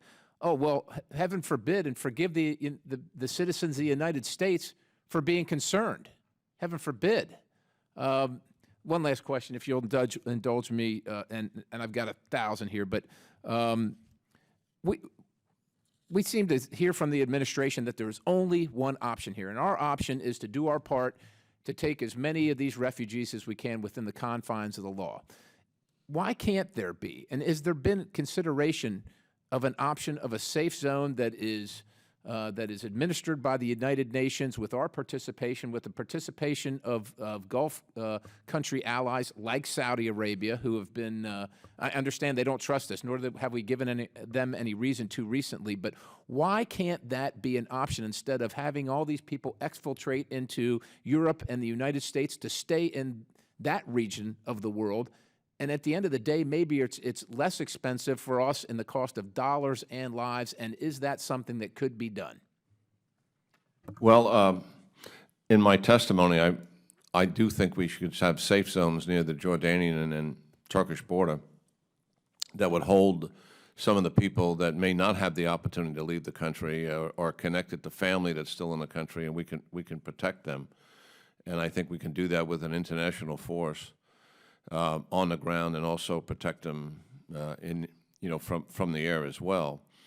So I think that is a course of action. But I think what you have to recognize is that millions of people have been in these refugee camps for years, and the tremendous emotional and psychological pressure on any family unit that is experiencing something like that. I think people go to refugee camps in the hope that this is a very temporary situation, and eventually they'll be able to go back home. That's what they want to do. But after 4+ years of war and rolling into the 5th year, and when they look at it, they don't see any progress. They don't see any end in sight. So I think now what we have, just from a Syrian perspective, which only makes up 30 or 40% of these migrating refugees in Europe, there's just an absolute sense of hopelessness and desperation not to ever go back to Syria, likely, until years later. In other words, they're running to a new life because they have been pushed to that act of desperation. And I understand, General. I'm sure they plan on never going back once they... we'd have to talk to them, but I mean, I think their actions are speaking louder than words. They're just literally leaving everything behind to hope to have a new life. And that's what political asylum and refugees coming to this America has always been about. We've always been willing to take not everyone, but a certain percentage of people who are running as a result of desperation, and we give them the opportunity to have that new life here. Thank you, Chairman. I yield back. Chair recognizes Mr. Zeldin. Oh, I'm sorry, Mr. Katko. Thank you, Mr. Chairman. I want to follow up on some of the comments and interplay between Mr. Bergen and all three of you, as a matter of fact, and Mr. Keating earlier. They were talking about some of the findings in our Foreign Fighter Task Force, which I chaired, and especially with respect to some of the findings about some of the security gaps in Europe. And I can tell you, when we went there, the chairman went on a CODEL with myself and several others from the task force, Republicans and Democrats. We first went to Israel to get their perspective, and then went on to front lines in Baghdad. And then we went to Turkey, and then Western Europe, Berlin, and then Brussels and France. And when we got to Western Europe, it became patently obvious that the security gaps are quite significant compared to what we do in the United States. And as a matter of fact, quietly on the side, the intelligence officials would acknowledge to us that those security gaps were significant, and they were borderline leaving the door open for something to happen that had happened in Paris. And quite frankly, it was to none of our surprises that event happened there. as tragic as it may be, because of what we saw when we were over there. So, you know, we're very concerned about that, and the findings in the report, I encourage you to take a look at them, because I think they mirror what happened in Paris. And the problem I have with that is that it makes our homeland less safe, particularly with respect to the visa waiver program. If we don't know someone is broken bad in Western Europe, and then they get it, you know, and the Western Europeans don't know it, it's easy for some of those people to come to the United States, and that is a great concern of mine. So then overlay with that, my work on the Transportation Security Subcommittee, which I chair, and the things we found out about domestic airlines and security at domestic airports. And that greatest fear seems to have been manifested in what happened in Sharm el-Sheikh, when you have inside employees who look like they helped facilitate the bombing. That's a great concern of mine domestically as well. And I wanted you to comment on that. And I'll note that there's several incidents in the United States in the last couple of years which highlight my concern. One being an individual carrying guns from Atlanta to LaGuardia, did it about approximately 10 times, well over 100 guns, loaded in a backpack because an employee in Atlanta brought him into a secure area and gave him to him. Then you have a drug trafficking case, and the very day we're introducing a bill in Congress that showed not only did they were smuggling vast amounts of drugs through employee access points, but one of them offered to bring a bomb through. So the threat is real here, and it's certainly manifested itself overseas with respect to airline security. So regarding airline security, I wonder if all of you could comment on your concerns about the airline security situation overseas regarding employees in particular, and whether it's really that much better here. I mean, Sharm el-Sheikh, I understand, is a situation, even in Western Europe, because the fact of the matter is employees at airports around the world get far less screening than passengers that are coming there to visit the airport. So if anyone wants to comment on that, please. I think that vulnerability is, I mentioned earlier the British Airways employee who was trying to get a bomb on a plane, who was in touch with the head of Al-Qaeda in Yemen, the Anwar al-Awlaki, in 2011. I'll add to that a Heathrow employee who was in touch with a self-described member of Al-Qaeda who was giving this guy information about the security environment at Heathrow. So, I mean, this is not an abstract concern at all. We've seen these cases. I think we probably have a better situation in this country. I know DHS in June said that there were going to be more randomized screening of airport employees, less access to secure areas for people who shouldn't be there. I don't know if those have been implemented, but clearly that's a start. Mr. Olson? Yeah. I generally agree. And I appreciate the committee's work in identifying the vulnerabilities. We saw these, in particular the one with respect to information sharing when I was at NCTC, and how difficult it would be and we saw examples of this even with Germany and Belgium and France, I believe over a year ago, where the Germans had some information, they didn't share it with the Belgians, didn't share it with the French, and as easy as it is to move around Europe, sharing information about individuals who are suspected of traveling to Syria is absolutely critical. And just to follow up on that, I heard, it was earlier this week perhaps, that France and the United States enhanced their information sharing agreement, and that was hailed as a significant event. And to me, it's piecemeal, it's ad hoc, it's intermittent, like was mentioned before. And until we get some sort of a comprehensive information sharing system, we're really just flying blind. And that's what makes me nervous. That, coupled with the fact the ease of getting into the United States and the lack of real security with respect to employees at airports, to me, is really a recipe for disaster. And Mr. Keene, do you have anything you want to add? Well, the only thing I'd add is that it is interesting that the terrorists have never given up on the use of an airplane as a weapon for them. They have been absolutely persistent about that, and to break down whatever security barriers that we have. And I think what we have to recognize is that they are going to continue to do this, and we just have to make certain that we just have the best security barriers out there for it. They're not giving up on it. Yeah, and the fact that ISIS is now getting into the game of trying to take down airlines, and perhaps successfully in the Metrojet incident, really is a game changer, and I think it should be viewed as such, because it's not just one group trying to do it. It's definitely ISIS, and the way they're radicalizing people over the internet and trying to get people to break bad without even coming over to Syria, that is compounds that concern for me. When you have 1 million people in the United States working at airports, close to 1 million people, you just need one guy or one woman to break bad, and you've got a real problem. So, thank you. Thank you. Chair recognizes Mr. Zeldin. I'd like to thank Chairman McCall, Chairman Royce for putting together this hearing today. Obviously, very timely with what happened last week, but their leadership on this issue for a long time is very much appreciated by my constituents. I also would like to thank all of our witnesses for being here as well. I know that you've been answering a lot of questions over the course of the last several hours. And a lot of our people back home are paying attention to what you have to say, and your time here is very valuable, so thank you. I personally believe that the best humanitarian victory that we can provide is to defeat ISIS overseas.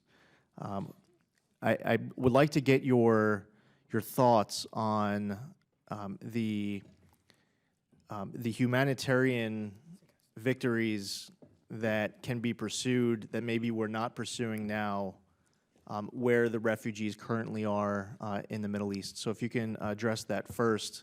I know there's a lot of focus here about what to do to be good citizens of the world in bringing these individuals to the United States. I'd like to get more of your thoughts and ideas of what we could do to provide that assistance abroad rather than here. There was a very good piece in Foreign Affairs this month by a couple of specialists on refugees affairs. And as we've already indicated, most of these refugees are in Jordan and in Turkey. Jordan is doesn't have a particularly strong economy. So, I mean, if these people are just going to be condemned to the refugee camps that General Keane has described without a chance of working, that's really a big problem. So aid to the countries that are taking these refugees to get these refugees to actually have a job, I think, is quite important, and probably wouldn't be a great deal of money, particularly if you're trying to persuade them not to come as a flood into Europe and the West. And I was going to say exactly the same thing as Mr. Bergen. I mean, the challenge, the numbers are what's so difficult here, right? 4 million plus Syrian refugees have left the country. The vast majority are in countries around the region, Turkey, Jordan, Lebanon, countries that, particularly with respect to Jordan and Turkey, we need to be helping us in this fight, and countries that will potentially face destabilization because of the enormous numbers. So we need to work with them directly in helping them with the refugee problem. The 10,000 that the United States is talking about taking is really a very small and thinking about this process, a relatively manageable number compared to what's being faced in the region and also in Europe.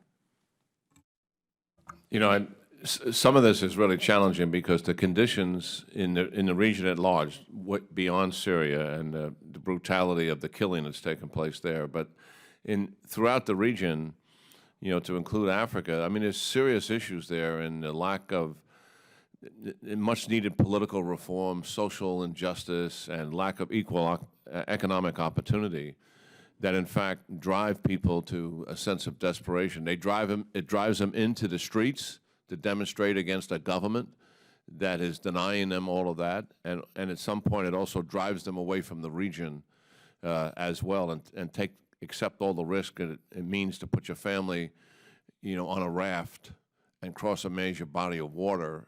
What an extraordinary act of desperation that is. So you give a sense of the seriousness of those problems in the region, but the nations in the region also have to change here because they're driving some of these conditions. And so that's the one thing, and that's a long-term strategy. And unfortunately, we've lost our leverage with a number of these countries in the region because of this nuclear deal that we've been involved in for 3+ years. We don't have the political leverage we had in the past. And yes, not only should some of these countries change the conditions that they need, and that's a longer-term thing, but it's critical to keep people at home, providing economic opportunity and social justice. But given a crisis, given a humanitarian crisis that exists right now, there's a number of countries in the region are even coming close to what they could do to help with this crisis, to ease some of the burden that Jordan and Turkey and Lebanon feel, who really are the repository of the ones that are coming out of Syria, to be sure. And we're not leveraging that to the point where we're getting some real results out of it. And after all, these countries do have finances that can help with it, even if they didn't, even if we can't persuade them to build, accept the people in their own country, they do have finances that can help this situation, and that's not happening. So your instincts are right. There's a lot we can do in the region, to be sure, that are driving this, but also what's happening in the region is related to radical Islam as well. And that's why you need a comprehensive strategy to deal with this, because that aspect of making basic and fundamental reform in terms of political reform, social justice, and economic opportunity, that's a long-term strategy that you need. That's beyond the immediate crisis.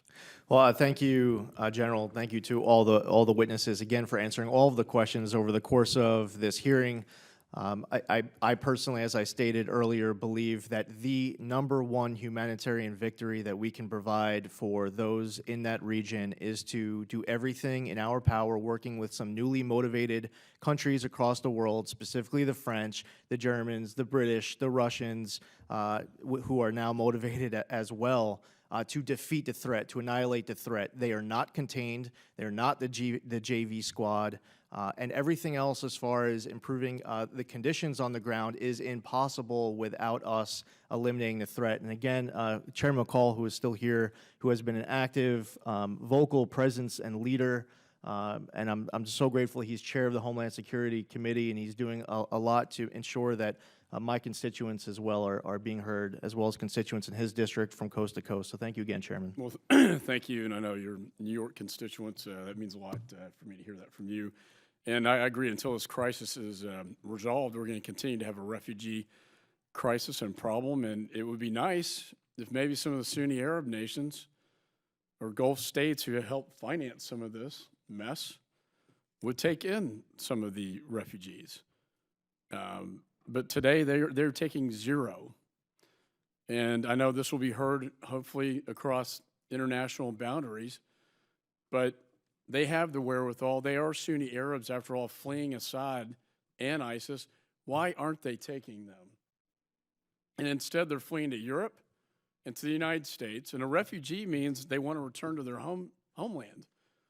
They're not going to return once they go to Europe and the United States. So I would implore those nations to maybe change their way of thinking and take these refugees and be responsible in that effort. I can think of no better place that has a wherewithal to house them, to take them in, to finance it, and then when the conflict, if we can ever get it resolved, they can return back to their homes. I know the gentlelady from Texas wants to be recognized for a closing statement. Mr. Chairman, part of my closing statement will be thanking General Keane. We have been together before on a number of issues, and Mr. Olson, I almost thought Congressman Olson was here, but it's a different Olson that is here. Thank you so very much. And Peter Bergen, thank you again for all of you, your constant input into the process of what America is all about. Thank you, Mr. Chairman. I do want to thank you, thank Mr. Royce, thank Mr. Engel, Mr. Thompson, and to reinforce the bipartisanship of this committee, meaning the Homeland Security Committee, and certainly I've seen it with the courtesies extended me on foreign affairs. But let me add these points, concluding points, to the record, if I might. First of all, I want every measure of security and every documentation necessary to protect the American people. We may have a difference of opinion dealing with refugees and the threat that they pose, and I just put 2 or 3 numbers into the record for our reflection. I think the chairman noted it. Turkey has taken 1.9 million refugees, Lebanon 1.4 million refugees. Obviously, they're in the neighborhood. Egypt has taken 132,000, Germany 98,000, Sweden 64,000, France 66,700, Jordan 629,000. Anybody been to the camps in Jordan recognize the burden that they've had. I want us to protect ourselves by smart legislation. I've introduced the no-fly for foreign terrorists. I believe that the documentation that we use should be vetted and screened to make sure that we keep those who go to the fight out of the United States. I think that is the intent behind what we do tomorrow, or what there is intended to do tomorrow. My only concern is, as we go forward, I believe we're going to find common ground. I want the American people to know that we're not operating out of fear, and I take the words of Franklin Delano Roosevelt very seriously. There's nothing to fear but fear itself. We must look them in the eye, and those who are evil, we must rid ourselves of the evilness. And there are many groups. I've been a strong opponent to Boko Haram and the heinousness as they spread across North Africa. But let's do it smart. So let me finish on these points. One, I have been, as Mr. Katko, the chairperson of the of the Transportation Security Committee. There's no greater danger, I believe, than our exposed airports. Let me qualify that by saying we've come a long way since 9/11. But I do believe that one of the things that this committee will hopefully raise up, Mr. Katko has been a strong supporter of this, is every measure of person that comes on the airport as an employee or comes to the back side of the airport or the front side of the airport is screened extensively, that we know every single person that is going on the ingress and egress of airports. I think that is crucial, and I think the Egyptian catastrophe with Russia, who's finally acknowledged that it was a bomb, would be the case. Secondly, I'm third, and I'll be closing, intelligence. I think with restraint, there was obvious intelligence of what happened last Friday. We've got to share as it is possible our intelligence. I want to applaud our intelligence community, and people must recognize the intelligence and act on it when it comes to their attention. Finally, I want to say that as we speak about this issue, I take issue with the definition or the utilization of radical Islam. I think it is radical jihad. I think there are persons who have abused the faith and make it very clear. And I hope that our friends who are of the faith, as many of us would stand against any abuse or misuse of any faith that we're in, that would be used for violence, that we stand against it. But we do more harm, I think, if we characterize a religion. So, Mr. Chairman, I'm grateful for the opportunity to be in this hearing, but more importantly, let us understand what refugees are fleeing for their life, and let us understand that we live with Muslims in this country, some who have died on the battlefield. And let me say that I think now we can collaboratively work with allies such as France, but many others, including the Arab states, must stand up to the multiple threats and take the fight to them as the United States works with them. No president is perfect on their assessment of international terror, which is a new fight that we have, or national security, but we can be as perfect as we possibly can using the skills and tools and the democratic values that have been so precious to this nation. I thank you, Mr. Chairman, for allowing me, and I yield back. Thank you, and we thank the witnesses for your perseverance, your strength, getting through the hours of testimony. I just got word that Mr. Aboud is confirmed dead, so that is a good day in the war against the terrorist. And hopefully this will end in our lifetime. Mr. Bergen, I must say, you've been very patient sitting there, and I know that the other witnesses have been able to respond to a lot of questions. I want to give you the last word to close out the hearing. I would say that there's been a lot of consensus amongst the members here, except perhaps Dana Rohrabacher, who I think is often an outlier. There seems to be a lot of consensus that there is a robust system in place, but that there needs to be, it just needs maybe a little bit of a hard look just to make sure it is as robust as it can be. And, I'm very privileged and honored to have been asked to be part of this. Thank you. Again, my thanks to all the witnesses, and the record's open for 10 days if members have additional questions. And thank you so much for being here, all three of you. Without objection, this hearing stands adjourned. Thank you, Mr. Chairman.